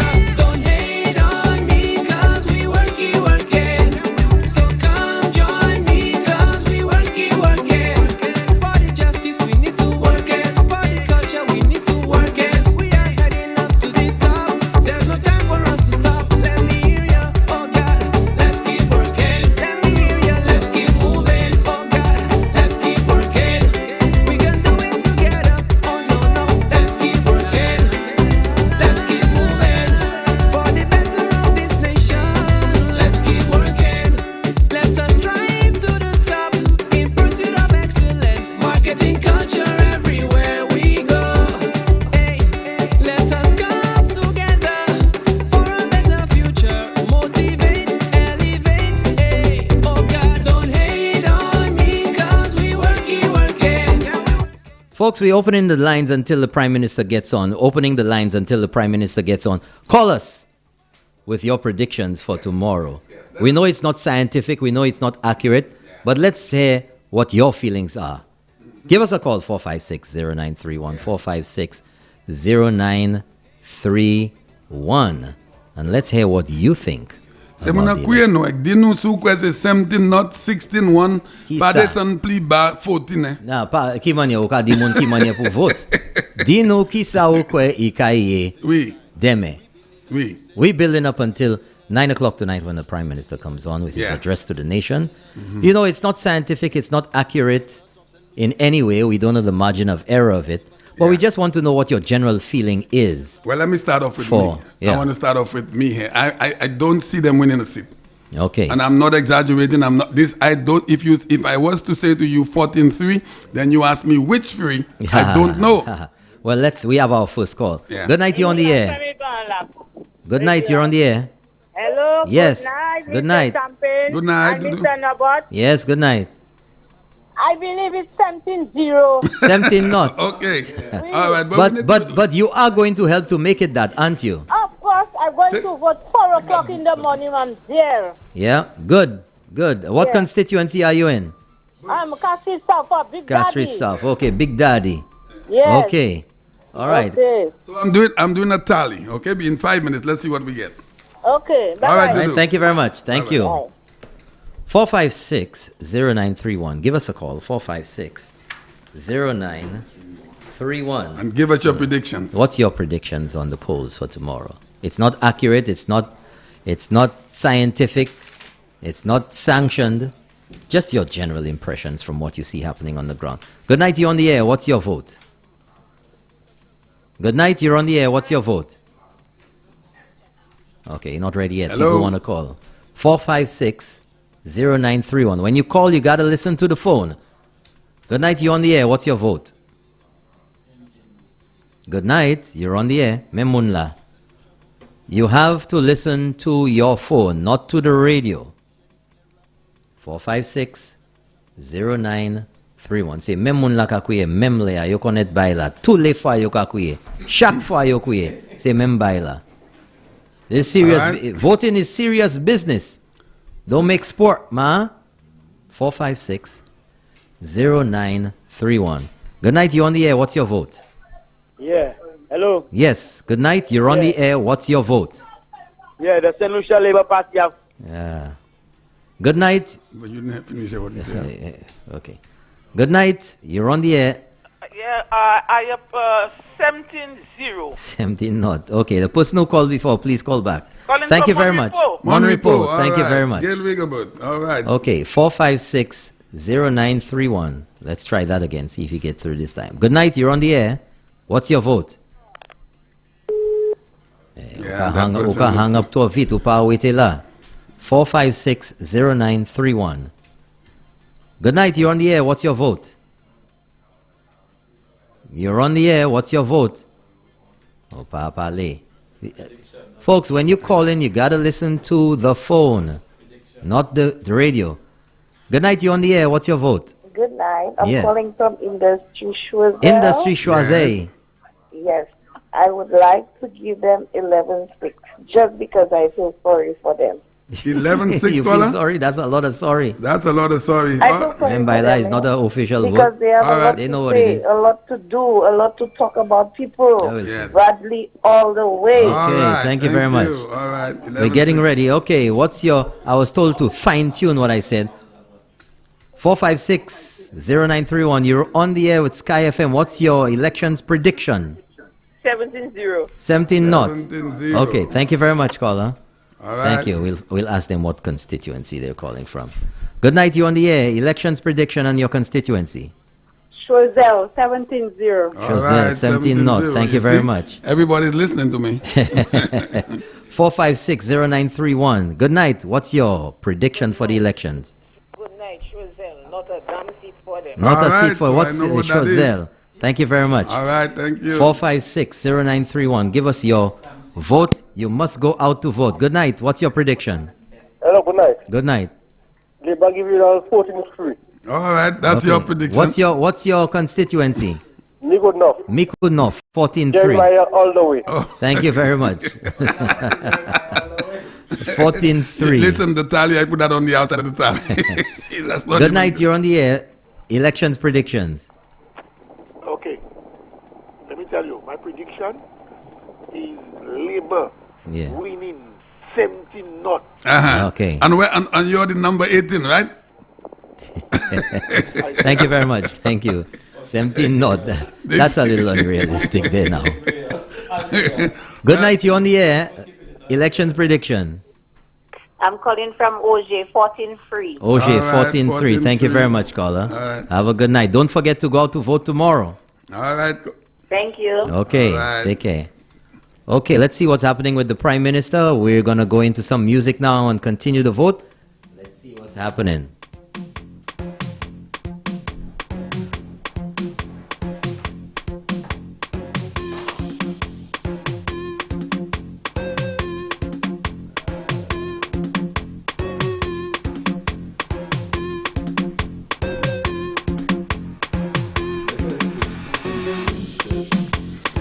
Let me tell you something. I can't see. I have tried to wrap it around my head to try to find out how I could give Labour Party a seat. And I'm going on the basis of the achievements of the government. I'm also going on the basis of last elections. So we won the elections 11-6.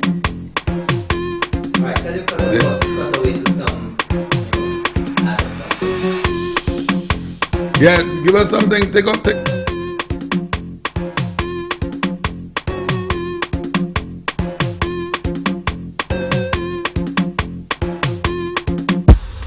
On report, Pasias, me could, Chapwell, Wale, me could village. We go in and vote over there. Hola, me could enough, you ready?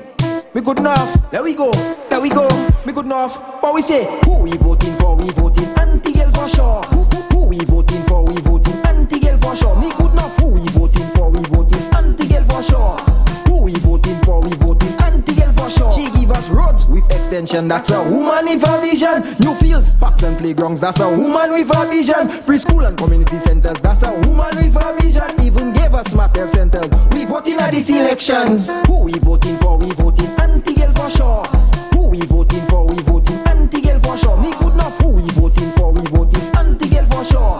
Who we voting for? We voting anti-girl for sure. You could say you're for me and me good enough. You could say you're for me and me good enough. C'est pour ça nous cabayo ti quoi?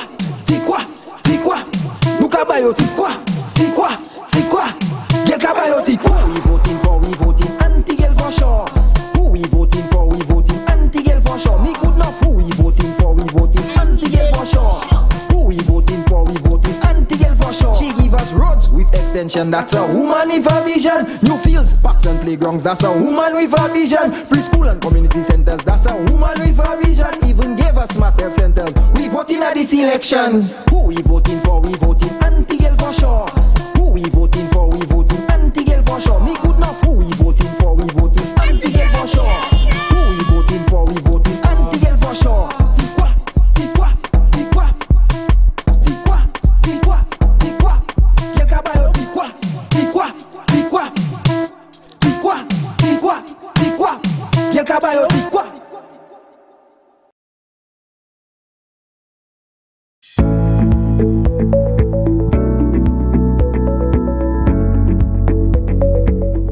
I think he's a good leader. I think he's the best leader for the country. I do not see anybody else that can manage the country the way, especially in the pandemic.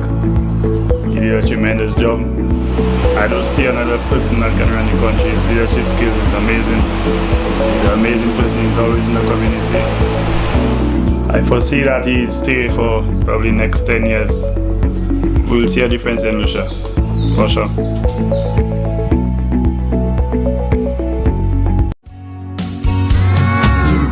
Was all hope simply by just walking in. The moment you entered, we should have surrendered right then. You had a vision for all in the community. Your massive project shook the earth under me.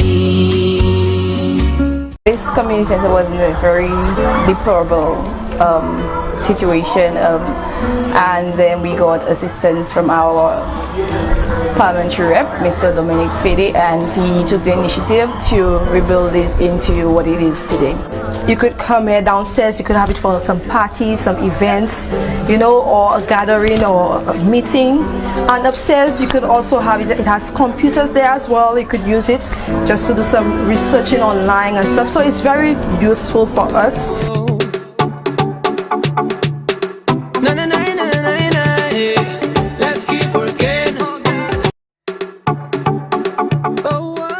My rep, Dominic Fede, has fulfilled all his campaign promises. He said he will do the Blackstone and Cemetery Road. He did it.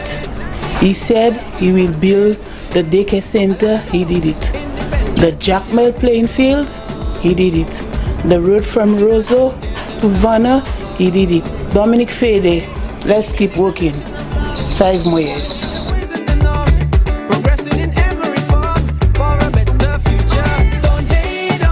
As a frontline worker, I believe in keeping myself, my family, and my patients safe. I believe the government has done a remarkable job in limiting the spread of the coronavirus in terms of handling the vaccination process. They've been doing an amazing job, and I recommend that everyone gets vaccinated. I encourage the whole of St. Lucia to get vaccinated. I got vaccinated for you, so get vaccinated for me.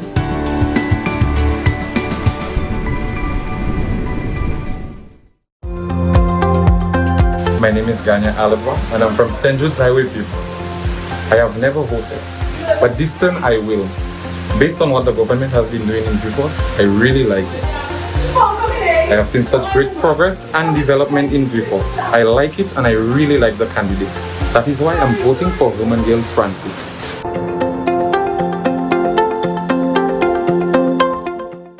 To be honest, I must say that this rep has truly represented her constituency.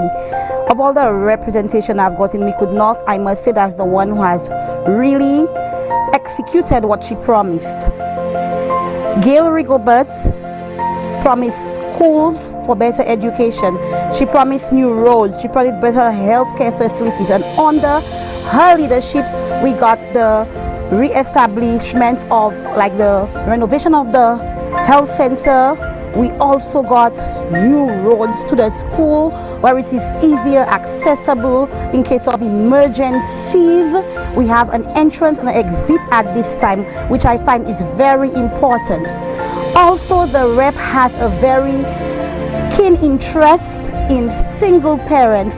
And as a single mother, I personally have gained from what she has done to help single parents. For example, she provided MiFi for all children who had no internet, which was very good for me because I had to be putting plan on my phone all the time because I had no internet. So my child could have done her schoolwork and make me proud and be an A+ student. I am staying with Auntie Gill.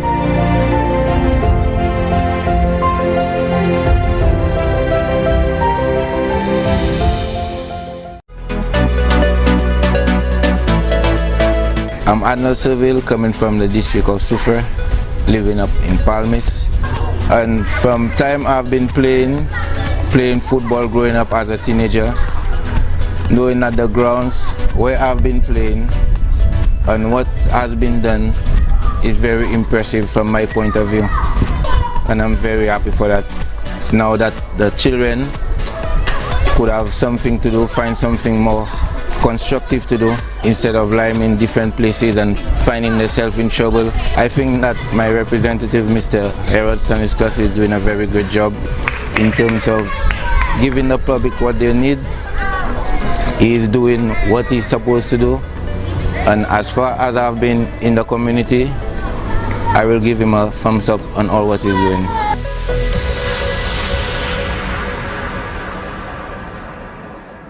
As you know, we're in the middle of a pandemic, and the vaccine has been rolled out in St. Lucia, and therefore we are in Soufrière today administering vaccines to hundreds of persons in the constituency.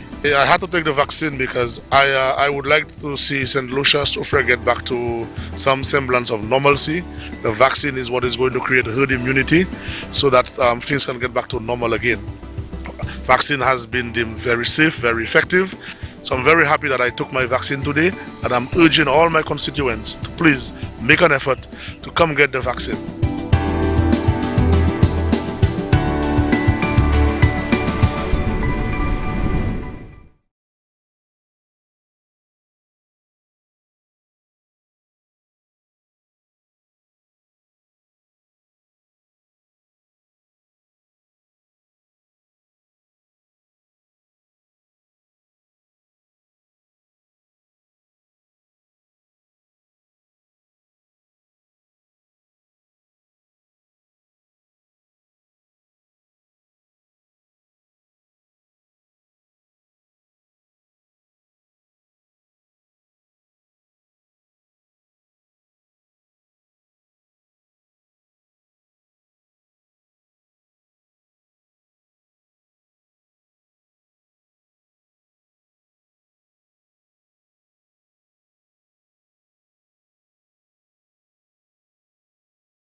Mon report, patience, me could, chap web, wale, me could village. We going and vote over there. Hola, me could enough, you ready? Me could enough, there we go, me could enough. What we say? Who we voting for? We voting Auntie Gill for sure. Who we voting for? We voting Auntie Gill for sure. Me could enough. for sure. Who we voting for? We voting anti-girl for sure. She give us roads with extension, that's a woman with a vision. New fields, parks and playgrounds, that's a woman with a vision. Preschool and community centers, that's a woman with a vision. Even gave us smart health centers. We voting at these elections. Who we voting for? We voting anti-girl for sure. Who we voting for? We voting anti-girl for sure. Me good enough. Who we voting for? We voting anti-girl for sure. Who we voting for? We voting anti-girl for sure. You could say you're for me and me good enough. You could say you're for me and me good enough. Où ça nous cabayo? Ti quoi? Ti quoi? Ti quoi? Nous cabayo? Ti quoi? Ti quoi? Ti quoi? Girl cabayo? Ti quoi? We voting for? We voting anti-girl for sure. Who we voting for? We voting anti-girl for sure. Me good enough. Who we voting for? We voting anti-girl for sure. Who we voting for? We voting anti-girl for sure. She give us roads with extension, that's a woman with a vision. New fields, parks and playgrounds, that's a woman with a vision. Preschool and community centers, that's a woman with a vision. Even gave us smart health centers. We voting at these elections. Who we voting for? We voting anti-girl for sure. Who we voting for? We voting anti-girl for sure. Me good enough. Who we voting for? We voting anti-girl for sure. Who we voting for? We voting anti-girl for sure. Ti quoi? Ti quoi? Ti quoi? Ti quoi? Ti quoi? Ti quoi? Quel cabayo? Ti quoi? Ti quoi? Ti quoi? Ti quoi? Ti quoi? Ti quoi? Quel cabayo? Ti quoi?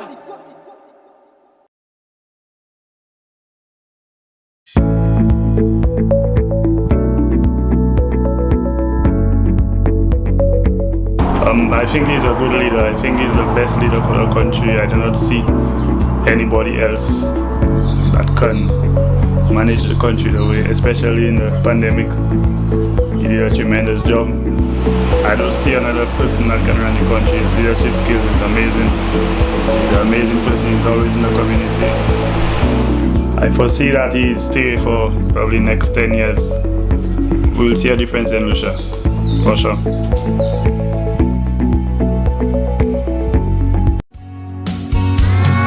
Gave all hope simply by just walking in. The moment you entered, we should have surrendered right then. You had a vision for all in the community. Your massive project shook the earth under me. This community center was in a very deplorable situation, and then we got assistance from our parliamentary rep, Mr. Dominic Fede, and he took the initiative to rebuild it into what it is today. You could come here downstairs, you could have it for some parties, some events, you know, or a gathering or a meeting. And upstairs you could also have it, it has computers there as well, you could use it just to do some researching online and stuff. So it's very useful for us.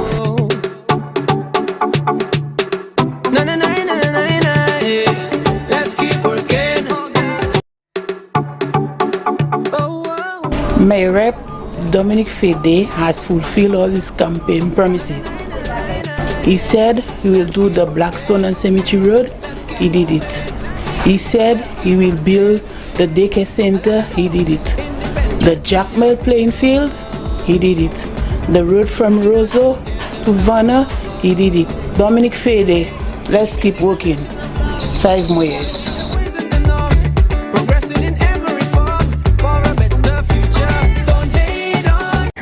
Frontline worker, I believe in keeping myself, my family, and my patients safe.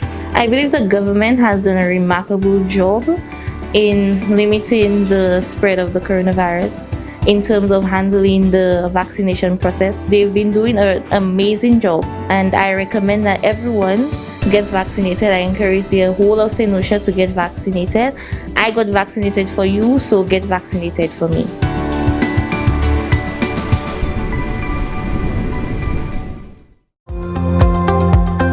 My name is Ganya Alaba, and I'm from St. Jude's Highway View. I have never voted, but this time I will. Based on what the government has been doing in Viewport, I really like it. I have seen such great progress and development in Viewport. I like it and I really like the candidate. That is why I'm voting for Roman Girl Francis.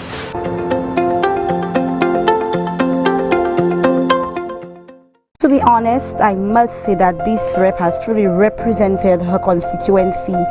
Of all the representation I've got in Micoud North, I must say that's the one who has really executed what she promised. Gail Rigobert promised schools for better education. She promised new roads. She promised better healthcare facilities. And under her leadership, we got the re-establishment of, like, the renovation of the health center. We also got new roads to the school where it is easier accessible in case of emergencies. We have an entrance and an exit at this time, which I find is very important. Also, the rep has a very keen interest in single parents, and as a single mother, I personally have gained from what she has done to help single parents. For example, she provided MiFi for all children who had no internet, which was very good for me because I had to be putting plan on my phone all the time because I had no internet. So my child could have done her schoolwork and make me proud and be an A+ student. I am staying with Auntie Gail.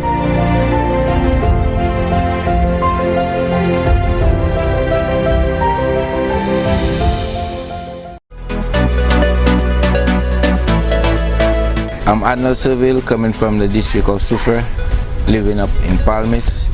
And from time I've been playing football growing up as a teenager, knowing that the grounds where I've been playing and what has been done is very impressive from my point of view.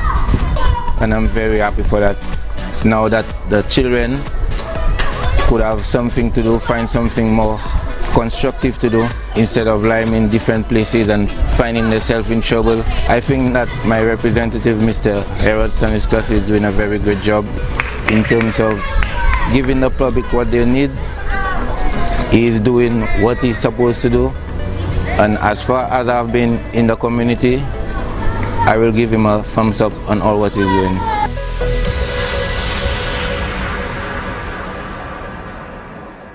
As you know, we're in the middle of a pandemic, and the vaccine has been rolled out in St. Lucia, and therefore we are in Soufrière today administering vaccines to hundreds of persons in the constituency. I had to take the vaccine because I would like to see St. Lucia, Soufrière get back to some semblance of normalcy.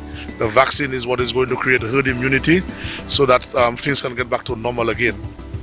Vaccine has been deemed very safe, very effective. So I'm very happy that I took my vaccine today, and I'm urging all my constituents to please make an effort to come get the vaccine.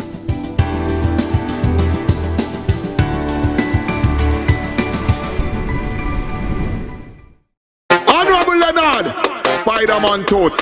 Spider representation, I trust. Spider in 2021, representation, you can trust.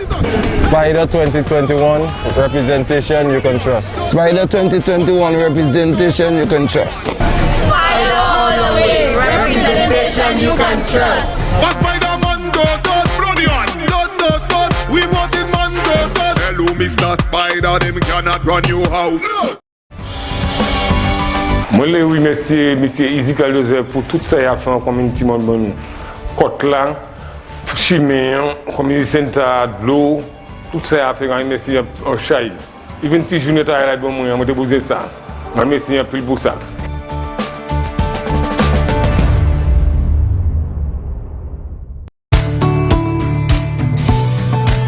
We're happy that Mr. Birch will be able to serve us to the extent and serve us very well, which I see to myself that's someone that will be able to work for us.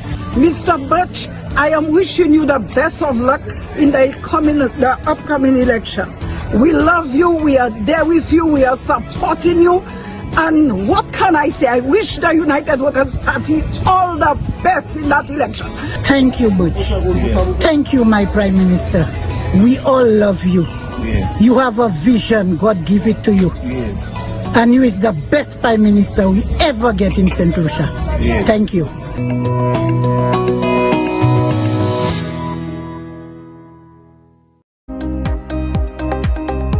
You know what I like about Spider? When it comes to community development, he has honored the elderly and children, also has been delivering monthly hampers to the sick and vulnerable, and also every Wednesday he has the soup kitchen who delivers food to the less fortunate. That's the best representation, a minister that does what he says he will do.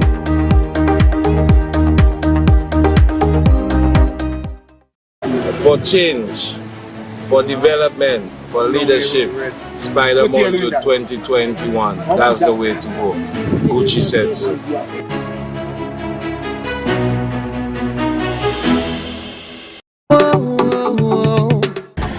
I just want to say thank you to Ms. Farah for supporting with the farmers of the valley. In that way, we hope it will go a long way with that fertilizer. We hope that we can see a progress on our farms and make very good use of it. We just want to say thank you so much. Working out together as one. Hey, building a nation of love. Well, UWP is the best thing that ever happened to St. Lucia because we go through 5 years of SLP. I personally was suffering because of Kennedy and team. Philip Jeppe never developed Masha. And we have Joachim Henry, a proven loser. Kenson versus Spider. That's a no-brainer, brother. Spider is the best thing that can happen to St. Lucia, much less Grozili. And I grew up in Grozili. Nobody never do nothing better for Grozili than Spider Montoon. Now, SLP, leave us alone. You all know you are not good. Give us a chance to live our life, brother. What has SLP ever bring to St. Lucia, apart from poverty? What Kenny Anthony ever do, or Philip Jeppe can ever do? You cannot develop Masha, you cannot develop Beaufort. How can you develop St. Lucia, brother?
Si yo mette pat yo alete, nou flan bokay vinite wey. Nou choko gro di fe, mamay febo yo pa ka jwe. Si yo mado ki les la ou kay voti, yo se alen chasme. Woy mi twaka, flan boka bayo tika, mwen do yo woy mi twaka. Flan boka bayo tika, boy. Woy mi twaka, flan boka bayo tika. Ouwe pou election la, flan boka viye kwa sa. Depi election ou ive, se mounan yo be pa we. Mete chime jono tale kozo tale chime nou ka ale. Brother Nobby, I want to engage you in something. I want to say to St. Lucians that have been here with us for the last 3 years. And we started this campaign all the way back in 2017, 2018, the man, Brother Norbert, myself. Most of the times we stayed there for hours. You remember the Brother Norbert? We spent 12 hours, 15 hours. And the Sky FM family has never left us. Yeah. Never left us. They have stayed fast with us. They have even said, where's the big bell? We have a big bell. Let us give the big bell for our Sky FM people, our Sky FM family. I want to say tonight from the bottom of my heart and for all of the staff members, along with GVD as well, came in late. Very, very, very huge thank you to all of the Sky FM crew. I cannot thank you enough. That doesn't mean we're shutting down St. Lucia. It sounds like we're going away address. It is not. Sky FM is going to live on forever, as long as God permits. But we just want to say thank you that you were with us from inception, from 2017, the end of 2017, Brother Norbert, myself. And you stayed with us until the eve of election night. And we, for that matter, will be celebrating with you tomorrow evening when we are going to be counting down the votes tomorrow. All of us, Sky FM family, thank you very much for staying with us for the last 3.5 years. Thank you, Sky FM family. Anything you want to say on that bit? Not really. You said it all. No, I didn't say it all because we were struggling at one time, you remember? The struggle is real. The struggle is real. So I just wanted to thank the people. They were with us and they continue to stay with us. We have brought in a full house, a full slate. We have Brother Norbert. We have You make Brother this sound Herod. like an old year's night kind of thing. You Yeah, know? it Old sounds Lang like a Syne going kind away of party. thing. Yeah. It's not a going It's away a coming party. back home. It's a coming back. That's right. That's coming right. back home. A starting fresh. But you know what, folks? You know what it is, folks? We have come to a point where all of what we've done in giving you the information, yes, sir, in trying to, if you want to say, educate you on what is really happening in St. Lucia, the clarification, giving you the analysis of the paralysis, giving you the evidence, giving you the facts, debunking the lies, the propaganda, Yes. the fluff, the bluff. And over the past few years, especially over the past year, Yeah. with you coming every day to your radio, to your TV, to your internet connection, to the live stream, and listening and participating and being our eyes and ears out there. You have prepared yourself. You have been with us debunking the lies. And now all of that has come to this point Comes now down to tomorrow. where it's exam time. Yes, sir. And you have to put into effect what you have learned, what you have discovered, what you have seen as the work that this government has executed. Where we're going, how we're building a new St. Lucia, and tomorrow, with all what we've been through, you will decide. Yeah. You will decide whether the hard work of this government, whether the late nights that we've spent over Oh, here my goodness. giving you the information, rain or shine, Yeah. or whatever it is,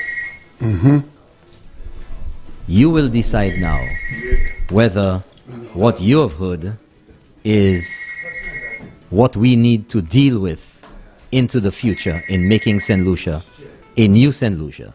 And people are moving around here, folks, because coming in here right now is none other than Guy Joseph. None other than Guy Joseph. So, folks, tomorrow, in just a few hours, in 2.5 hours, or 2 hours and 29 minutes, it will be that fateful day. At midnight, when all campaigning stops, and 6 a.m. when the polling stations open, and 6:30 a.m. when the voting begins until 6 p.m. That will be your time to make a loud and clear statement to all those out there who have put themselves up.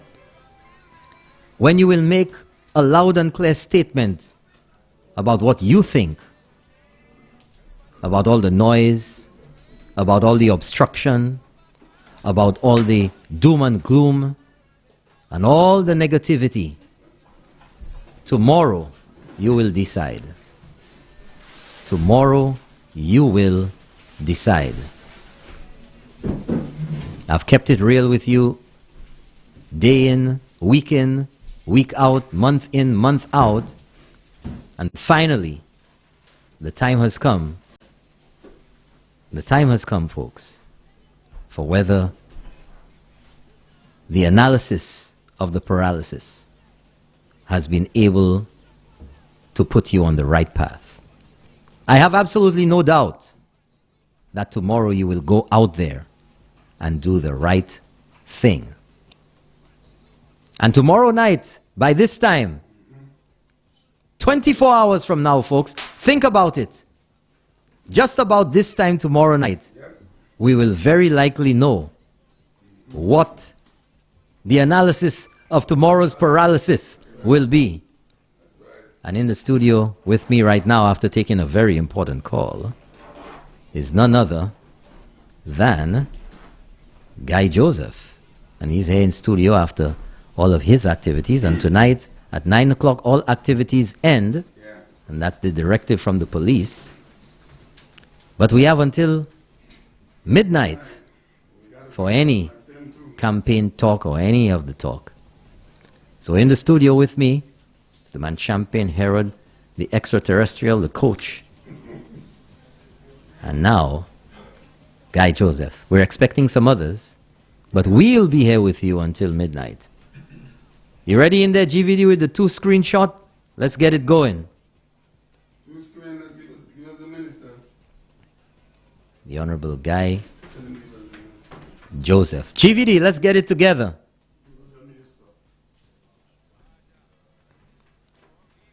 Folks, we were taking a little unofficial poll earlier where we had you, unofficial, get you to participate in what's going on and get the unofficial poll for what you believe the results will be tomorrow.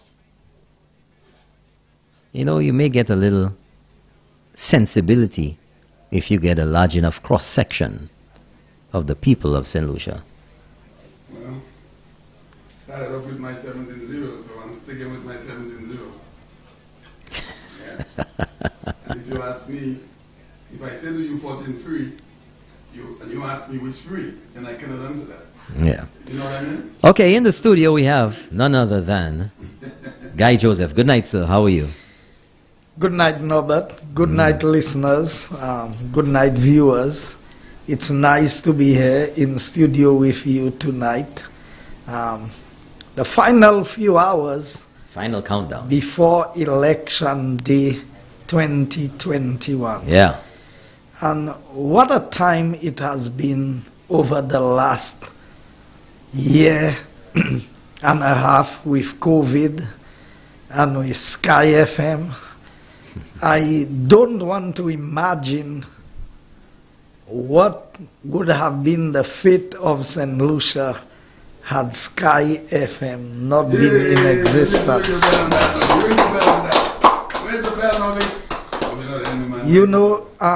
Norbert, I want to say to the entire team at Sky FM, you've done justice for St. Lucia. You've given a fair and a balanced perspective of the performance of government. While most other media have worked and spoken against this government, you have been the voice of reason, the voice of fairness, and the voice that spoke what this government is doing. And I really have to congratulate the entire team. Well, thank you very much. Thank you. Thank you. You had your constituency motorcade, another one today. How did that go? And how did you leave that motorcade tonight? How do you feel about going into the elections tomorrow? Every time I have a motorcade and I think that's the biggest, then it gets bigger, and it creates a lot of pressure to be able to manage a motorcade of that magnitude. Yeah. So we can never get all the buses together in one place, because to be at the front and to be at the back and to be in the middle. So let me give you a simple scenario. We came from Sarot and we turned to go Avinpoisson. And when we got to Avinpoisson, we turned by the bridge before you climb the Badleo. Yeah. And when we got back to the Sarot Junction, there were still vehicles from the Sarot Junction they had come down the hill, a few of them, but the line, we had both lines of traffic from the Sarot Junction to the bottom of the Badlin and back, going north and going south at the same time. Wow. That was massive. And let me tell you, when we got to the cul-de-sac junction, we met with Big Daddy and his team coming down. We had to wait. If I give you an example, we were trying to go up Forest here. We could not go inside of Mac with the motorcade because there were lots of communities we could not enter into. We just had to drive the main road. But I decided we'll go up Forest here because we usually used to start the motorcade in Forest here. But on this occasion, we started by my office in Bexon. So we decided we were going up Forest here. When the vehicles had turned up by the Methodist Church at the top of Forest here, and coming back down, there were still vehicles in Geno and Tiroche trying to make their way up to Forest here. That's the extent of, and we're not talking about cars alone, you know. We are talking about truckloads of people. 40-seater buses, 14-seater buses. And the Flambeau trains. Both Flambeau trains were there. And, I mean, we're talking about 10-wheeler trucks loaded with people, 4-ton trucks, because a lot of the people did not want to be inside the minibuses. They wanted to be out in the open. And afterwards, we met by the Ferrars Bridge where that big factory shell is down there. And we had a competition. We had the competition for the best decorated vehicle for the campaign. And we had a competition of a sound clash between which DJ had the best hi-fi system on the motorcade. So we had 4 in each category that competed, and the first 3 got prizes on each of the occasions. Good. Yeah, and it was a very festive and celebratory approach that was taken by the constituents of Castries Southeast. I think they are sending a very clear signal to the St. Lucia Labour Party that we are satisfied with the representation that we have received in Castries Southeast, and there is no intention of changing anything in Castries Southeast at this point in time. Well, good. So we're at the final countdown, 2 hours and 20 minutes left. Any special message to the constituents, your constituents, and St. Lucia in general? I think I have to focus more on the rest of St. Lucia than I need to on Castries Southeast. The people, it's not just the people on the motorcade, it's the people who come out by the road to wave and to indicate that we are supporters of the United Workers' Party. I also want to appeal to, we have a lot of swing voters from Labour to UWP. And sometimes people get discouraged along the way.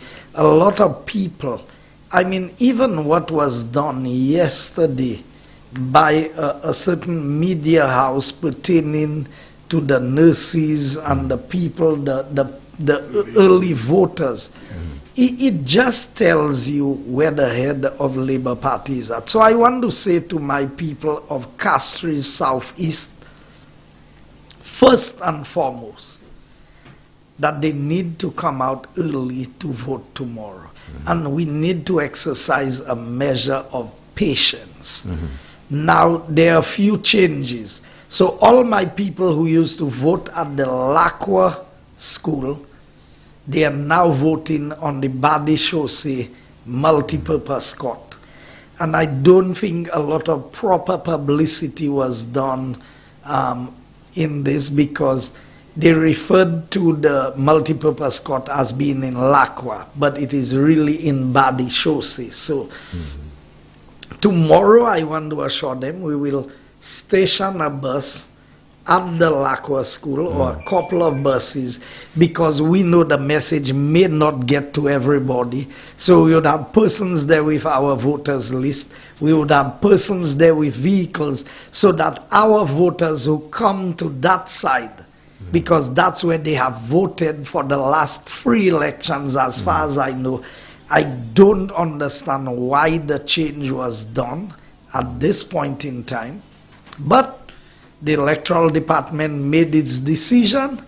It doesn't matter where the polling station is, my people will come out to vote tomorrow. And that is what is important. All the other polling stations remains basically the same, so we don't have any major challenges or issues in the other areas. Tomorrow night, when the United Workers' Party wins, what's going to happen? I'm hoping there's going to be a holiday on Tuesday.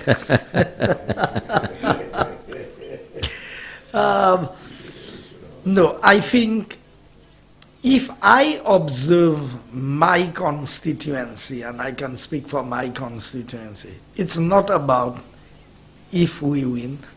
The whole atmosphere has been one of celebrating the victory of the United Workers' Party.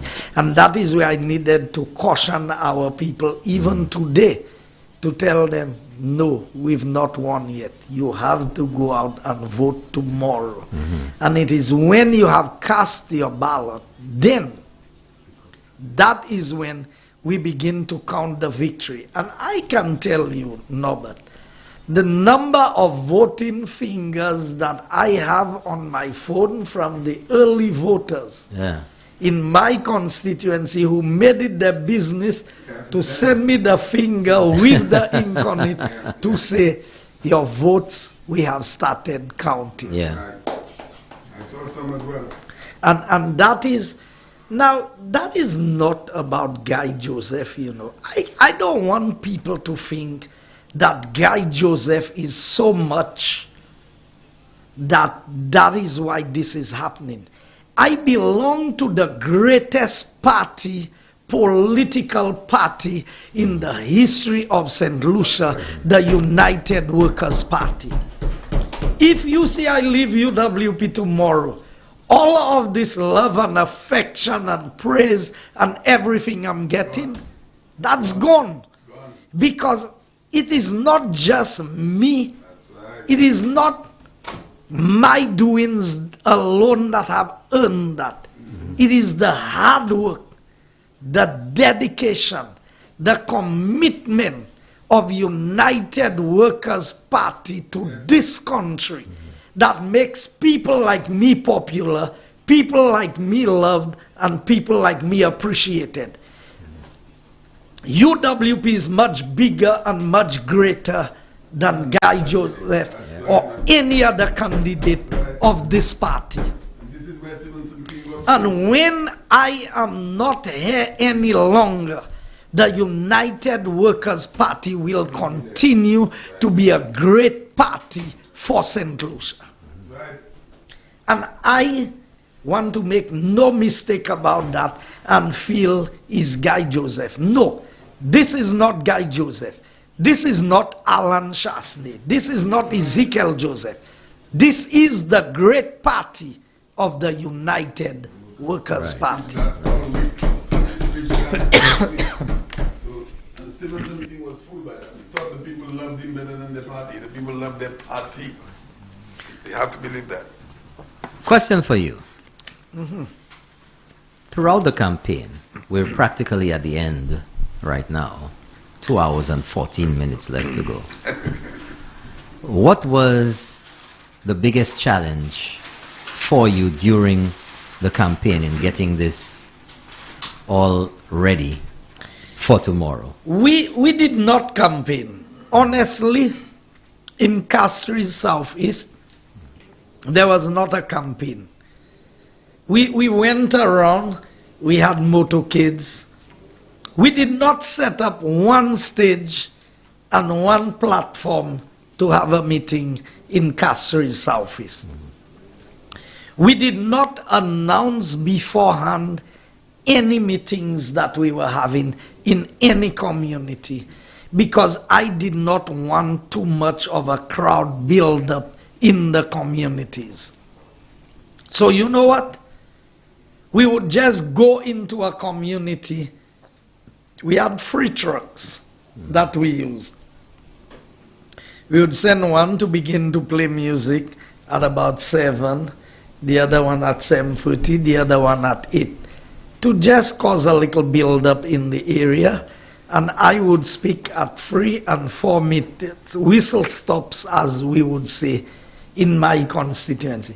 And I still did not cover every community, because remember, Castries Southeast has 33 major communities. Wow. And in trying to help out other colleagues, I had to leave out some of my communities to be able to speak on other platforms. That's a lot of different little spaces in Castries Southeast. But the difference is, I have done my work in this constituency over the years, and especially in this last 5 years. Every community, and that is why I told the people, I will never betray the trust of the loyal supporters of the United Workers' Party.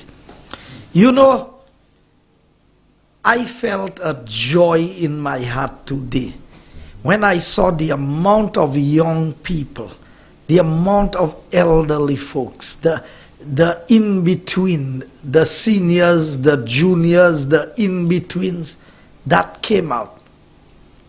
And when I see these people by the road, waving a flag, doing something for United Workers' Party to say, we love you, this is our party, we support our party, I can never do anything to betray the trust of these people.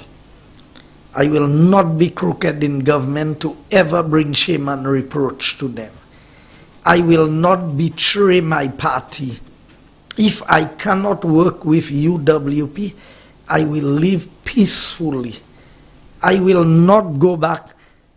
There are lots of things I know about Kenny Anthony that I'll never say. You know why? Because if a man was your friend and he was speaking to you, and then for some reason your friendship breaks up and you no longer see eye to eye with that person, if you go back and say everything that person told you, or the person said everything that you told them, you know what it says? It says more about you as a person than it says about the other person. Because it means no other friend can trust you. Because the day your friendship break up with them, they can expect the same thing to happen. So, like I've said, I know a lot of things that I choose not to say. Sometimes I just give them snippets of it to just let them know, you know, don't go down that road. It's not worth it. So, the people of Castries Southeast know that I have been there. It's not a make-believe. You cannot pretend for 15 years with these people to attend their funerals, to visit their homes, to visit them when they are sick, to be there every time it rains and the water level rises in Bexon, to be at church every single Sabbath. You cannot pretend these things. It must catch up with you. No, but there's not one place in the world that I have traveled to that I do not find an Adventist church to go and worship. I went to Bali. Bali is a Muslim country. And I searched, I Googled for an English-speaking church, because you know the language there is not ours. And the church was about, I would say, a good 2 hours drive from where I was staying, the hotel I was staying at. And on that Saturday, I left the PM at his meetings and I went to the church service. I found a church that was English speaking. We went to 3 different churches before we got to the right church. And you know what? When I go to Miami, I go to Washington, D.C., I go to Morocco, I go to Taiwan. Wherever I go, I find a church to go and worship. You know why? Because I don't credit where I am today to myself. I believe that it is God. And I don't pretend. I'm not a perfect person. I do things that I should not do at times. But I don't deliberately go out there and create mischief and do things that I know would bring reproach to what I stand for as a person. I think my biggest challenge is I'm a very hard-hitting politician. I don't mince words when I speak, whether in Parliament or on the platform. And I think the truth is very offensive to some people. So when I come out and I hit them really hard, because that's the only way I know how to do it. I can't be passive about things. If I'm not giving 100%, I'm not giving anything. So my constituency knows me. They know what I stand for. They know when I'm in Parliament, I will give them good representation. They know when I'm in the community, I'm the humblest of persons. For the 5 years I was in opposition, ask them how many times I drove the 30-seater with all my constituents, taking them to funerals. You know why? Because I don't think I have ever reached a position in my life where I am higher or greater than my constituents. So I drive the truck to deliver material for them. I drive the coaster to take them to funeral. Throughout the motorcades and rallies we are having, I drive myself most of the times. I drive a load of people. I am usually the last vehicle to leave any rally or motorcade to make sure that none of my people are left stranded and they cannot find their way home. That is who Guy Joseph is. I look at my opponent. His vehicle has 1 sticker on it. Listen to this. 1 sticker on the back windscreen, and it's a small sticker, hardly visible. You know what this tells me?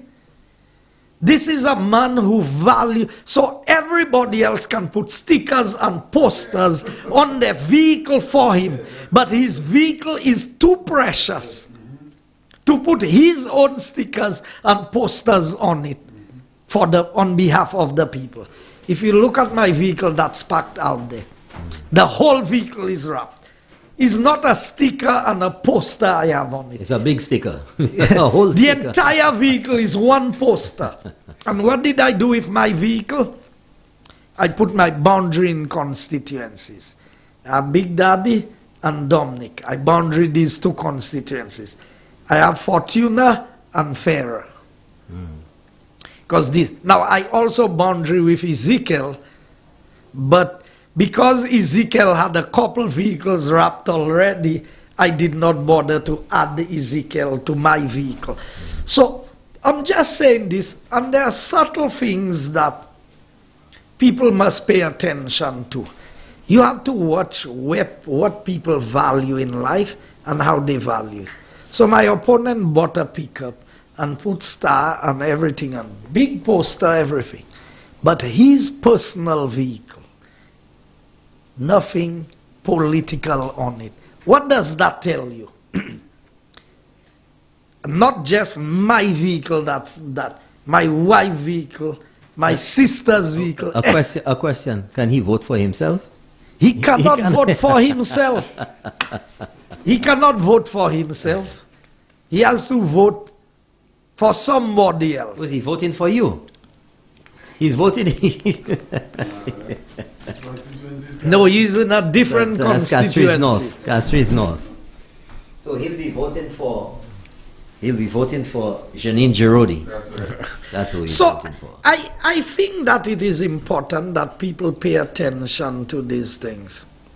You know, one of the things that happened, and I allow it to pass. Do you know the Labour Party offered a young man in Forest there $1,000 to take down my posters and my flags? Wow. Wow. The Labour Party operatives was seen in the Bexon area pulling down flags and posters. Now, when the Labour Party said that this election was going to be nasty, it was going to be, it just tells us what these fellas have been up to. So one of my fellas, he called me and he told me, look, they just sent him some photos of some fellas pulling down my posters, and he worked hard to put up these posters, and he tell me I'm going up there and it's not going to be nice. I called him and I said to him, no, don't be foolish. I need you to go and vote on election day. Posters Don't vote. and flags and banners cannot go and vote. You saw how many of the banners they cut up? You saw how many. Now, I instructed my people, if a Labour Party poster is here, I will show you something. You know, Norbert, my brother-in-law has a property in cul-de-sac. And the Labour Party went and put posters on the poles in front of his property. Yeah. And you know, I put my posters below it. I did not have them removed. Now that's not poles by the road, you know. That's not electricity poles. These are poles for fencing on private property. And I did not ask them to remove the posters. I said, leave the posters there. Because you know, no flag, no poster, no billboard, nothing the Labour Party puts anywhere is of any concern to me that has an impact on me and the outcome of elections in Castries Southeast. And so they have been doing a lot of things to provoke. I was telling you, my motorcade was going through there for, they parked on a section of the road that was very, very narrow. When I got there, even my Tundra had issues to be able to go through. I stopped there. I asked the gentlemen who were there to please close the door of the vehicle so that we could pass. My opponent was standing there with a little group of about 8 to 10 persons. I stopped maybe for about a minute or so. He made sure he crossed right in front of my vehicle, went into his vehicle, took something from his vehicle and came back out. I never took him on. We were having a meeting in Sarot, a whistle stop on Thursday night. And while we were there, I guess Labour had something somewhere in Bel Air or whatever. So they were coming. I had a fair enough crowd there. I was on the back of the truck addressing the people. And the Labour Party people passed. None of my people attempted to touch them. None of my people attempted to pull a flag or a poster or anything from them. They passed, they went. My opponent passed. He reached in the gap that was about 100 yards from where we were. He turned. He came back. He drove, and the truck was parked at the junction of Sandy Fe. He passed again. He turned in the Sandy Fe junction and passed 3 times. He went through. None of my people said a word to him. Not even Tikwa they said to him. On 2 occasions, I applauded my people. I said, I am very proud of how you all behave and the way that you all conducted yourselves. Because all the Labour Party has been doing is to try and provoke a negative reaction from me especially, because they know the kind of person I am. They know I don't back down from anything. But I've learned vital lessons in my life that there are some things you leave it alone. And when my wife tells me, you see this thing, don't say anything, leave that alone. Women have some intuition that men do not have. And when they tell you certain things, you better take heed. And so I just told her, okay, I will let it be what it is. The incident in the church is now news coming out, you know. You know what the intention was? I'm listening. To come and provoke me in the church, knowing that all my family is in the church, so that the church would have done something to my opponent, and they would say the man just came by the church to speak to me, and I had my people beat him up. That was the intention.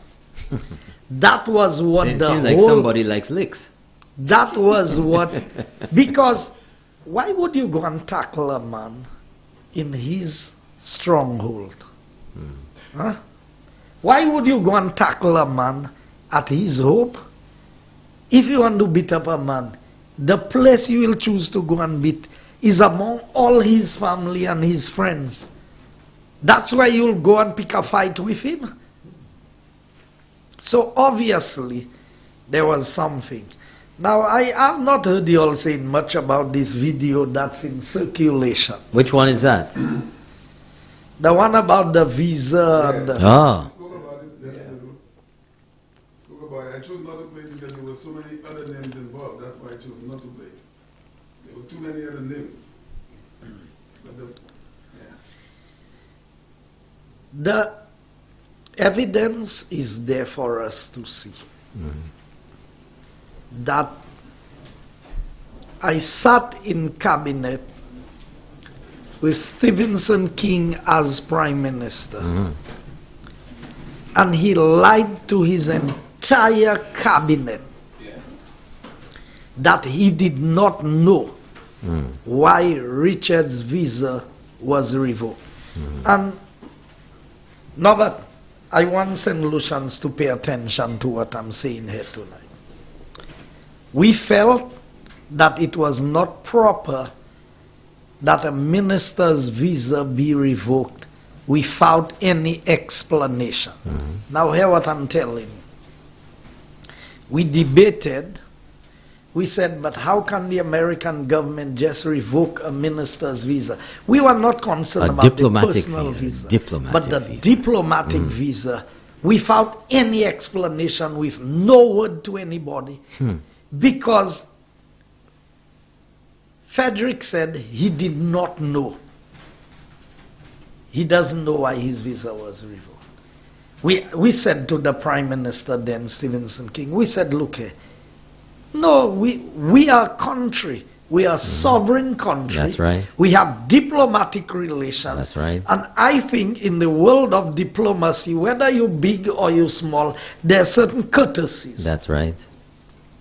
Do you know, Norbert, that cabinet insisted that a letter be written to the embassy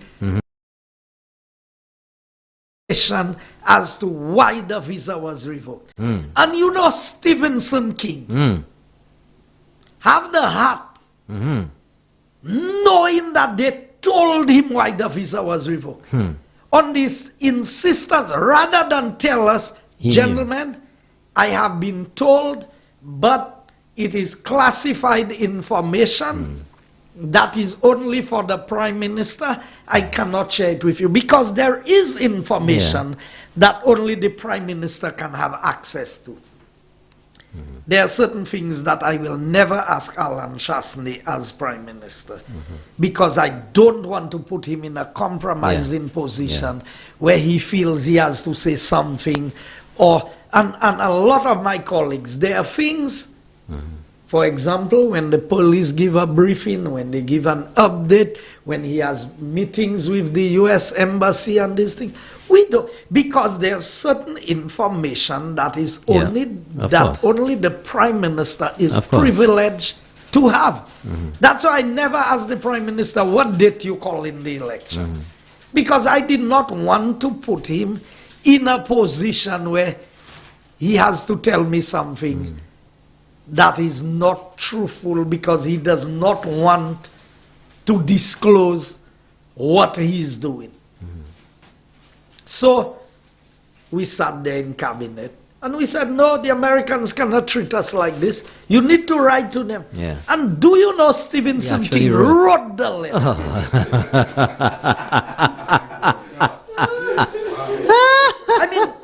I mean, boy, yeah.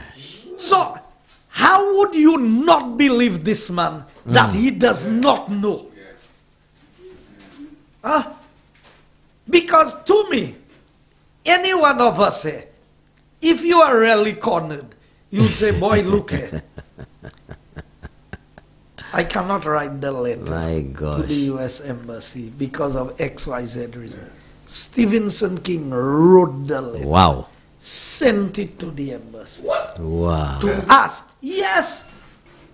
But they had already spoken to him. Why would he send it? For an explanation saying that cabinet needs to know why the visa was rejected. Now he's lying on cabinet. No, he's not lying Well, on he's cabinet. not lying because he asked the question, but... So, you know what? That's what is made reference to in the video. It was a one-line letter They responded. that came back. Yes, the embassy always responds. The embassy responds and says, for the same reasons we told you before. Yes. Right. And from 2011, 10, 11. between 2010 2011, Stevenson King has Insisted. lied to us My goodness. every time about this situation that he. But has he ever said he knew? As far as I know, up to today, he's never said that he knew. So why didn't he write back to the U.S. Embassy and say, you never told me how you responding to me for the same reasons we told you before? Because if I ask you for something, if I ask you for information and you say, but I gave you the information already, and I know you did not give me information, I will tell you no, but you've not given me the information. How can you say you have given me the information? Now, it is there for everybody to see. The sections under which his visa is revoked. Now, these are the fellas who saying who should go to jail, you know. And corruption. Look at the people who are calling people corrupt. And the sections of the U.S. Immigration Act that speaks to visas says that it is for suspected, anybody who is suspected of being involved in money laundering or drug trafficking cannot get access to go to the U.S. So if that is written on that basis, then why was his visa revoked? It's for the rest of us to conclude. But obviously, there is much more than meets the eye between Stevenson King and Richard Frederick. And it is obvious, St. Lucians. When you go and vote tomorrow, when you cast your ballot tomorrow, the future of St. Lucia, our future relations with the U.S. government is in the balance between what happens in Castries North and Castries Central. They talk about I can go to the US. Give them a few days after elections and you will see who cannot go to the US and who can go to the US. Yeah. Because obviously there is a lot more than we know. There is a lot more between Stevenson King and Richard Frederick. And Steve wants to attack me. Yes, yes. I mean, everybody knows the only issues that people of the Labour Party have are the accusations that Labour has made about me. Prior to that, I had a very good record prior to coming into politics. I have no skeletons that I came in with. I was never suspected of drug dealing. I was never suspected of hiring hitmen. My life, I don't drink alcohol. I don't smoke. That has not been the lifestyle that I have adopted. So it is clear to me that the only accusations that are leveled at me are the accusations made by the St. Lucia Labour Party. Nothing else. Nobody, where I came from, where I grew up, where I have worked, places I've done business, nobody can say, we did business with Guy, he didn't pay us, he's a cheat, he's crooked, he's this, he's that. Nobody. So you telling me that is just in politics. You heard what Alison Jean had to say? You heard she had to admit, well, yes, but she said it was an oversight. Not collecting $1 million+ of government revenue, you call it an oversight. But you see, these are the people. I heard Eubaldas Raymond talk about a letter. And I should go to jail. You know how many things Eubaldas Raymond should be in jail for? But I don't wish that on anybody. All of them wish for me to be in jail. But I want them to know, you have to do things to end up in jail. You can't just end up in jail because people wish for you to be in jail. So I have, every time they say they wish for me to be in jail, I am more cautious never to end up in jail. I'm telling you, I mean, there's nothing in government that tempts me. You can go and ask. I worked with Alison Jean. I worked with Alison Gajada. And you know who's the DPS of my ministry? Kenny Anthony's niece. I found her as Deputy Permanent Secretary in the Ministry of Economic Development when I came in 2016. She is still the Deputy Permanent Secretary in the Ministry of Economic Development as we speak today. You know why? Because there's nothing I want to do in the ministry that I am afraid of anybody who works there. Because everything I do it according to the rules and regulations that I am aware of. So tomorrow, people have to go out and vote. Labour Party made a deal with Richard Frederick and Stevenson King. How can it be that where the seat of government resides, no candidate, the city central Castries, the main opposition party cannot fill in a candidate for Castries the Central? seat of government. Look at the candidate. Seat of government. Look at the candidate that has been reserved for. Strategic space. And you are telling me that people like Sean Edwards, Alva Baptist, Kenny himself, for all the things Kenny said about Richard and the things Richard said about Kenny, today they on the same party. Now, St. Lucians, I know we are getting an overwhelming victory tomorrow. You know why? Because the games that the Labour Party wants to play with the future of St. Lucia, we cannot risk it. And I kept on saying to people, you see PJP 4 p.m. That, you remember when the song said 2 people run in the country, Kenny and Tony? So Philip JP already tell you is 4 prime ministers they have there. PJP 4 p.m. Cap Premier Minister.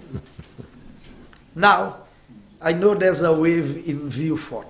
Flambeau is going to create an No.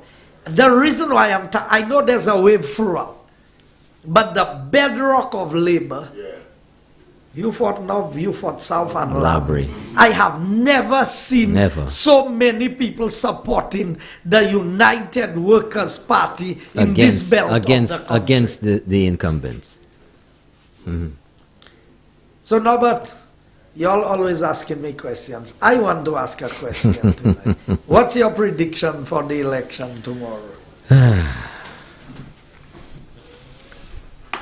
Conservatively, 14-3. Looking at it further, when I look and try to figure out which of the 3, I don't know. That's clear-cut for them. I will give you 2. 14-3, 17-0. I am convinced, I'm very conservative, that we are winning all of the seats that we had in 2016. And we are getting bonus seats on that in the elections. So, I am looking at minimum 12-5. I'm trying to be as conservative as possible, as realistic. But I believe, like you, that we're going to pull about 14 seats. My formula is I prepare for the worst and I expect the better. So I'm never really disappointed because I manage my expectations. Well, somebody called here earlier today, this afternoon, this evening, and said 17-0 in favor of Labour. Everybody would have their views. The momentum that I see on the ground is with the United Workers' Party. I mean, I do want to do a little bit of something tonight. I didn't get to touch that the last time. But I want St. Lucians, before they go and vote tomorrow, to look at the constituency programs of the St. Lucia Labour Party for their constituency. Now,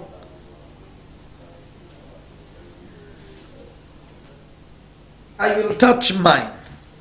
Castries Southeast. Here's the Labour Party's plan. You see the amount of work we're doing in the constituency, Norbert? Let me just recap.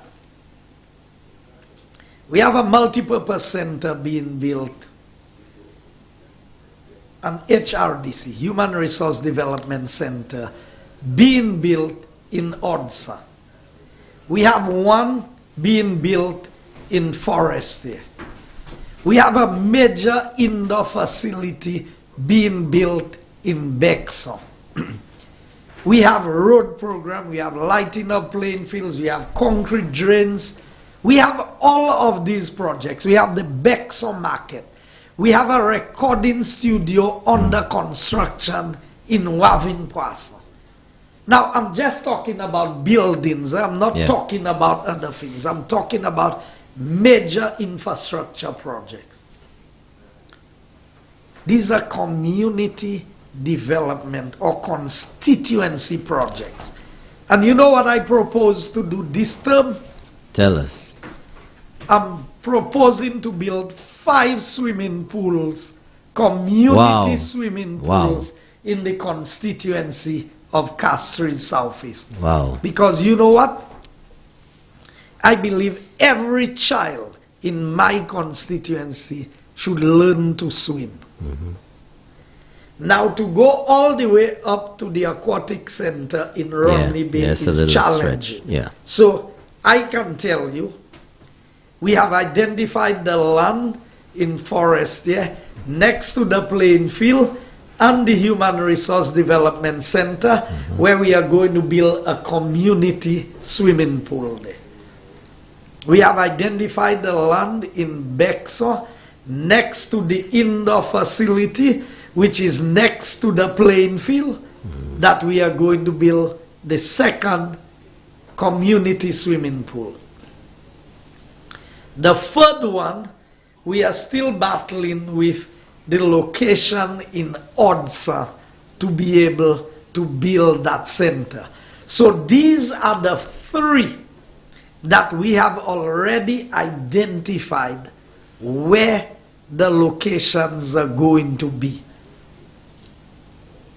The other option we have is in Bele to have the 4th one.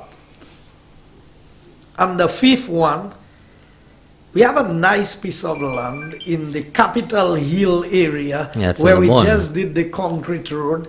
We've been battling with are we going to build a center? Are we going to build a recreational park? What is it exactly we are going to do? Once we decide, then that can be another location for our 5th community swimming pool. Here's what Labour Party. Now that's in addition to all the other things we are doing, you know. We have already negotiated an ambulance from Canada for the constituency of Castries Southeast. But let me read to you, and let me read to our listeners. For Castries Southeast, on the constituency program, page 30 of the St. Lucia Labour Party manifesto. Yeah. Assist residents in the constituency in securing title under the PROUD program for lands they occupy. Now, that has already been done. There are no more PROUD land in Castries Southeast that people do not occupy already, and very few may not have title. And if they don't have title, it is because they have not completed their payments to PROUD. Now mind you, PROUD lands are only in Bexo, Wavin Poisson, L'Abbaye, and the Sandy Fe area. What does PROUD mean for the people who don't know what PROUD lands are? PROUD is the program for land rationalization. Okay. So it's a program that was established since in 2000, in the year 2000, I think, by the St. Lucia Labour Party for unplanned development. So it is to regularization. It's the program for the regularization of unplanned developments. That is the acronym PROUD. Right. So we just call it the PROUD project. So this is what, now they don't, obviously they heard me speaking about land and they don't understand. So the land behind the factory in Odsa is owned by Invest St. Lucia, who have already passed on title or facilitated the arrangement through NHC to give all the people who have been occupying these lands title to the lands.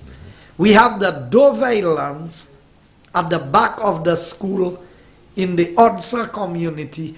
People have been occupying these lands for over 40 years.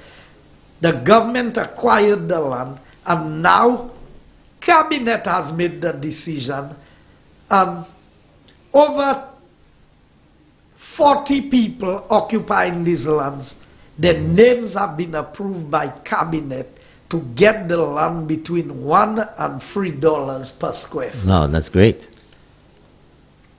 Then there's the community of Bele, where the government acquired 44 acres of land. And these 44 acres of land, the survey plans have been done. Part of the road has been marked out, and an excavator has actually cut the main road through the development. We are going to have over 160 lots, and we have about 125 applicants for lands in Bele that have already been approved. Then there's a piece of land of 15 acres at the back of the Bexon Primary School on the side of the hill, where we have asked people in the low-lying areas who have flooding problems to apply for these lands, and we will give them title to the land and make an exchange for them and reserve the areas in the floodplain. We have about 40 plus applicants. So altogether, we have in the region of 225 plus applicants who have all been... Boss guy, if you keep it up, he cannot never lose. He will never lose if he keep on doing what he's doing there to support us, because we will always support him. I appreciate what the minister doing. It's a good thing. See, the work to put in on there, I appreciate that. I like that. That's nice. Woman, please. What's going on? Yeah, back to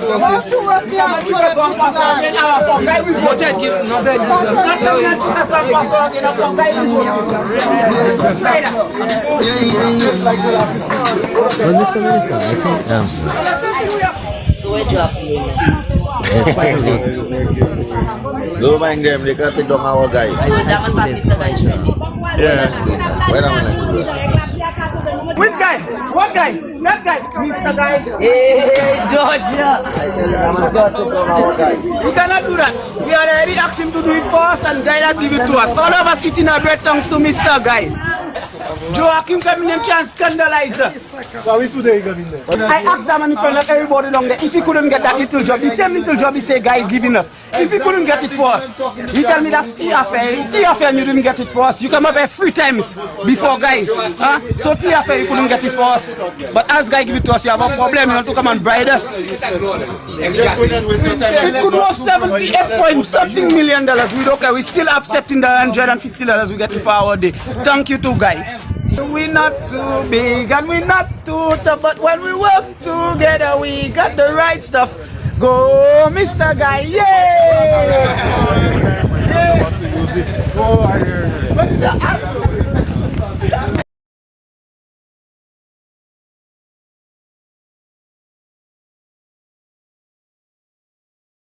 Is in nearby communities like Cicero. Now, why would you take somebody from Bele and send them to Cicero to the health center? I mean, if they said the OKEU hospital or the wellness center, I would understand.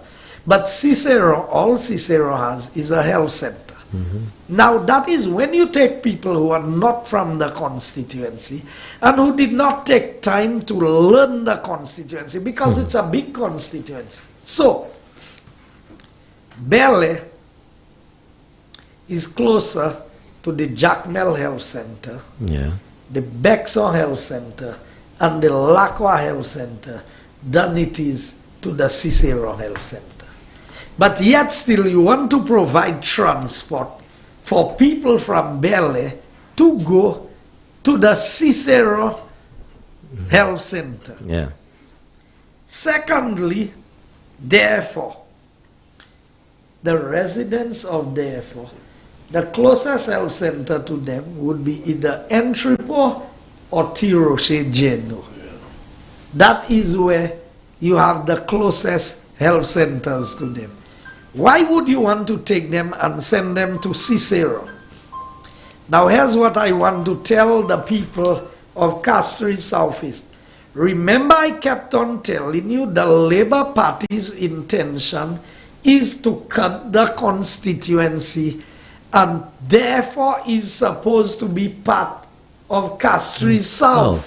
Go and look at the gerrymandering they did when they did the report for dividing the constituency. So obviously they still have that in mind, to cut the constituency and to assign. So these communities will no longer be part of Castries Southeast. So they're already aligning it. And that's why I told the people of Castries Southeast, you need to ask the Labour Party, if you vote for them, who will be representing you?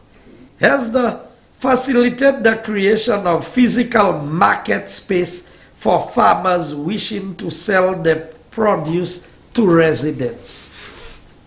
How are you going to create physical market space? So you're going to create market space in every community? We have already moved the St. Lucia Marketing Board to Onsa. There is a packing house down there where farmers bring in all their produce that they sell there, and it can be packaged for redistribution. We already have a market being built right opposite Cooper's Place, that's Lexus City, down in Bexar. The slab has been cast, the containers have been placed, the roof is going up, all the metal frames was done by Caribbean Metals for the market is at an advanced stage.